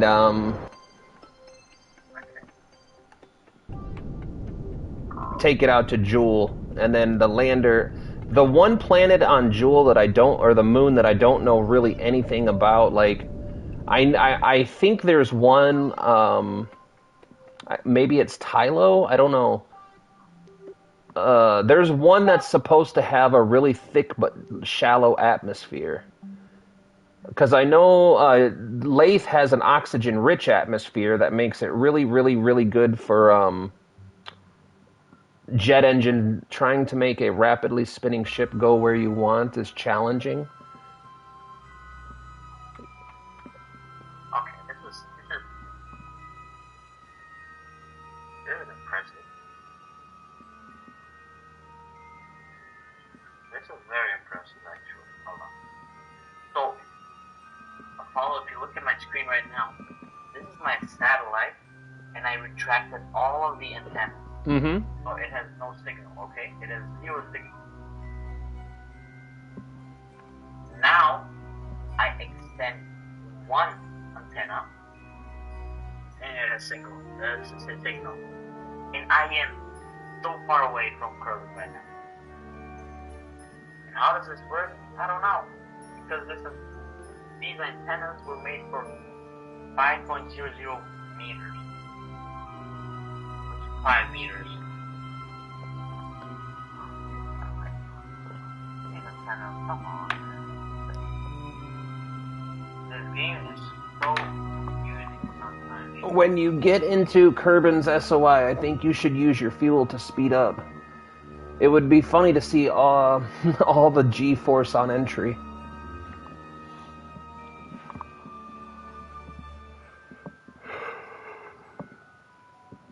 Just wait until, ooh, hold on. I don't want to go past our maneuver. Just wait until you see me come back from Joule. The last time I came back from a Joule mission, I hit the atmosphere doing 10 kilometers, or 10,000 kilometers a second, 10,000 meters per second, so 10 kilometers per second. Sorry, my American brain can't handle the metric system sometimes. I have to stop and think about it. Now, I've talked about it on stream before. I think that meters, kilometers is a better measuring system than the imperial system like miles and feet. I do believe that we should switch to meters. I also don't like kilometers per hour. I think all cars should be measured in meters per second. I think that's a much cooler way to do it. But I am also going to die on the hill that Fahrenheit is better than Celsius. So while I like the metric system for its distance measurements, y'all got temperature fucked up. I'm sorry. I love you guys. I love distance metrics. This is cool. I don't know if you're looking at my screen right now, but this is cool. There you go. You spin me right round, baby, right round. And it's literally going so fast, and it's still accelerating. Oh, look at the antennas literally are detached. I don't know if you can see it. The antennas are literally detached from the... Yeah, if you exceed their ability to stay put, they will detach. But they didn't detach. It just looks like that. They didn't actually detach. Yeah, when they slow down, they come back. They're starting to... Yeah, but Fahrenheit is a better, more... I think Fahrenheit's better, but if you want to get technical, I think everybody should just switch to Kelvin anyway. But if we're talking about Fahrenheit versus Celsius, it's really, really funny because y'all are be like, oh, it's 30 degrees Celsius, it's so hot. And I'm like, isn't that like 75 degrees, homie? That's a cool night on where I live. So where I live in Battle Creek, Michigan in the U.S., right? So if you want to Google map it, you can see about where it is. It's called Battle Creek in the state of Michigan. In the summertime, it can be like 105, 110 degrees in some of the worst parts of the summer. And in the wintertime, we get down to negative 20, negative 30 degrees Fahrenheit. So, What do you mean 100? huh? What do you mean 100? 100 degrees Fahrenheit? Yeah, 100. Oh, Fahrenheit. Ah. Yeah, I don't know what the... Hold on. Let me ask the great Google in the sky. What is 100 degrees Fahrenheit in Celsius? Yeah, so it's 37 degrees Celsius. That's a normal... If you're trying to boil... Yeah, 37 degrees Celsius is a normal summer night for us, a summer day. And then in the wintertime, what is negative 20 degrees Fahrenheit in Celsius? So it gets to 28 degrees below 0 Celsius. Oh, okay, that's cold. Yeah, so in the wintertime we get super cold, and in the summertime we get super hot.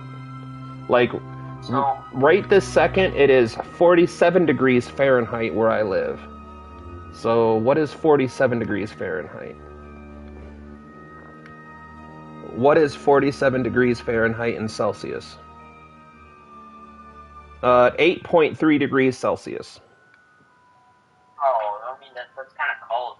Like, in Germany right now, it's minus 1. So it's basically freezing. Just for context, just to give you an understanding of how how degrees work and everything. So I agree, bub. 0. I agree. So 0 is where water freezes, and 100 is where water boils. So you kind of orient yourself around that, if that makes any sense. No, I don't understand. What do you mean? Argued myself around what? No, I mean, like, it's 0 degrees, water freezes. So when water freezes, it's 0. Okay? Yeah. But when water boils, that's 100. And that's how we orient ourselves around. Because, wait, what is then the freezing temperature for Celsius? I mean Fahrenheit. So water freezes at Fahrenheit. Yeah. Hold on. I think I just messed up. Hold on.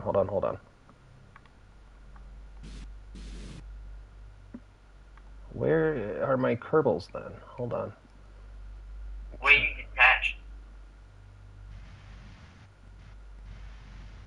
Alright, so my Kerbal should not be in here.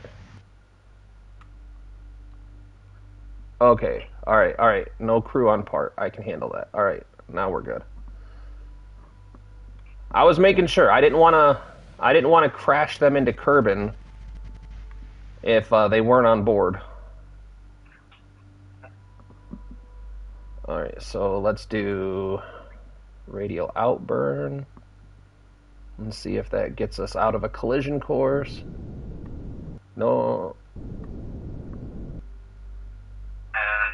Nope. Radial in. We're going the wrong direction. Nope, now we're going the wrong direction. What the heck is going on here?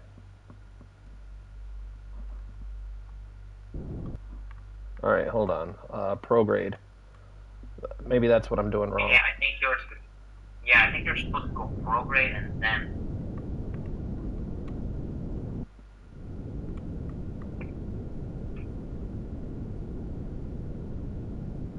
Yeah. There you go. Yeah, it's working. Are different than they are on Windows? Why would they be that different? Like, I understand Linux is a different operating system. No. Windows is for dummies. Linux is for professionals and that literally need you. Yeah, but why would the controls be different for a game? Because isn't it the same keyboard?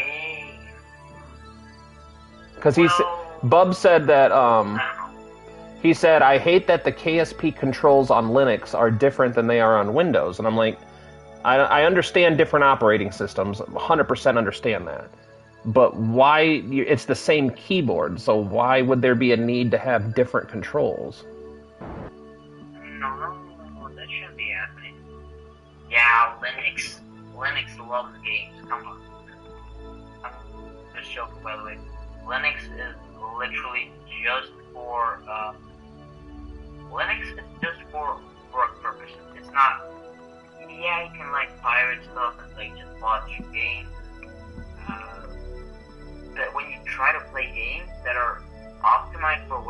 because every game is optimized for Windows. Maybe some controls are different, but it should be.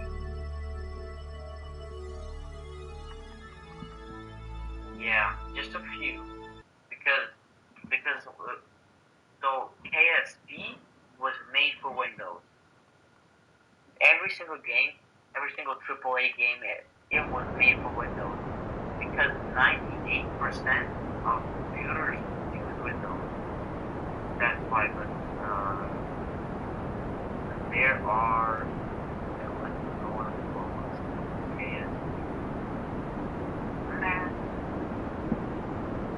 But yeah, some tools might be just, but I don't know. It's not everything. The whole game's not gonna crash. Well, it's gonna delete itself because. Unless you're playing PS5. Well, yeah. PS5.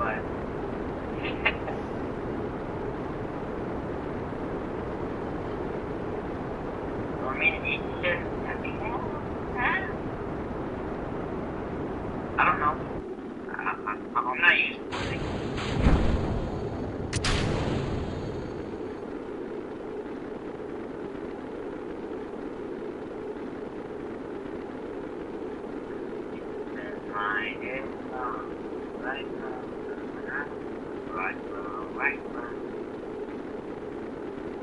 Damn, the song is just like stuck in my head right now. You gotta look up Marilyn Manson's version. Or wait, no, that's a different song. Completely different song. I adjusted the keyboard map to be downloaded for playing. Okay. There's our lander, guys. I don't know. About to hit the ground and explode. Yay. Fireworks.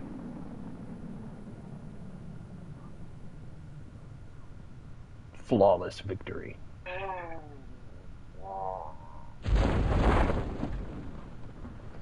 Sorry, downloaded the standard Windows one and adjusted it for Linux. Got it. I understand now. Yeah. But Linux is not made for games. Linux is made for working stuff, for programmers, for designers, because Windows takes a lot of your stuff for stuff that you don't need. If that literally makes any sense. You are literally so Linux is just bare bones. You got no UI, no nothing. It just codes and code and code and code. Which might not be a problem for a programmer because he's doing a lot of it at his work, right? But for someone dumb like me, I use Windows because it just click and left click. It just works. Windows is just like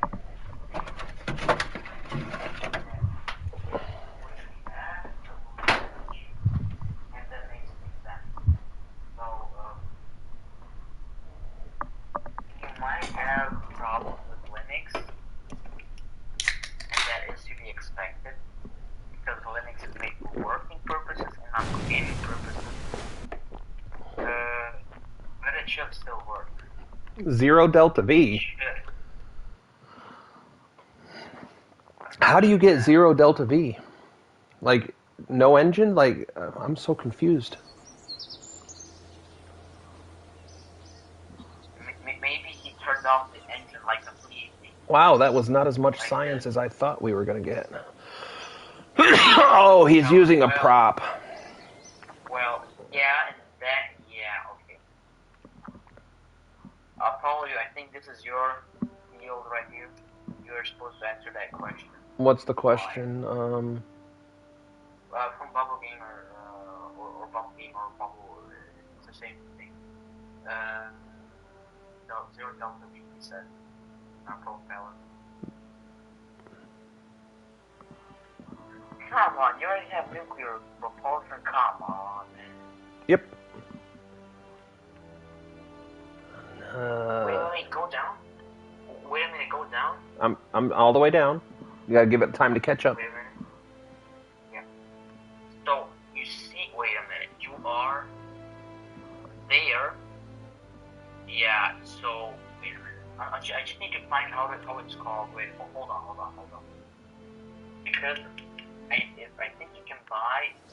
Oh, you already bought something on there. Yep, I bought nukes. Yeah, because wait, I'm just gonna tell you. Wait a minute. Don't go anywhere.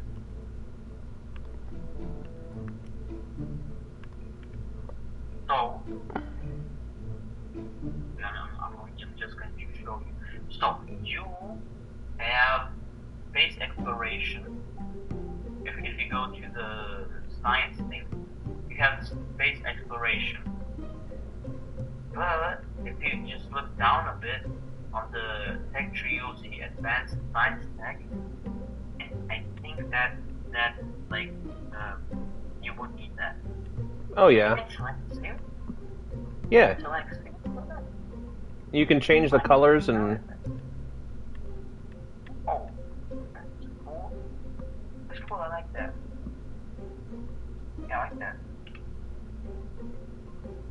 Oh, Right. So, to Gilly then? I mean, now you have nuclear propulsion. That's like infinite delta V or something, right? No. It just makes it to where you don't need oxidizer.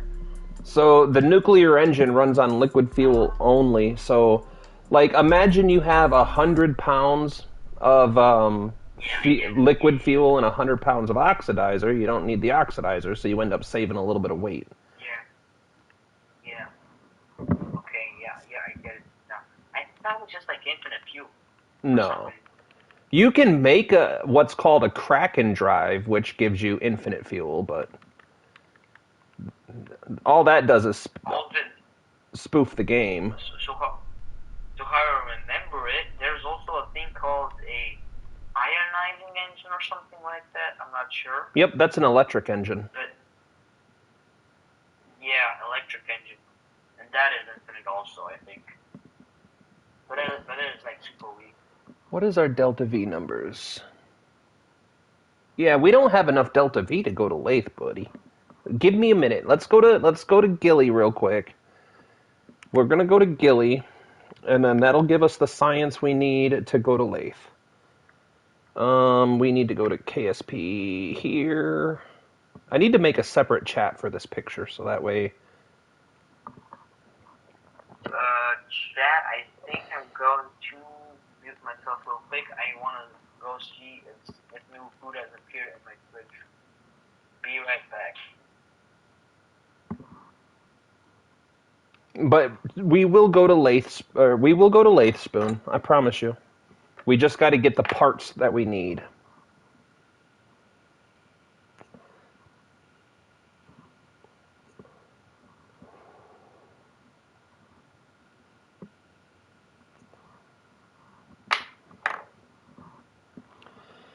Yeah, but if you go to Gilly, you have to be in the sphere of influence of you know what.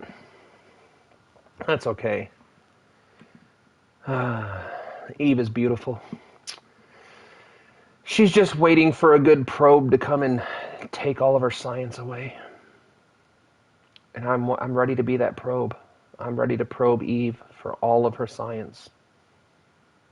All of the science that she's worth.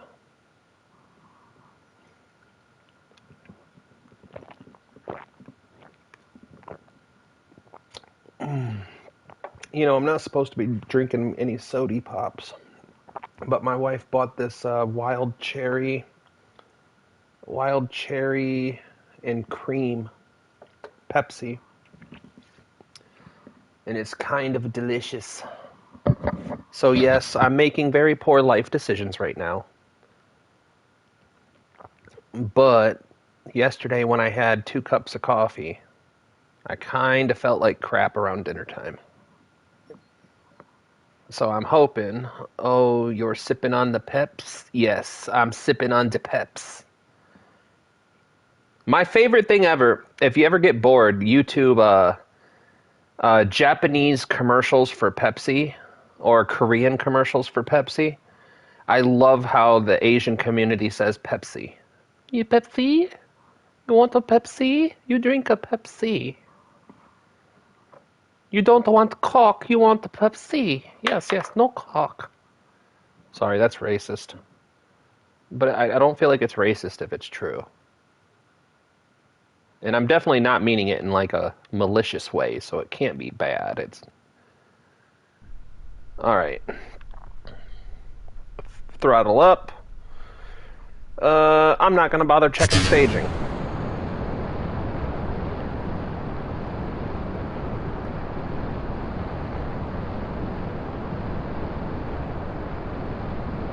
Take me home, country roads to the place. Yeah, it's kind of funny. They just came back from a 2-year mission from Duna. They get 1 day off. Yeah, Apollo gets canceled before we even reach the next stage. I get that. Bub and Tazjax are thinking the same things at the same times. I'm a little concerned about that. What happened? Nothing. Nothing happened. There's no reason. It's not like anybody can... You can't rewind the stream and prove anything. Nothing happened.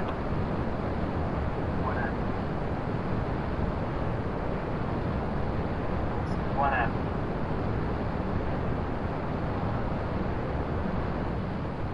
I'm not seeing anything to launch.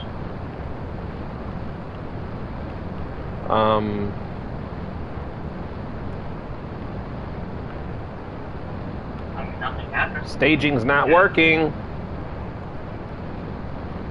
God damn it. It's not staging. So I just went to my pantry, found some cookies, and they were all like mushed together somehow. They're all cracked.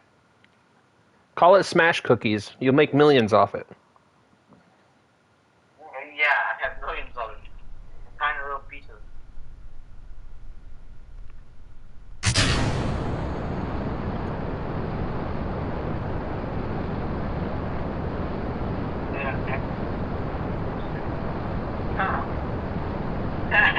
Can you do an accent?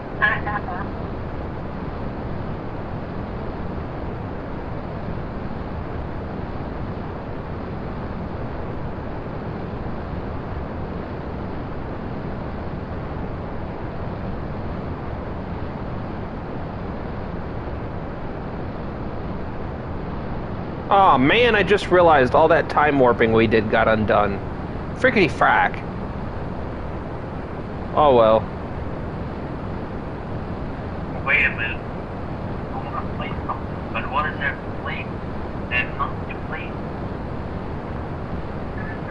You never wanted that Oh. Yeah, Starship ain't got shit on us, Spoon. The Spoon is the future of space travel. Uh-oh. What the hell was that all about?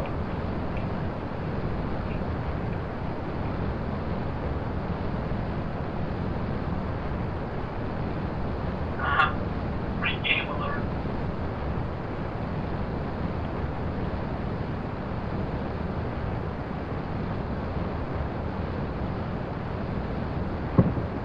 I don't know what just happened there, but...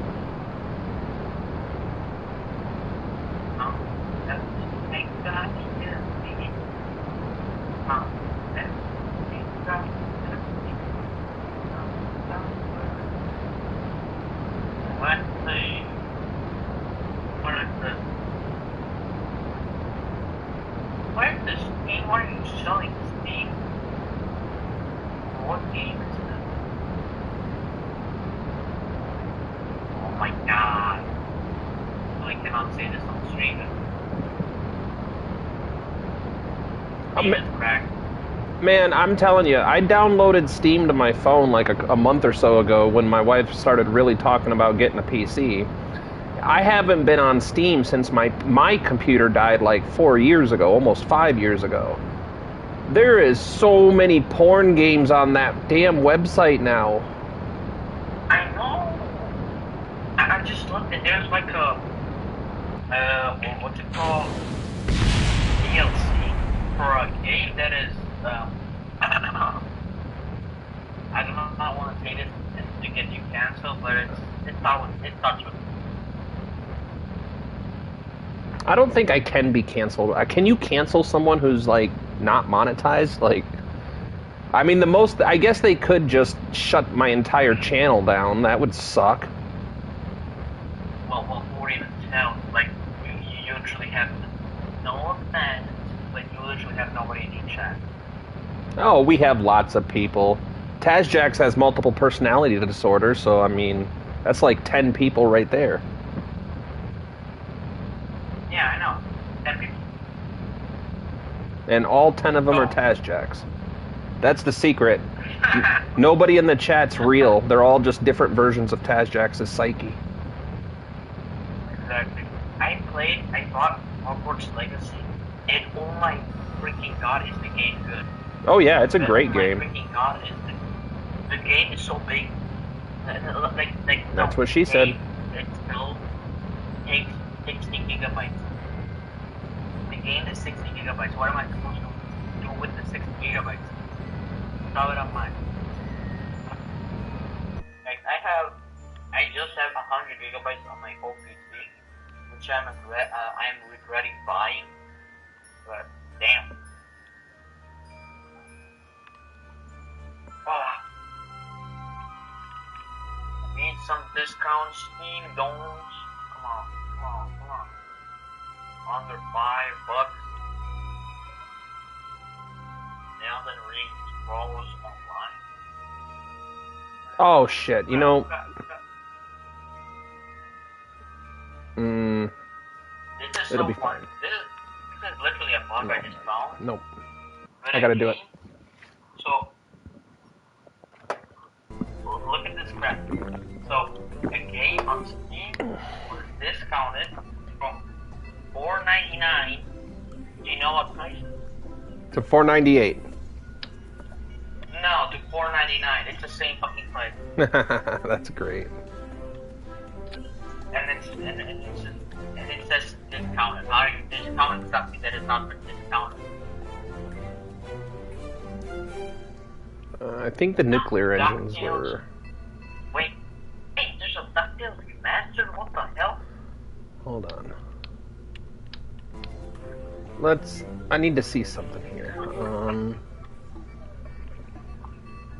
Oh my god, this game is not worth it. This game is not worth it. Oh my god.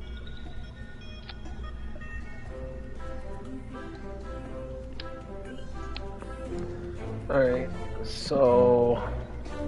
Oh,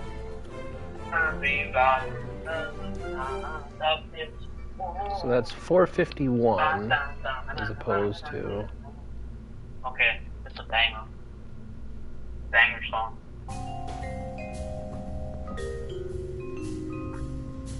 The only good game that is the only good the only good song that is dubbed ever is DuckTales intro song. You cannot beat that. Come on. 657. Oh, supermarket together. Hold on. Wow, that's a quick game. 570.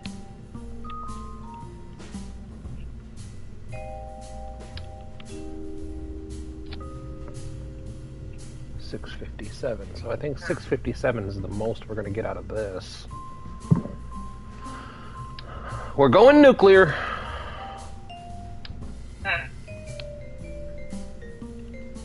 Alright.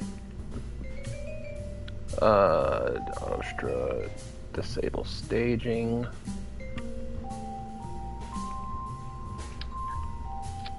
Oh my gosh. There we go. I'm just gonna watch. You know what? Chicken butt. I think I'm gonna hop. Yeah, I think I'm gonna hop off for today. Alright, bub, I'll see you later. Yeah. I just. What's the word for it? Need a break? Netflix and chill. Yeah. That's the word for Netflix and chilling. Okay. Yeah, bye. Later.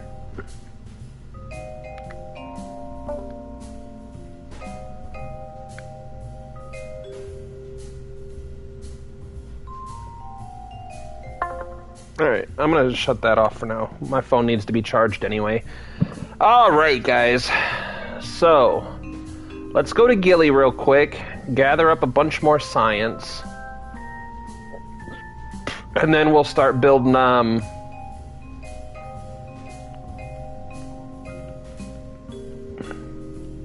we'll build something to go to Lathe. What time is it? It's 2 o'clock. Let's see what Tazjax is doing. No, Palia.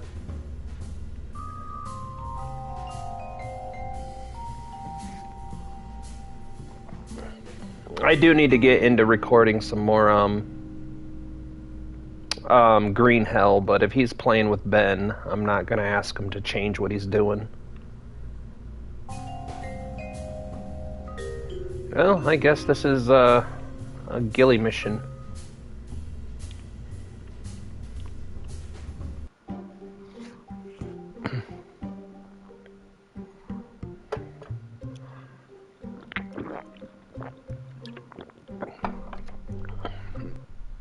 If you guys are dropping in for the very first time, the little number on my screen says 7. So, if you're dropping in for the very first time, it's good to see you. Thank you so much for joining. If this is your very first time joining us, don't forget to hit that little thumbs up button down there. It helps out. Oops, if I don't push wrong buttons. It helps out the stream quite a bit. You know what? Hold on. This is bugging me. It's bugging. I'm sorry. I know you guys want to see giant rockets go up in the sky, but this is bugging the hell out of me right now. How is this not auto-strutted? I auto-strutted everything.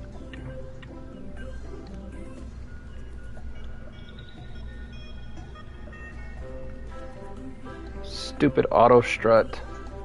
Stupid game.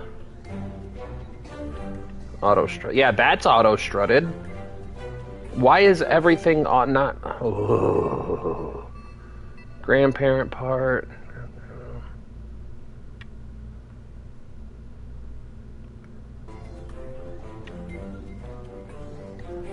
No wonder we were so wobbly. Wiggly and wobbly. Alright, now, save craft. Launch. I could see when we were trying to launch that something wasn't right.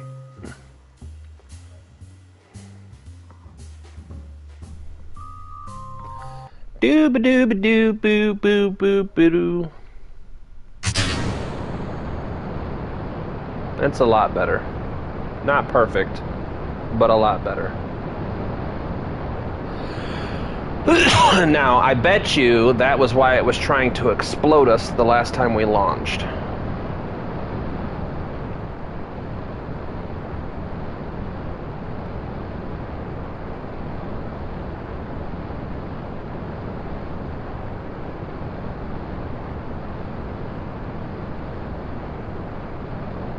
I don't even know if we've done a Mun landing on this playthrough yet. I genuinely don't remember.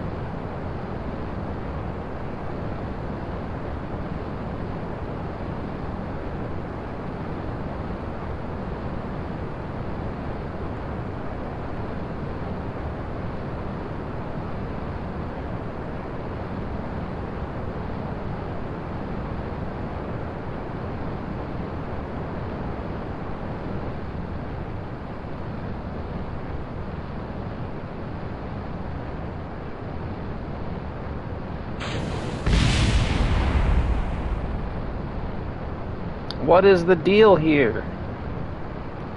Why is this thing so hard to control all of a sudden? I feel like it did better before.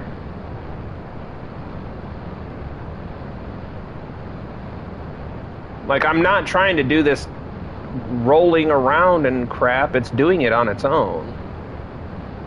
I thought that we would have fixed that.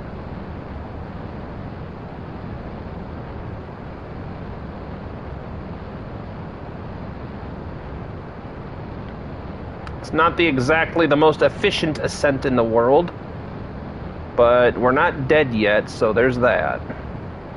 Yeah, now it's starting to stabilize a little bit. I didn't put... Yeah, I don't have the trim on.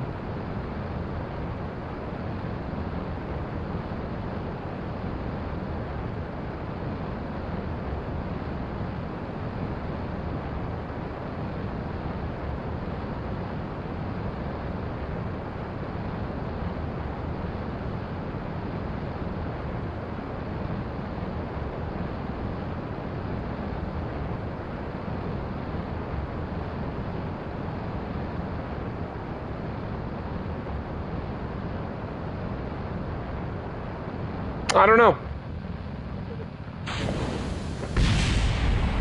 I don't know what it's hitting. Maybe your thrust is too low? It shouldn't be. It might be, but it shouldn't be. Let's turn that.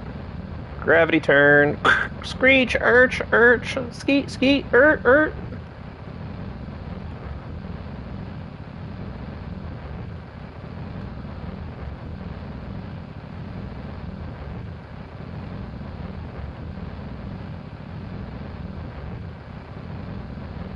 We're not dead. Probably shouldn't be followed by yet, just saying. Well, I mean, the possibility, I think that twin bore is struggling. Yeah, we gotta get rid of it. This trip should get us the Mammoth. The Mammoth is my preferred center stage.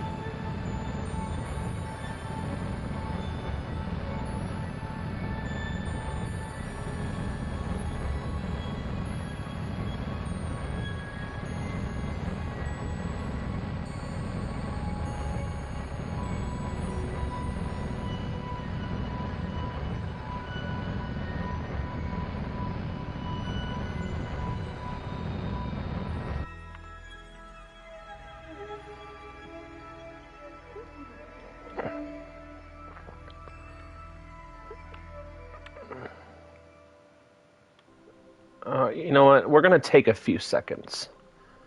I should have done this in the VAB, but I didn't, so.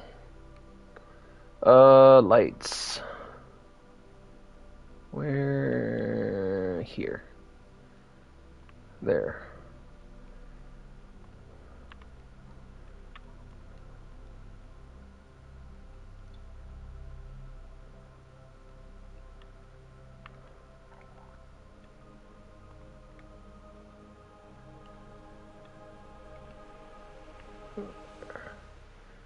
So now lights. There we go.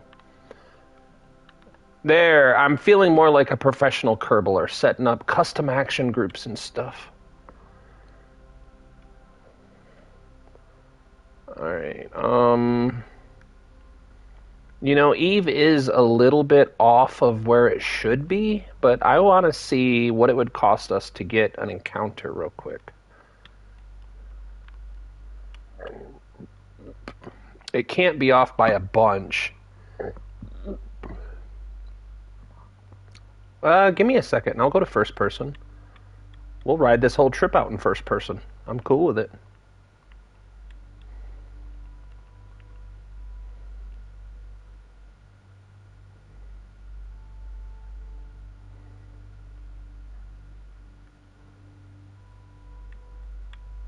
Yeah, I think we're gonna have to go around the block one more again. All right, let's go around the block one more again. But we'll go to first person first. Bill? Bob? Or wait, Bob? Bill? Look, not all Kerbals look the same, okay? Nobody is saying that. I wish you could click buttons. You know how cool it would be if you could run the pod from first person?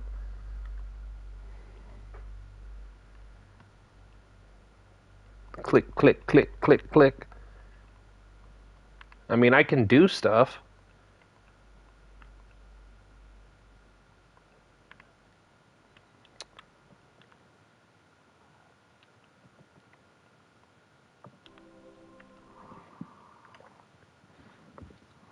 No, I can do entire launches in first person. I can do trips and maneuvers in first person.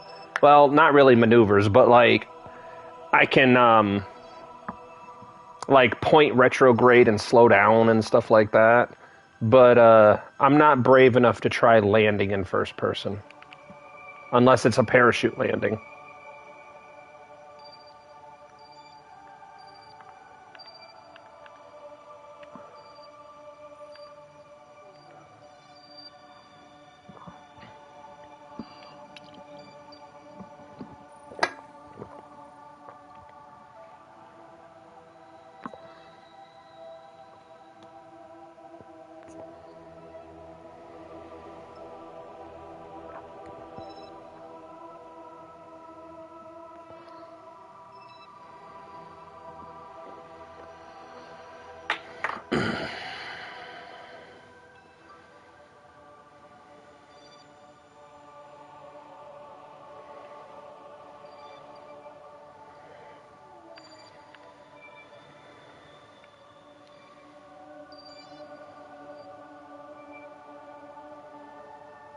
Yeah, I cannot for the life of me remember if we've gone to the Mun yet.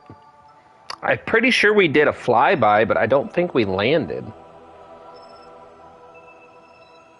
That would be some easy science to get. We might even be able to get that on the way back. Because, I mean, I don't think we're going to have the same problem as we did last time.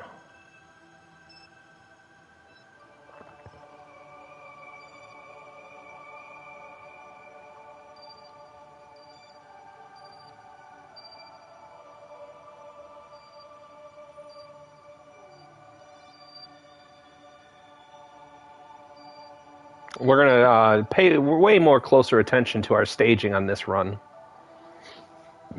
I wish I had better time warp.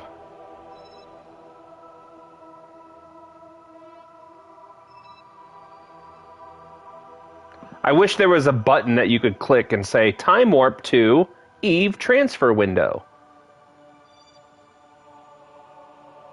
Time warp to Duna transfer window.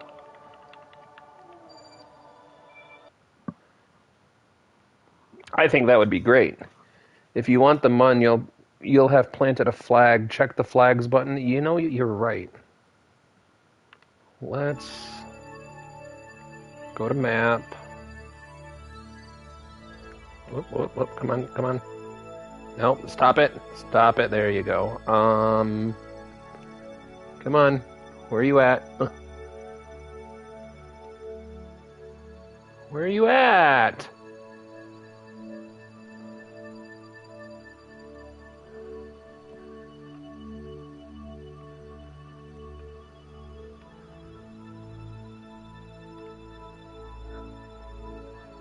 Why?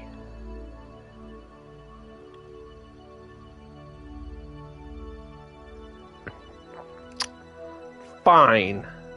Be that way. I don't want to look at it anyway.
I mean, it's a little expensive, but it'll be fine. We got the Delta V for it.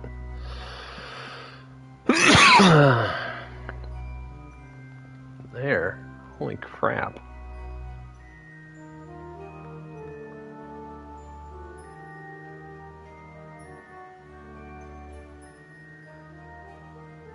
Yeah, no flags on the Mun.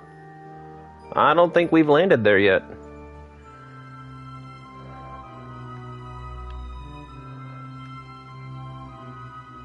Come on. I hate how sensitive this is.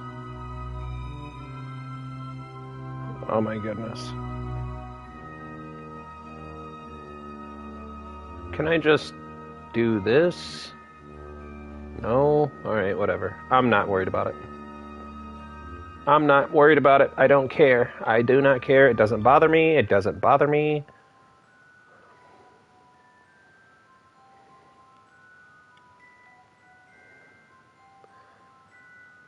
Yeah, I do too. They, honestly, for what the game is, they did do a fantastic job on it. It just really sucks that the studio doesn't support their own games. And the modding community has shown that they could do so much with it. So it's not like it was like, oh, we took it as far as we could and there was nothing left to do in the game. Then, no, the modding community turned this game into something I can't even begin to describe. Like, modded KSP is just its own unique game. It doesn't even look the same. Because I'm watching a YouTuber by the name of Mike Aben play. And he's playing a mod called RP1. And it doesn't even look like the same game.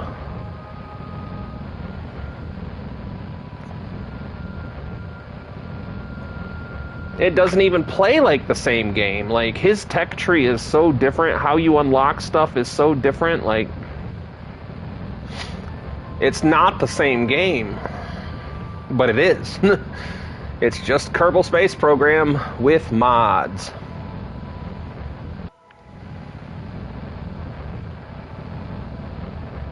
It is. RP1 stands for Realistic Progression.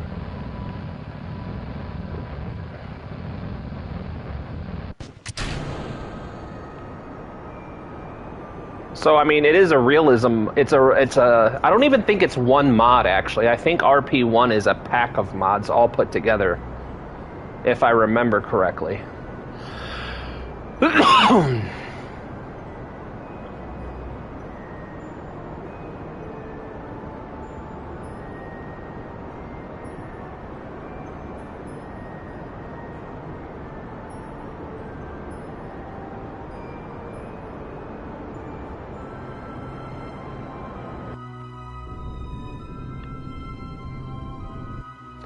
Hello, Rocket God. Think the Jeebus that you're here. These Kerbals need a Rocket God for what we're doing. Because we are on our way to Gilly.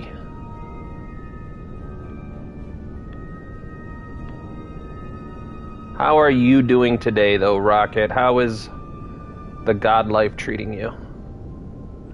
There it is. All right. Ooh, we almost went past it.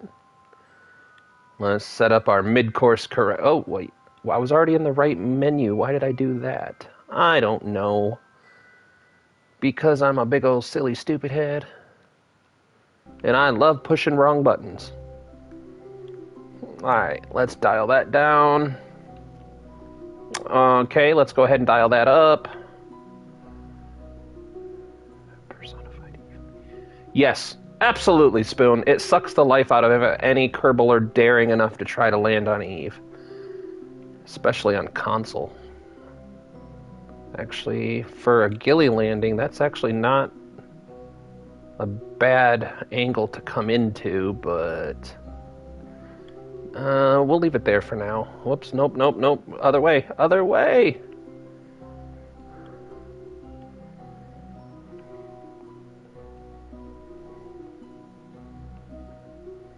I can't remember Eve's atmosphere, but I'd like to stay well away from it, really.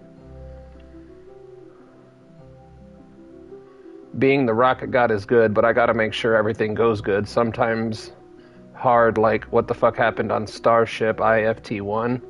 Imagine how inefficient it would be to use Eve as a place to mine fuel.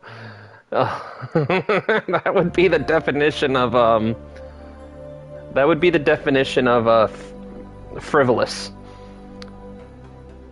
I mean, unless you're mining fuel for RTGs, I mean, I could maybe see an argument for that, because then you get unlimited power. But I'm pretty sure you get solar power on Eve, unless... I don't know, like, theoretically, if you think about it, realistically, you shouldn't get solar power on Eve. Eve has a dense carbon-rich atmosphere with lots of sulfuric and stuff. Like the cloud cover, you shouldn't technically get... You shouldn't get any solar power on Eve, but... We are not going to judge Kerbal Space Program on its realism. What happened on IFT-1? I don't know. I keep up with stuff, but I cannot remember the names of all the starships and programs, and I cannot remember those things. I'm a bad science enthusiast. I'm really good at absorbing information. I'm really horrible at retaining that information.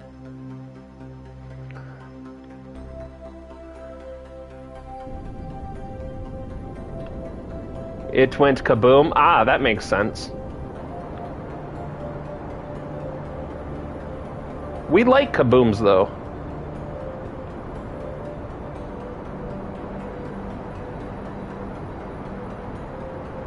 I like it when things explode.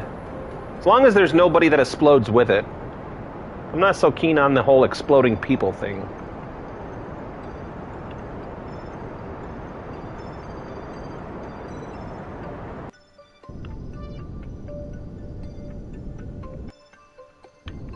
There we go. We'll take that.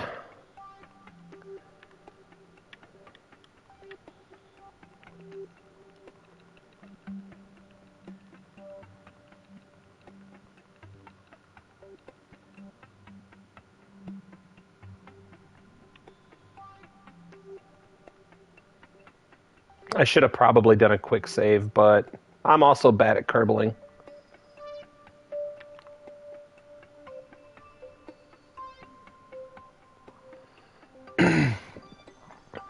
Yeah, Rocket, you should have been here a little bit ago. We had lots of kabooms going on.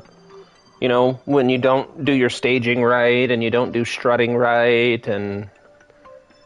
You know, you start landing on a moon very far away, and then suddenly your ship starts exploding and flipping around in different directions, and... Oh, look at that! We arrived at Eve.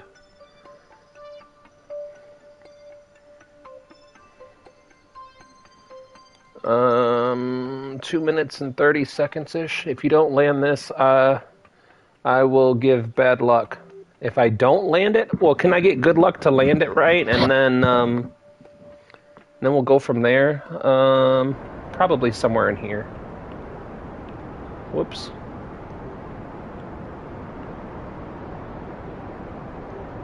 Oh no, you know what I did forget to do? Crap! I forgot to rearrange our lander. Oh no. Oh no, I forgot to do... God dang it! I was talking to chat and forgot. That's okay. We might still be able to do this. All hope is not lost yet, but it is not looking great. Come on, all we gotta do is close that circle up and we'll be okay. Come on, close it. Come on, before we run out of fuel, please! Please! I don't want to fail. I should... Ah, there we go. Alright, we're good. Alright, so, first things first, let's decouple that. And then what we'll do is we'll put...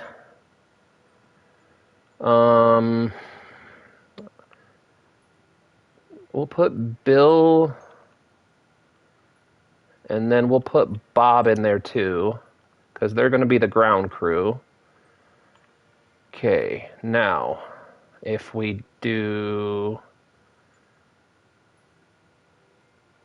this, then switch to this, and then if we sneak in here, let's go like this. And then if we sneak in here, come on, We can do this. And then we can do...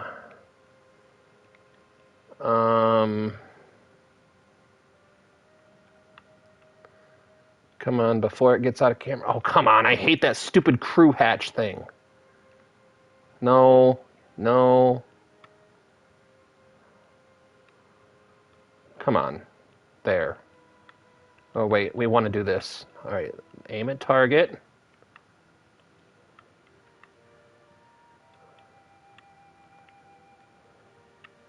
Aim at target. SAS engage.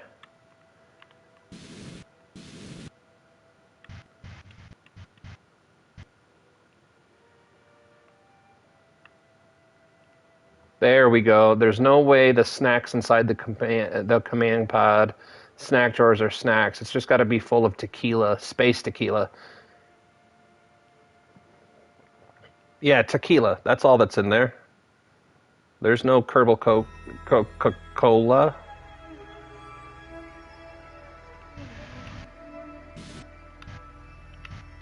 There we go. Catastrophe avoided. Alright, now. Are these active? No. Alright, so let's activate these engines. Because I'm not trying to do staging maneuvers right now. I need to double check our staging, because we were supposed to do this in flight, and I didn't do it. Maximus! How's it going, homie? Alright, now.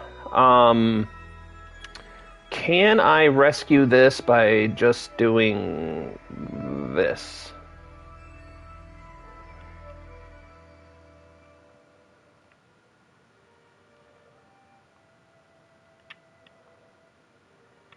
So I think we're good. I think we salvaged this.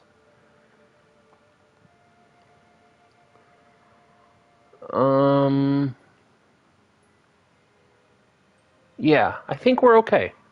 I know the Delta V numbers look really low right now, but you have to keep in mind that, for one, we're landing on Gilly. It's going to take like 12 Delta V. It's going to take like 12 meters per second of Delta V to land on Gilly. And then the other thing is, we have these nuclear engines. It looks low right now, but once we're done with the lander, we're just going to ditch the lander. For this mission, we remembered to put solar panels on, so we don't actually need the lander to come with us this time. So we're not going to be hauling around that dead weight. All right, so those are not active. Those are active. Okay, we're good. I think we're good. 1 minute, 30 seconds, or 2 minutes, 30 seconds, so 1 minute and 15 seconds.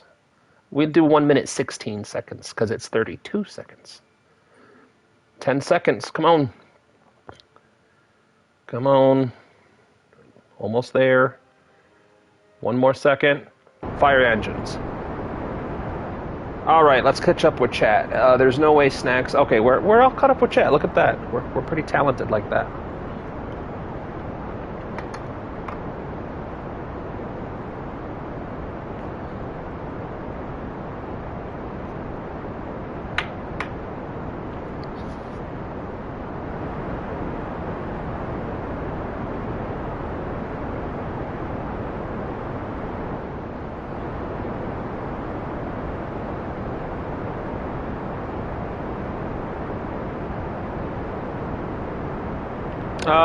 Space debris. There's no lander there. You don't need to worry about that. That's just space debris. That's all it is. It's not like we're leaving space debris everywhere we go. Because we're not. That would be bad.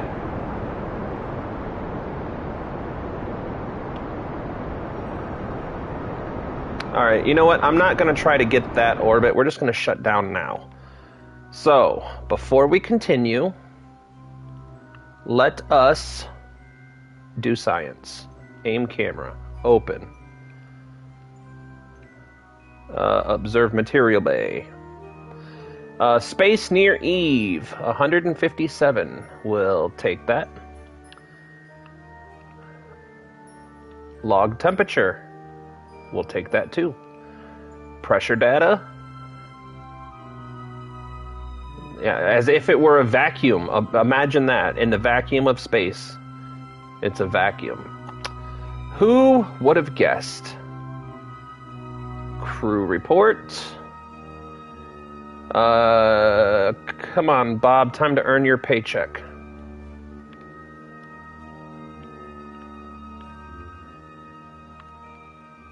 Not that I pay him anything, but we can pretend that we do. Now, we're not going to break solar panels this time.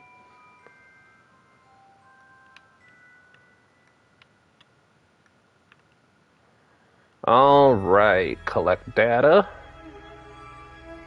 And reset. Take data. Oh, come on, stop it. Collect data. I hate that you ask me, are you sure? Yeah. No, I don't want you to collect the data. I went through the whole process of clicking the damn button by accident. Take data. All right.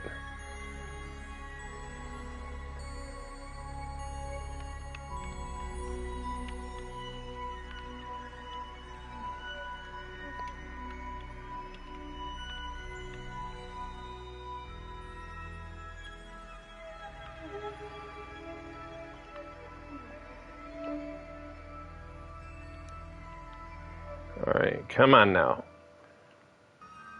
And get back in. All right. Is Eve the reason for your downfall, or is it just a big misunderstanding? Both. The answer to that question is both, because Eve, I'm cursed with Eve. Every single time I try to go to Eve, something bad happens. And the last time I was like, oh yeah, we're almost ready to go to Eve. I went to go do a test flight of my Eve project, and the game crashed and corrupted the save file. So, yeah, we lost all, what was that, 2.5, 3 months worth of progress?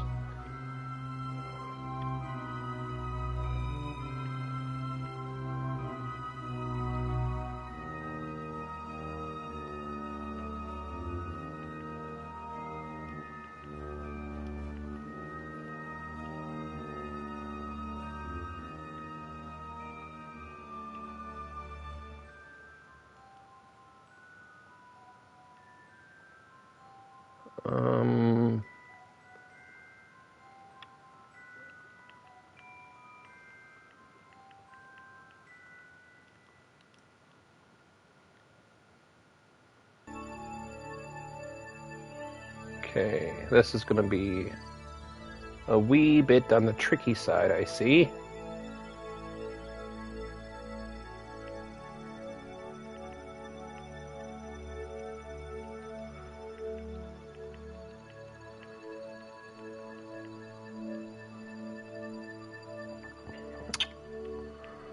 I really don't want to have to adjust this orbit 100 times. I really don't want to. But... Alright,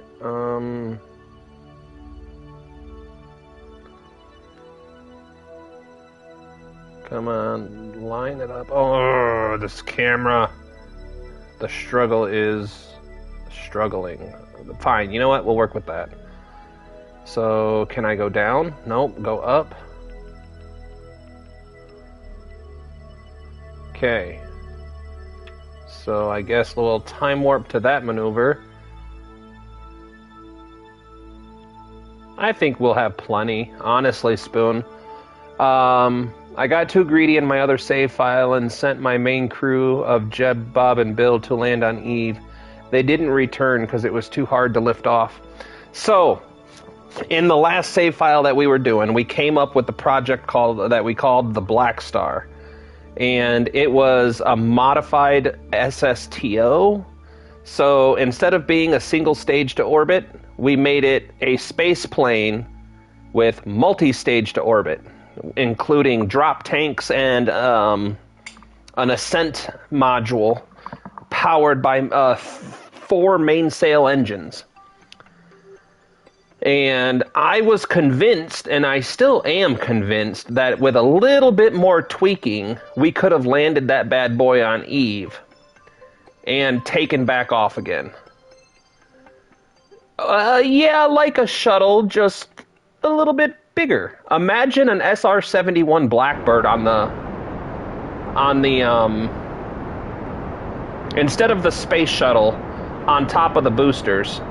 It was an SR-71 Blackbird powered by two Rapier hybrid engines and a single nuclear engine in the middle. So she was a beautiful thing. She was gorgeous. She flew really well. She could make it to Kerbin orbit and back again safely. And with the lift stage, I don't know what you call it. I guess I should have built an SSTO. Mine was a lander, like Mun or doing a lander. It's so hard to fit enough Delta V in a lander for Eve because you need a minimum of $8,000. A minimum of 8,000 meters per second for that trip. Alright. So now, if I come out here, and I pushed this orbit out just a little bit, what's this going to cost me?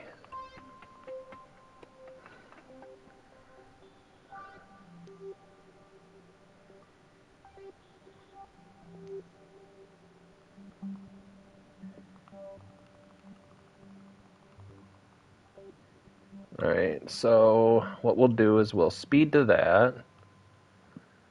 Are you trapping a Kerbal on Eve for their crimes against the Kerbal Society? No, we're trying to get to Gilly right now, because I'd like to get science on Gilly, and then that should unlock another large chunk of the tech tree for us.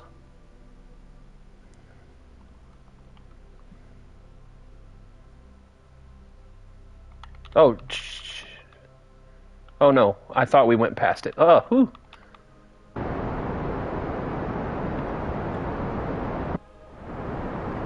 But I'm starting to question if we have the Delta V for this trip.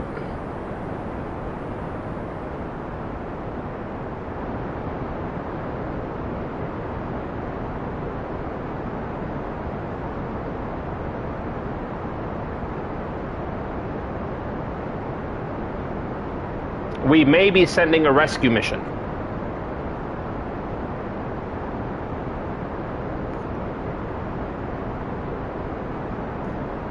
It may become necessary.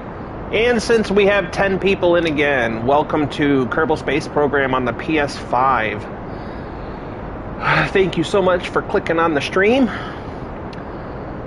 I will leave for 40 minutes and do homework. All right, Max, good luck, bub. Study hard, get good grades, stay in school, okay? Drugs are bad. Stay away from alcohol.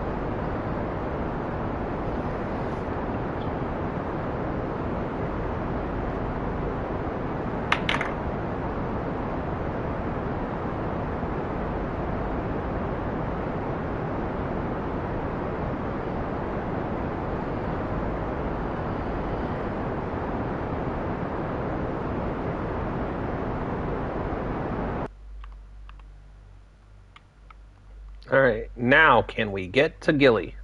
Please. Please? Because I think if we can land on Gilly, then we can transfer all of the fuel from the lander to the mothership. Whoops. There was a thing there. Alright, now. Okay, let's see if we can't get a better view. Alright, so if I dial this back so we don't go crazy with it.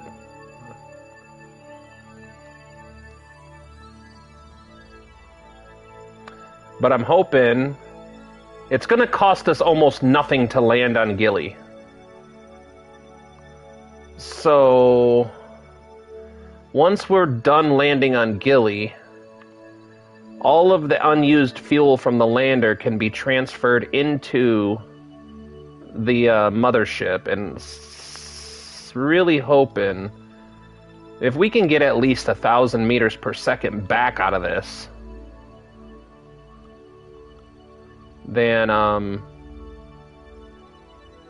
that would be, I think, enough to get us home. So I'm not super... come on now. I didn't want to do all that. I don't know if 6,000 is enough to avoid the terrain, really. That'll be enough. 7,000 should be enough, I think.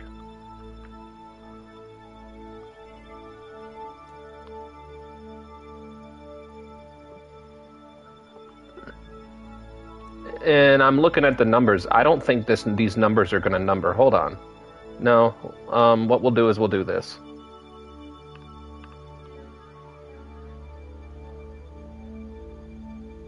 I don't think we're going to have enough for this.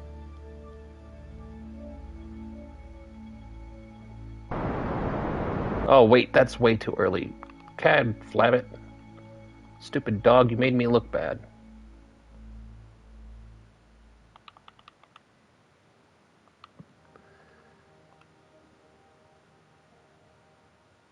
No. The only thing I hate about Gilly is that the orbit's so inclined. If the orbit wasn't so inclined, I'd love Gilly even more than I do. I like the fact that it doesn't take much delta V to land. Like, you could land on Gilly using nothing but RCS thrusters. Really. I've done that before.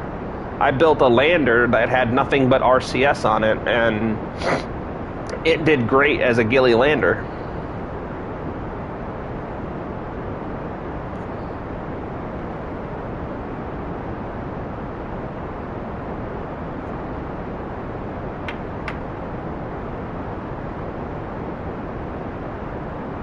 I'm just hoping that once this is all said and done, yeah, it really is. But I'm hoping once this is all said and done, we'll have just enough fuel to get a Kerbin intercept into the atmosphere. Because if we can even barely get a Kerbin intercept into the atmosphere, we'll be fine. I don't care if we hit that atmosphere at 7,000 meters a second. Doesn't bother me in the least little bit. But we do need the delta V to accomplish that. Or we will be sending a rescue mission.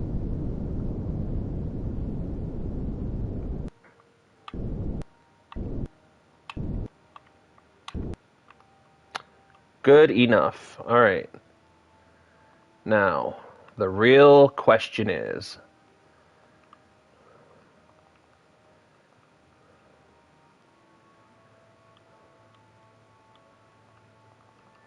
whoops, too much.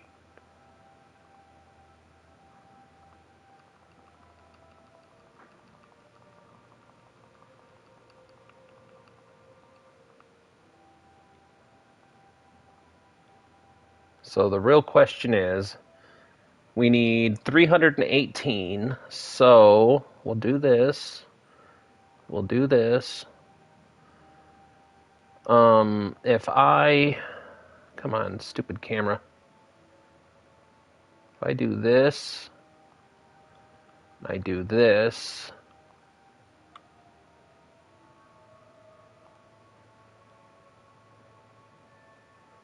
That gives me 528. Yeah, what if I do this for now?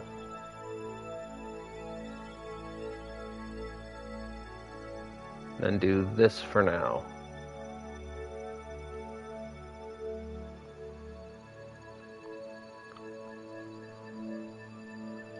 We might be landing on Gilly with RCS thrusters. Let me double check how much a transfer to Kerbin was going to cost us.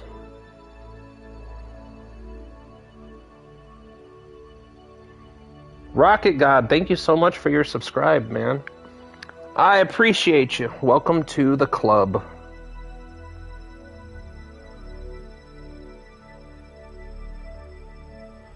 Alright. Eve, let's see.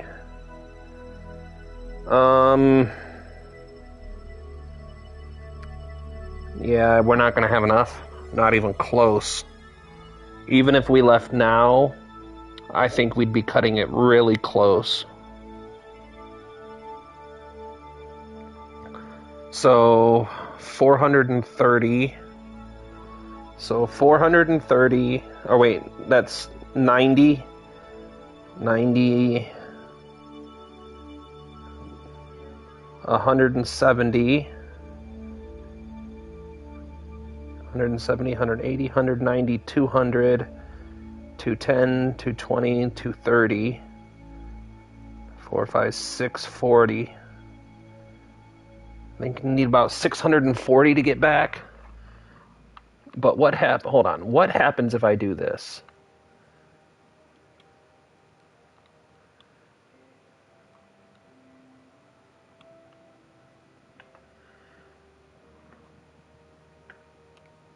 Yeah, we're not going to have enough.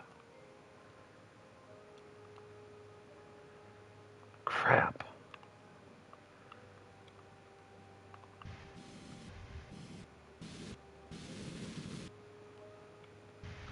So, what do you guys think? No, it's only like, what did I just say? 640? So, that's 410. That's 470.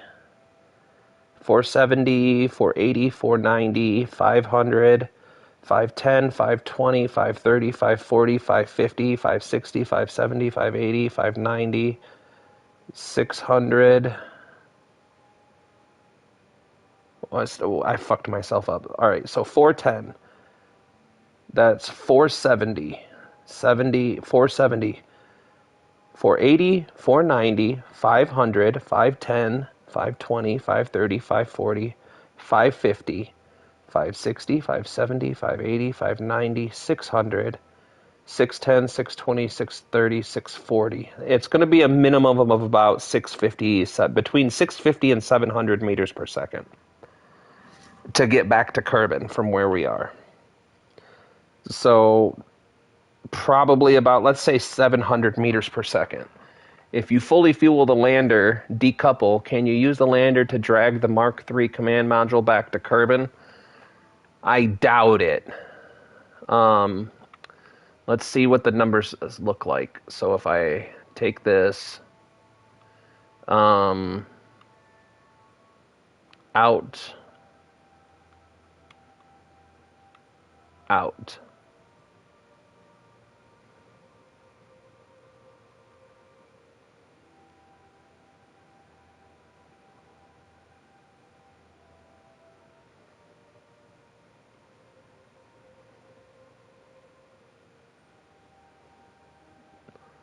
Alright, so if we deactivate the engines,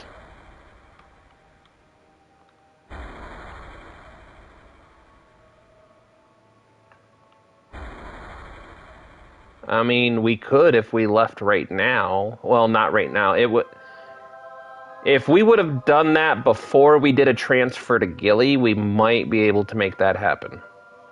Because, I mean, the Delta V looks good for it.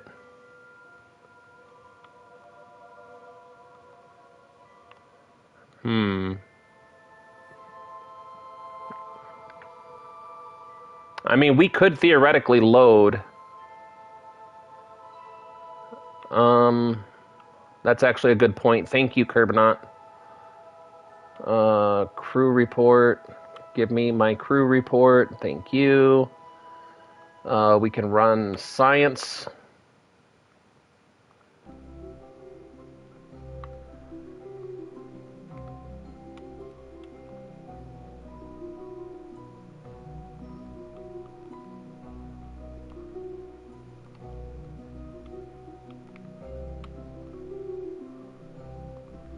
Okay.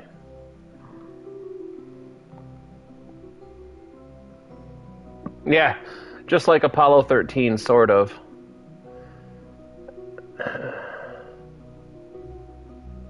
EVA experiments are not... they don't have EVA experiments on PS5. The console version is... we also don't get EVA construction on console either.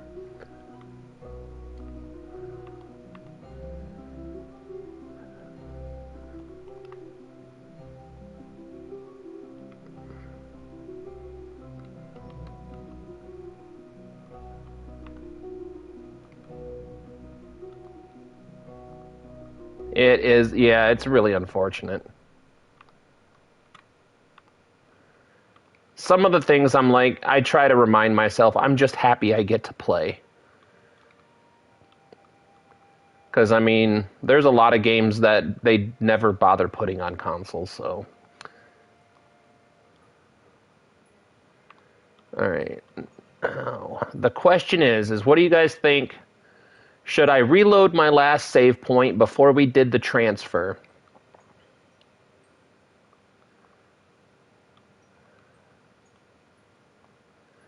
What we can do is either we can A, continue forward with the mission. We land on Gilly, collect all of the science that Gilly has to offer. And then we send a rescue mission. Because we do have Valentina sitting at the KSC not doing anything, twiddling her thumbs and painting her nails and crap.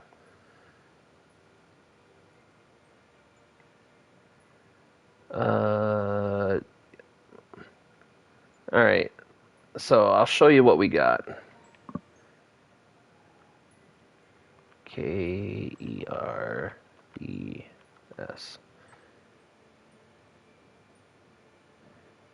It's enough, then just go on with the mission. So if I reload it, we will have enough to go back to Kerbin. Because in all honesty, we used about 700-ish meters per second to re-angle our orbit to match Gilly. And transfer to a Gilly, to get a Gilly encounter. So before that, we had, I don't know, around 1,500, 1,600 meters per second if I drain the tanks from the lander. If I go back to that save, here, I'll just show you.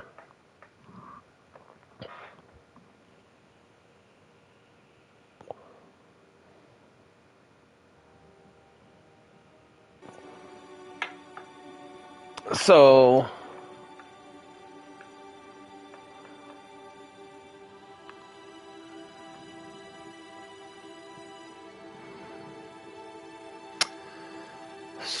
it looks like I lied. Oh, no, I didn't. Okay. So, if I drain the tanks from the lander...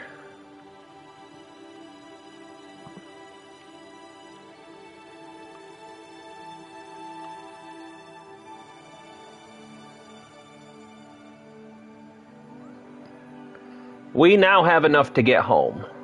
More than enough, actually. So, I suppose the circumstances are rather dire. No, they're not dire. Because the two most logical courses of action. We could ditch the... I mean, it's up to you. If you really need or want that science, you could go on and send a rescue or send another mission to do it instead. Yeah, that's it. It's just another shut off a few of your nuclear engines. You might be able to get Delta V. Well, let's see what happens.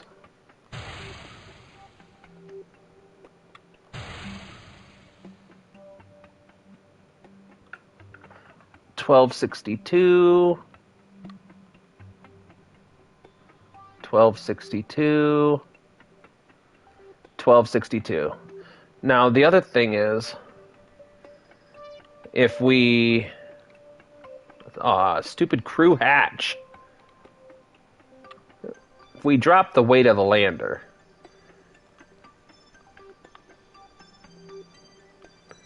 So, I mean, like I said, without the mission of Gilly, we really honestly have plenty of Delta V.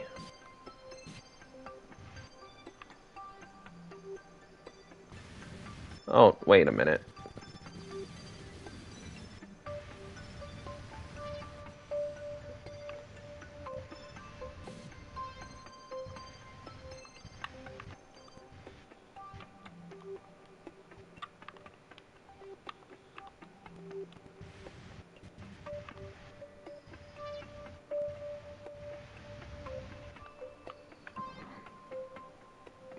I mean, I guess we'll just take the science we can get.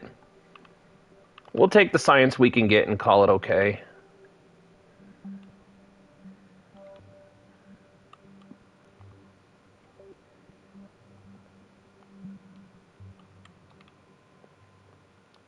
Because, I mean, it's going to cost us the same amount of time no matter what we do.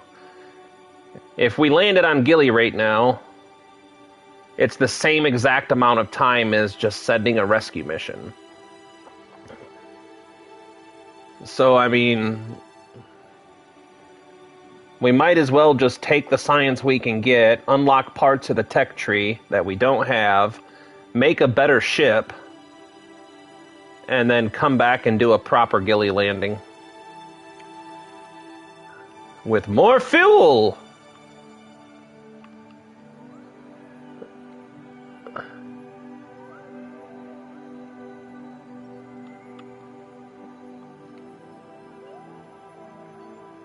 Yeah, something like that, Spoon, because there's just no reason to try and sit here and do a bunch of nonsense. It's just going to take more time. Well, the same amount of time is what I mean, so...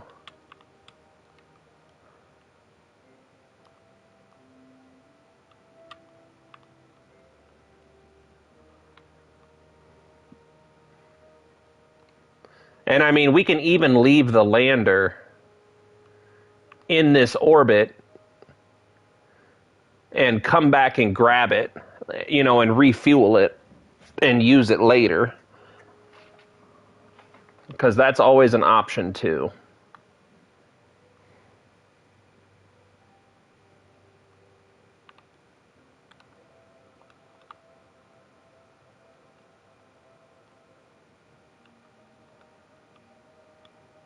Because, I mean, the lander is... It's light, but it's more mass. So... Or, no, I can leave it. It has solar panels.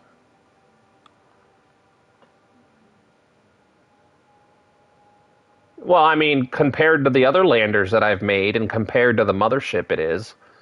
Now, as far as landers go, no, it's heavy as hell. But most of my other attempts at making landers were like 3 times bigger than this. It's something that I've still not gotten really that good at doing, is making landers. I suppose if we're going to leave it unsupervised for all this time, we should probably close her up.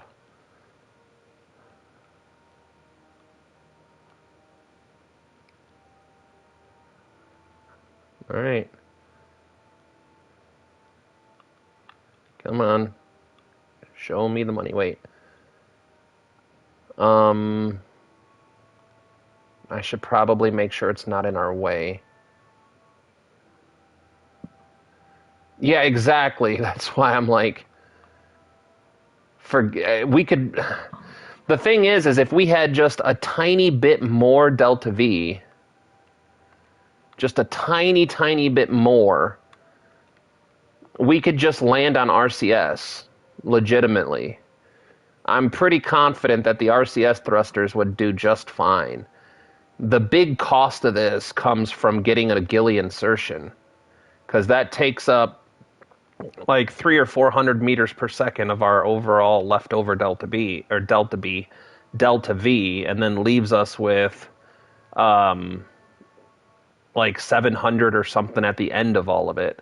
Plus having the insertion burn for an orbit around Gilly, plus having an escape burn back to Eve, and then back to Kerbin. It's just not enough Delta V. It's pretty much like we got to do one or the other, so...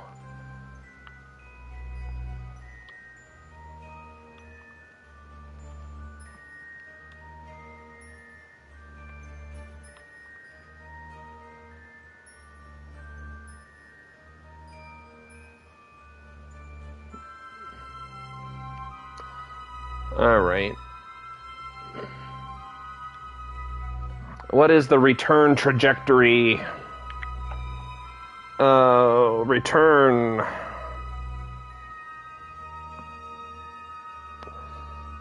$36. So we got to be right up behind Kerbin.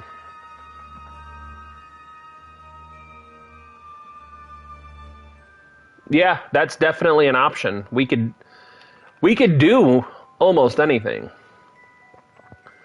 Once I get the Mammoth engine, I think is the last major thing on that side of the tech tree. And that's the last well, I really want to get the Mooner Launch Complex too, because that saves us a boatload of Delta V. Instead of using 35 to 38,000 or 3,800 meters per second, we can launch an entire ship for closer to 600 meters per second.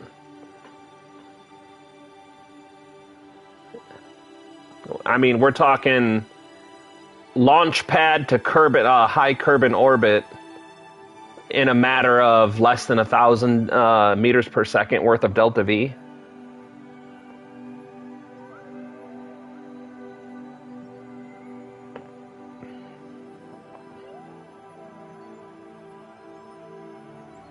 I think the Tazjacks that we built in our last playthrough that got corrupted sat in high Kerbin orbit with somewhere around 12,000 meters per second of usable Delta V.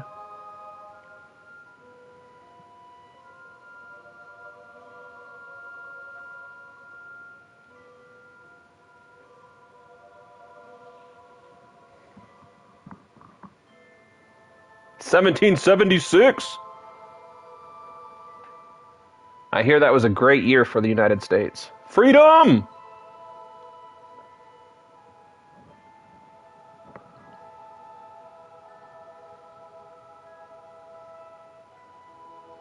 Nah, that looks like a little bit closer, maybe. Somewhere about there, maybe. Go here.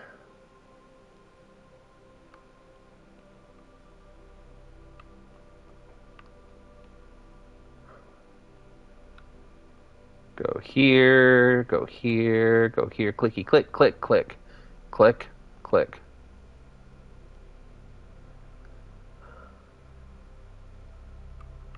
Oh man, we're gonna have to do plane change and everything?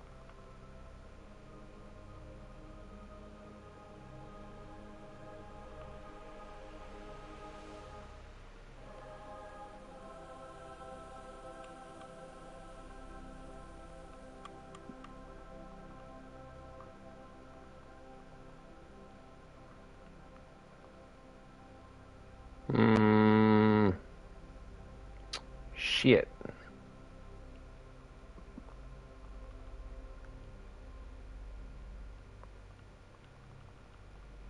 Oh wait, it had it. Didn't it? I thought I saw it. Oh, way over there. Hey, there we go. Now, can I cheapen this up at all?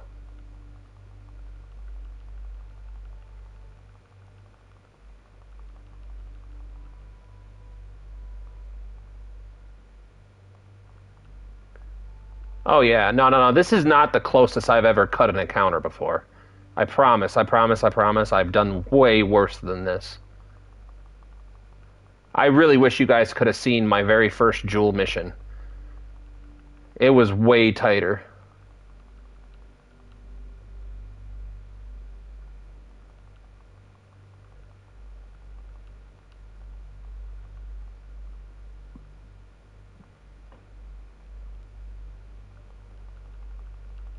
Why not wait longer until the maneuver is cheaper? If we wait longer, it's only going to get more expensive, though.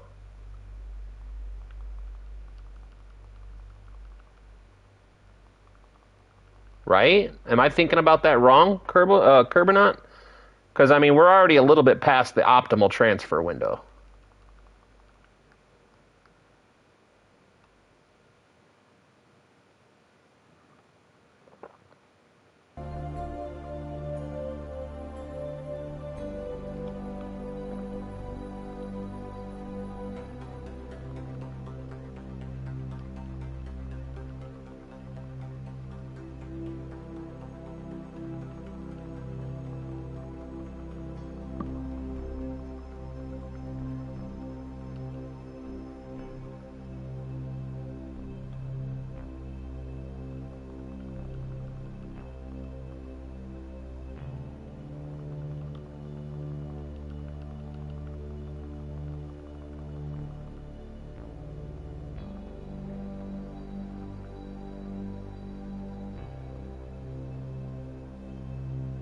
Alright, let me see something.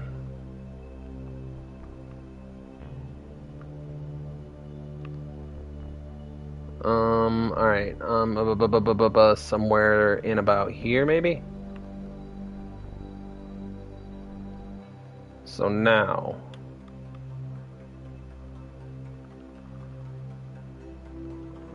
we have 1776, so...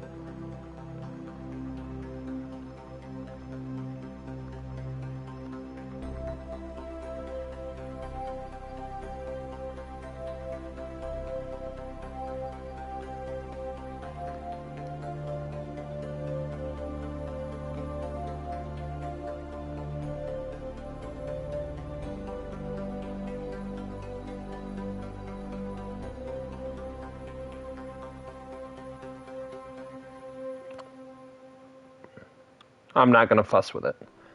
No, this is more than doable. This is more than doable. Watch this. Hold on. What we'll do is we'll save it here. We'll lock onto this. This is more than doable. Are my engines all on before I do all this? Hold on. Did I make sure I turn these back on? Think I did. Looks like I did. Alright. So we have about 1.5 minutes worth of burn time on each side of the maneuver. We're locked onto the maneuver. We've saved it. I guess there's nothing to do but to do it. You guys are going to love this. Watch. It's going to all work out just fine.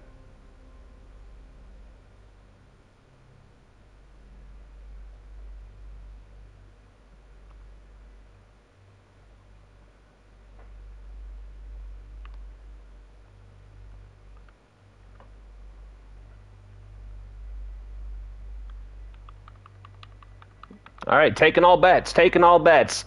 Let me know in the chat if you think this is going to work, one way or the other. Winner takes all, 5-1 odds.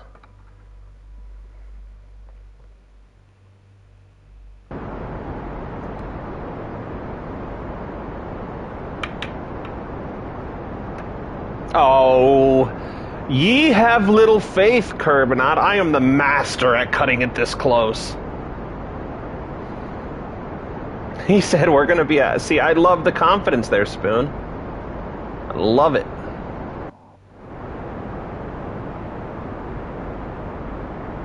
Nothing to worry about. Look at that. Jeb and the boys. Okay, Jeb looks a little bit concerned.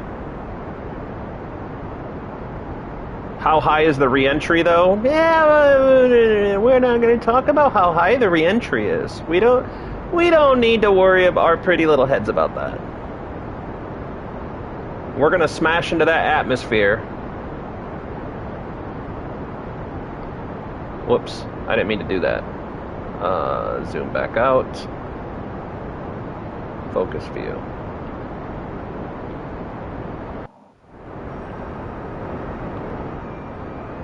See? Bob looks good. Bill looks bored. Whoops, how do I...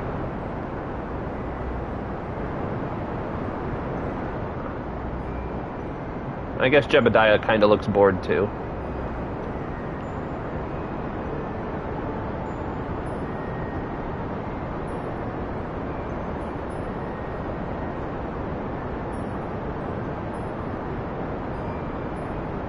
I mean, the button right above the... near the portraits.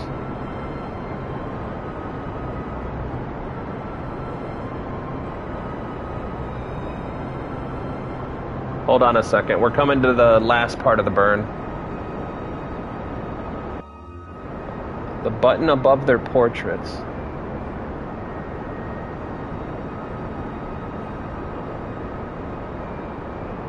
Interior overlay. I don't know what interior overlay means.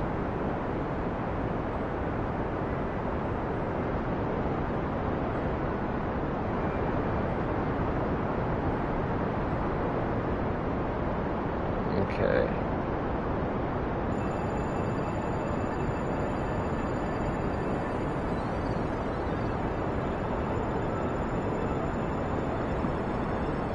Place your bets. Place your bets.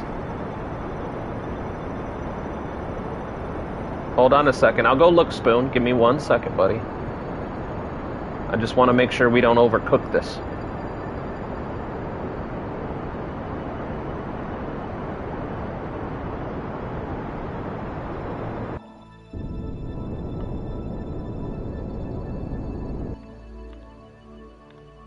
Whoops.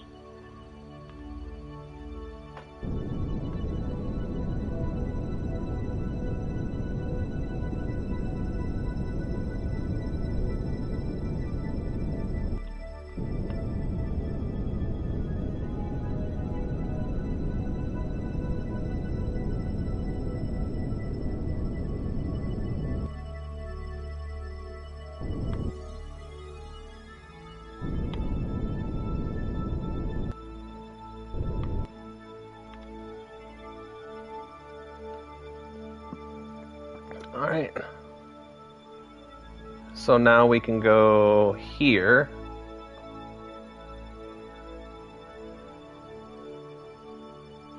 Actually, first, wait a minute, hold on. Maneuver 1. Alright, so yeah, we only have 1 maneuver. Good. Alright.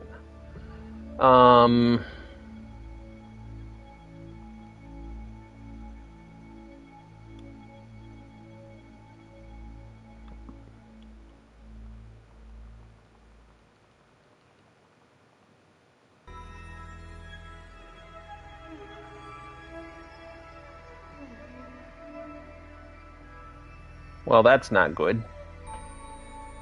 How did we overcook that so bad? No. Alright, hold on. Can we fix it for less? Hold on.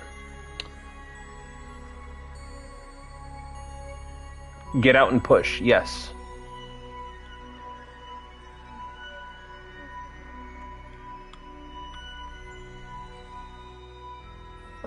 We have 67 meters per second.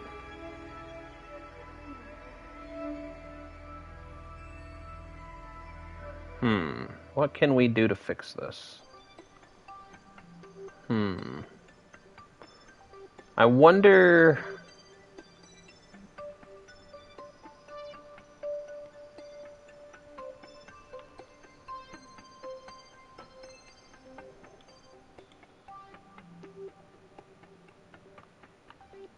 Oh, come on, zoom in. Thank you. Stupid thing. Alright. Go down here.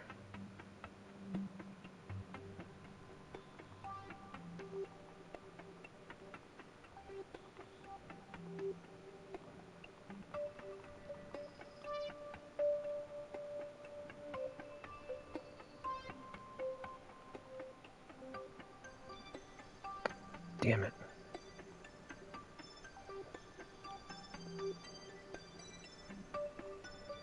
How close are we gonna get those?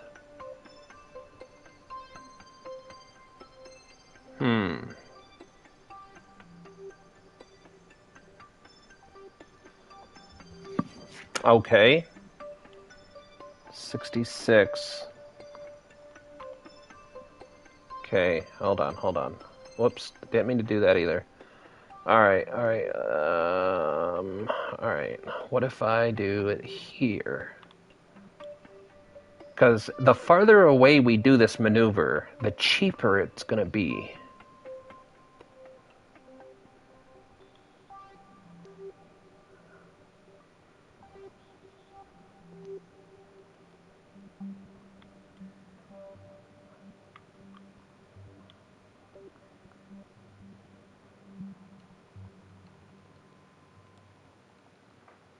So since we're so close, I'm hoping that we can squeeze this maneuver, squeeze a few more meters per second out of the maneuver by doing it closer to where we are, farther away from our destination.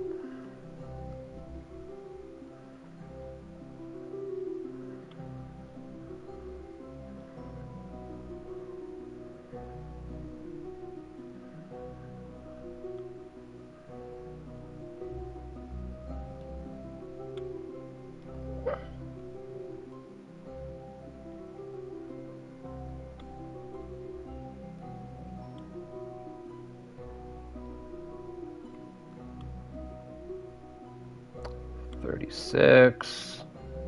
See, look at this. Plenty of fuel in the tank. Plenty.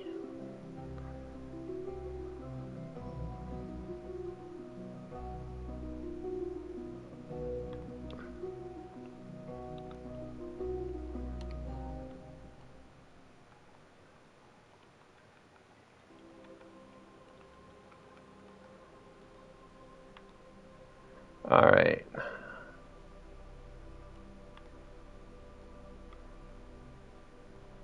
Let's light this candle.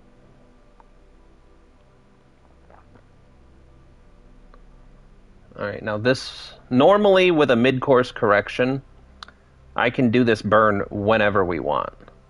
But since this is so delicate, I'm going to try to time this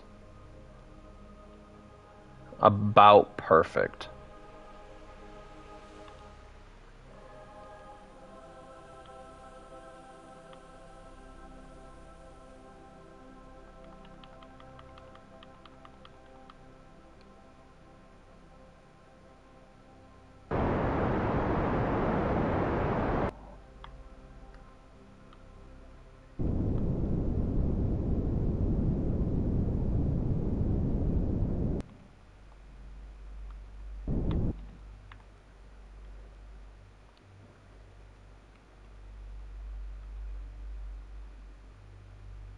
I like it.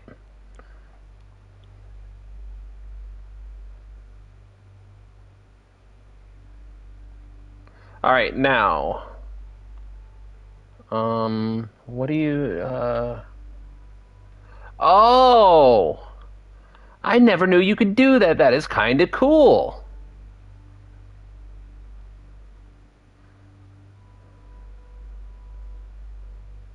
Yeah, see, Jeb's happy now that we set the course home.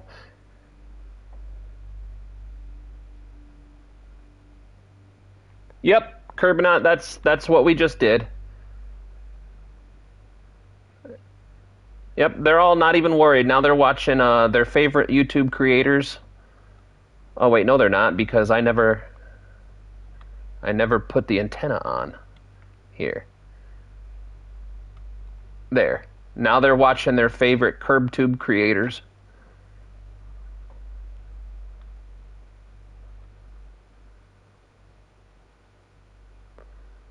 Look at that. And you guys were worried.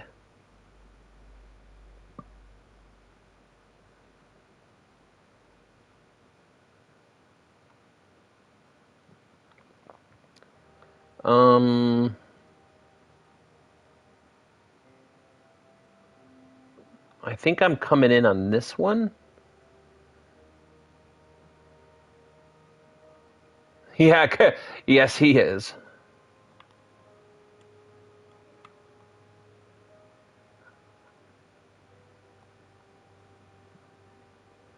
They're going to be in this pod for like a whole year.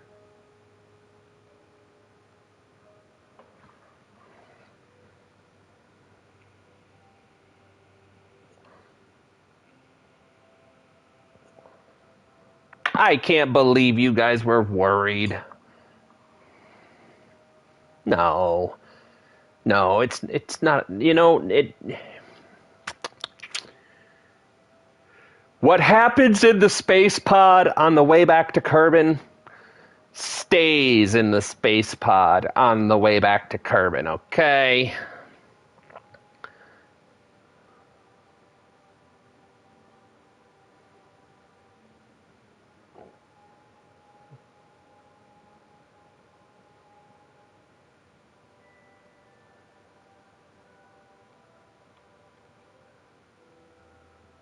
All right, we're gonna.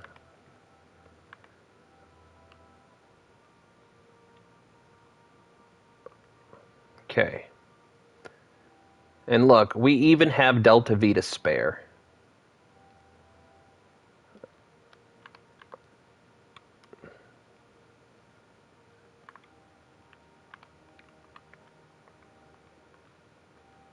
We have so much Delta V to spare. We could probably just go straight to Joule with what we have left.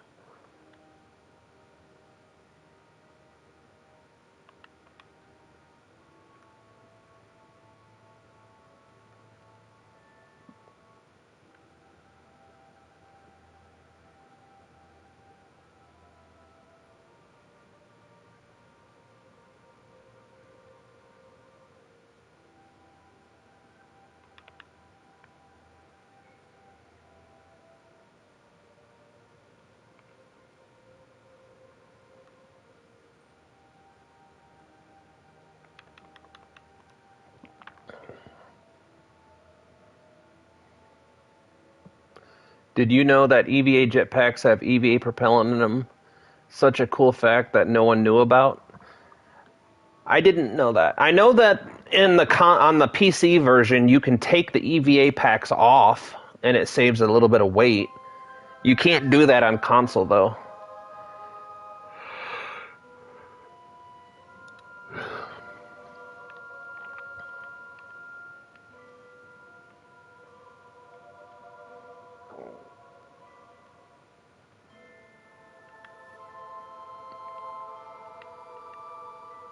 Really not trying to time warp through the atmosphere.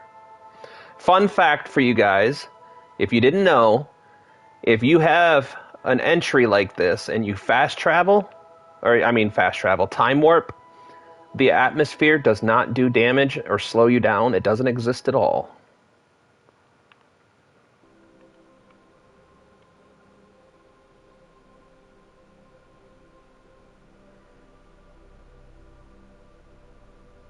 Nah.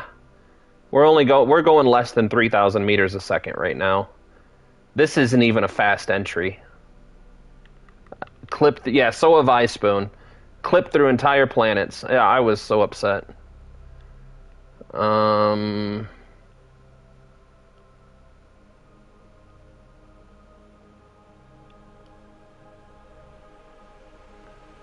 me...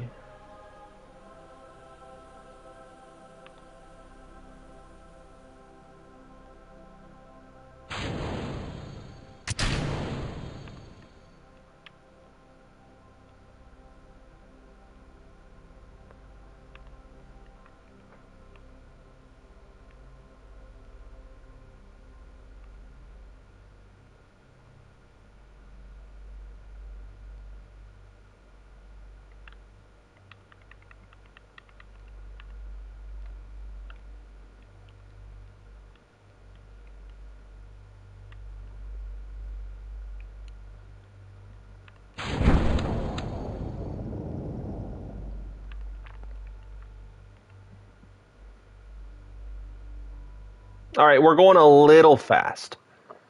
Just a tiny bit fast, but not by much. I mean, only by about 1,500 meters per second.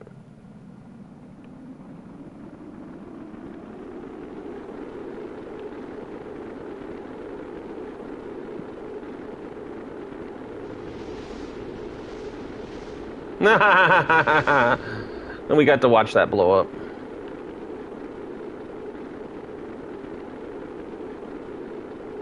Don't you dare me to do crazy things. I might actually do it. I wouldn't EVA right now.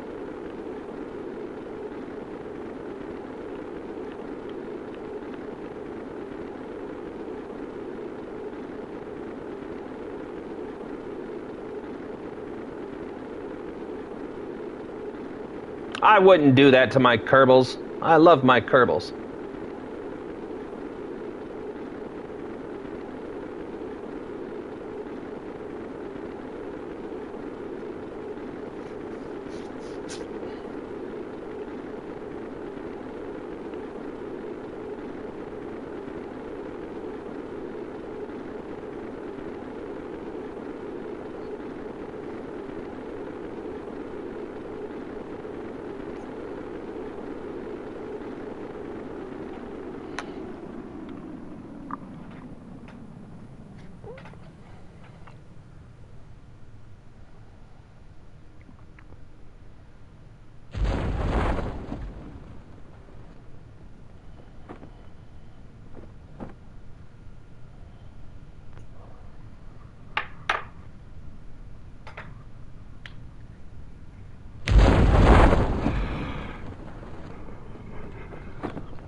Oh, yeah, we've done it. Yeah, NASA should definitely hire me. What? Entering the atmosphere at 10,000 meters a second? Why not?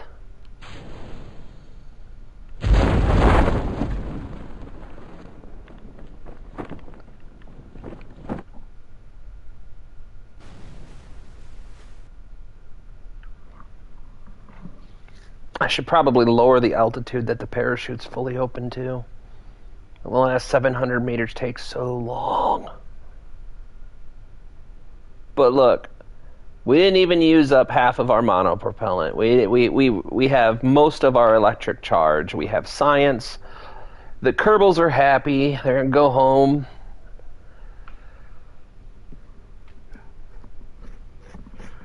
To their little Kerbal families for like 24 hours before we send them out to another mission. Not even that.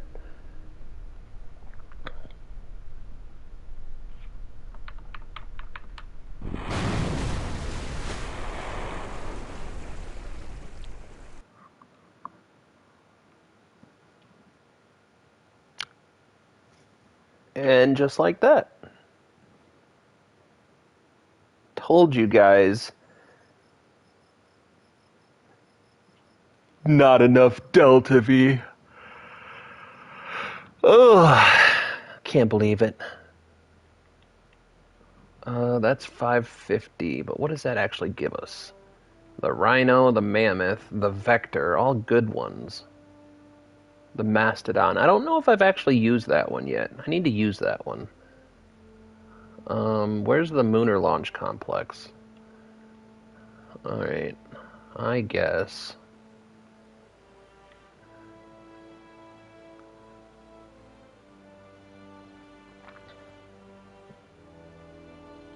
So we need like 60, 110 science. 110 science and life will be easy again. That's okay. We can do that pretty easy. We're almost ready for Lathe. This is the last piece we need for a Lathe mission. If we unlock the Mun launch site, we can go anywhere with no hesitation, no questions, no problems. What did we even have to unlock for that? Go up. Scanning arm I've never used. Container module I've never used. Ladder I use. We do have the mobile processing lab now. So we could technically just put together a science ship and probably unlock the rest of the tech tree in like one trip to somewhere. That's probably what we're going to do. Not going to lie. Because once we unlock the Mud Launch Complex, biome hop on Minmus and get like 3 trillion science. Exactly. Because that's 1,050, or that's 1,000. That's 1,100 for that. 1,100. 12, 13, 1,400 for that. So 1,400 gets us all the fuel tanks and engines we need. And then 1,400, that's 2,000-ish. 1,950. 19... Are recovering the thing? No, we recovered everything. We landed back safely. But I'm probably gonna stop right here for today, guys. I'm beat. It's 3:30. I can take a nap before I gotta go get my wife. We've been live for 6 hours, so that means we've done like 13 hours of streaming, of Kerbeling in the last 2 days. My brain is cooked, but if you guys keep an eye on the channel, probably Friday, I will post another poll. And if you guys want to see more Kerbal, go ahead and vote. If I don't get no votes, I'm probably gonna play some Cyberpunk. But I think if we build a science ship with some drones or some probes or a rover of some kind, we can just farm out the rest of that science. Because we only need, like, what did I say, like 1,500 or whatever it was? 1,500 science gets us our Mun launch site, our large fuel tanks, and all the parts we need for a Saturn V. Oh, you were accidentally watching the stream from the hour ago. No problem, Max. I appreciate it, man. But keep an eye out, guys. New videos posted Monday, Wednesdays, and Fridays. Lives on Saturdays and Sundays. I'm going to start doing polls on Fridays to find out if you guys want to see more Kerbal, which always wins so far. Or mix it up with different games. We do need to get some Cyberpunk playtime in. I do need to do that. So that way, once Cyberpunk is done, then we can just play Kerbal forever if you want. Or until the PlayStation decides we're not playing it no more. But that's a question for another day. Thank you guys so much. Thank you to all the new subscribers and viewers who pop in. You guys are killing this metric more than I ever could imagine. Make sure you're subscribed if you're not already. Hit the thumbs up button. Check out the playlists if you want to see what else we get up to. I hope to see you guys next weekend. Saturday morning, 9:30 a.m. Eastern Standard Time. Sunday morning, 9:30 a.m. Eastern Standard Time. But until then, I'll see you in the next one. We probably ought to save that.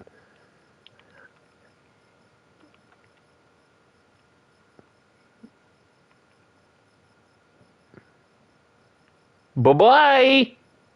I hope you guys have a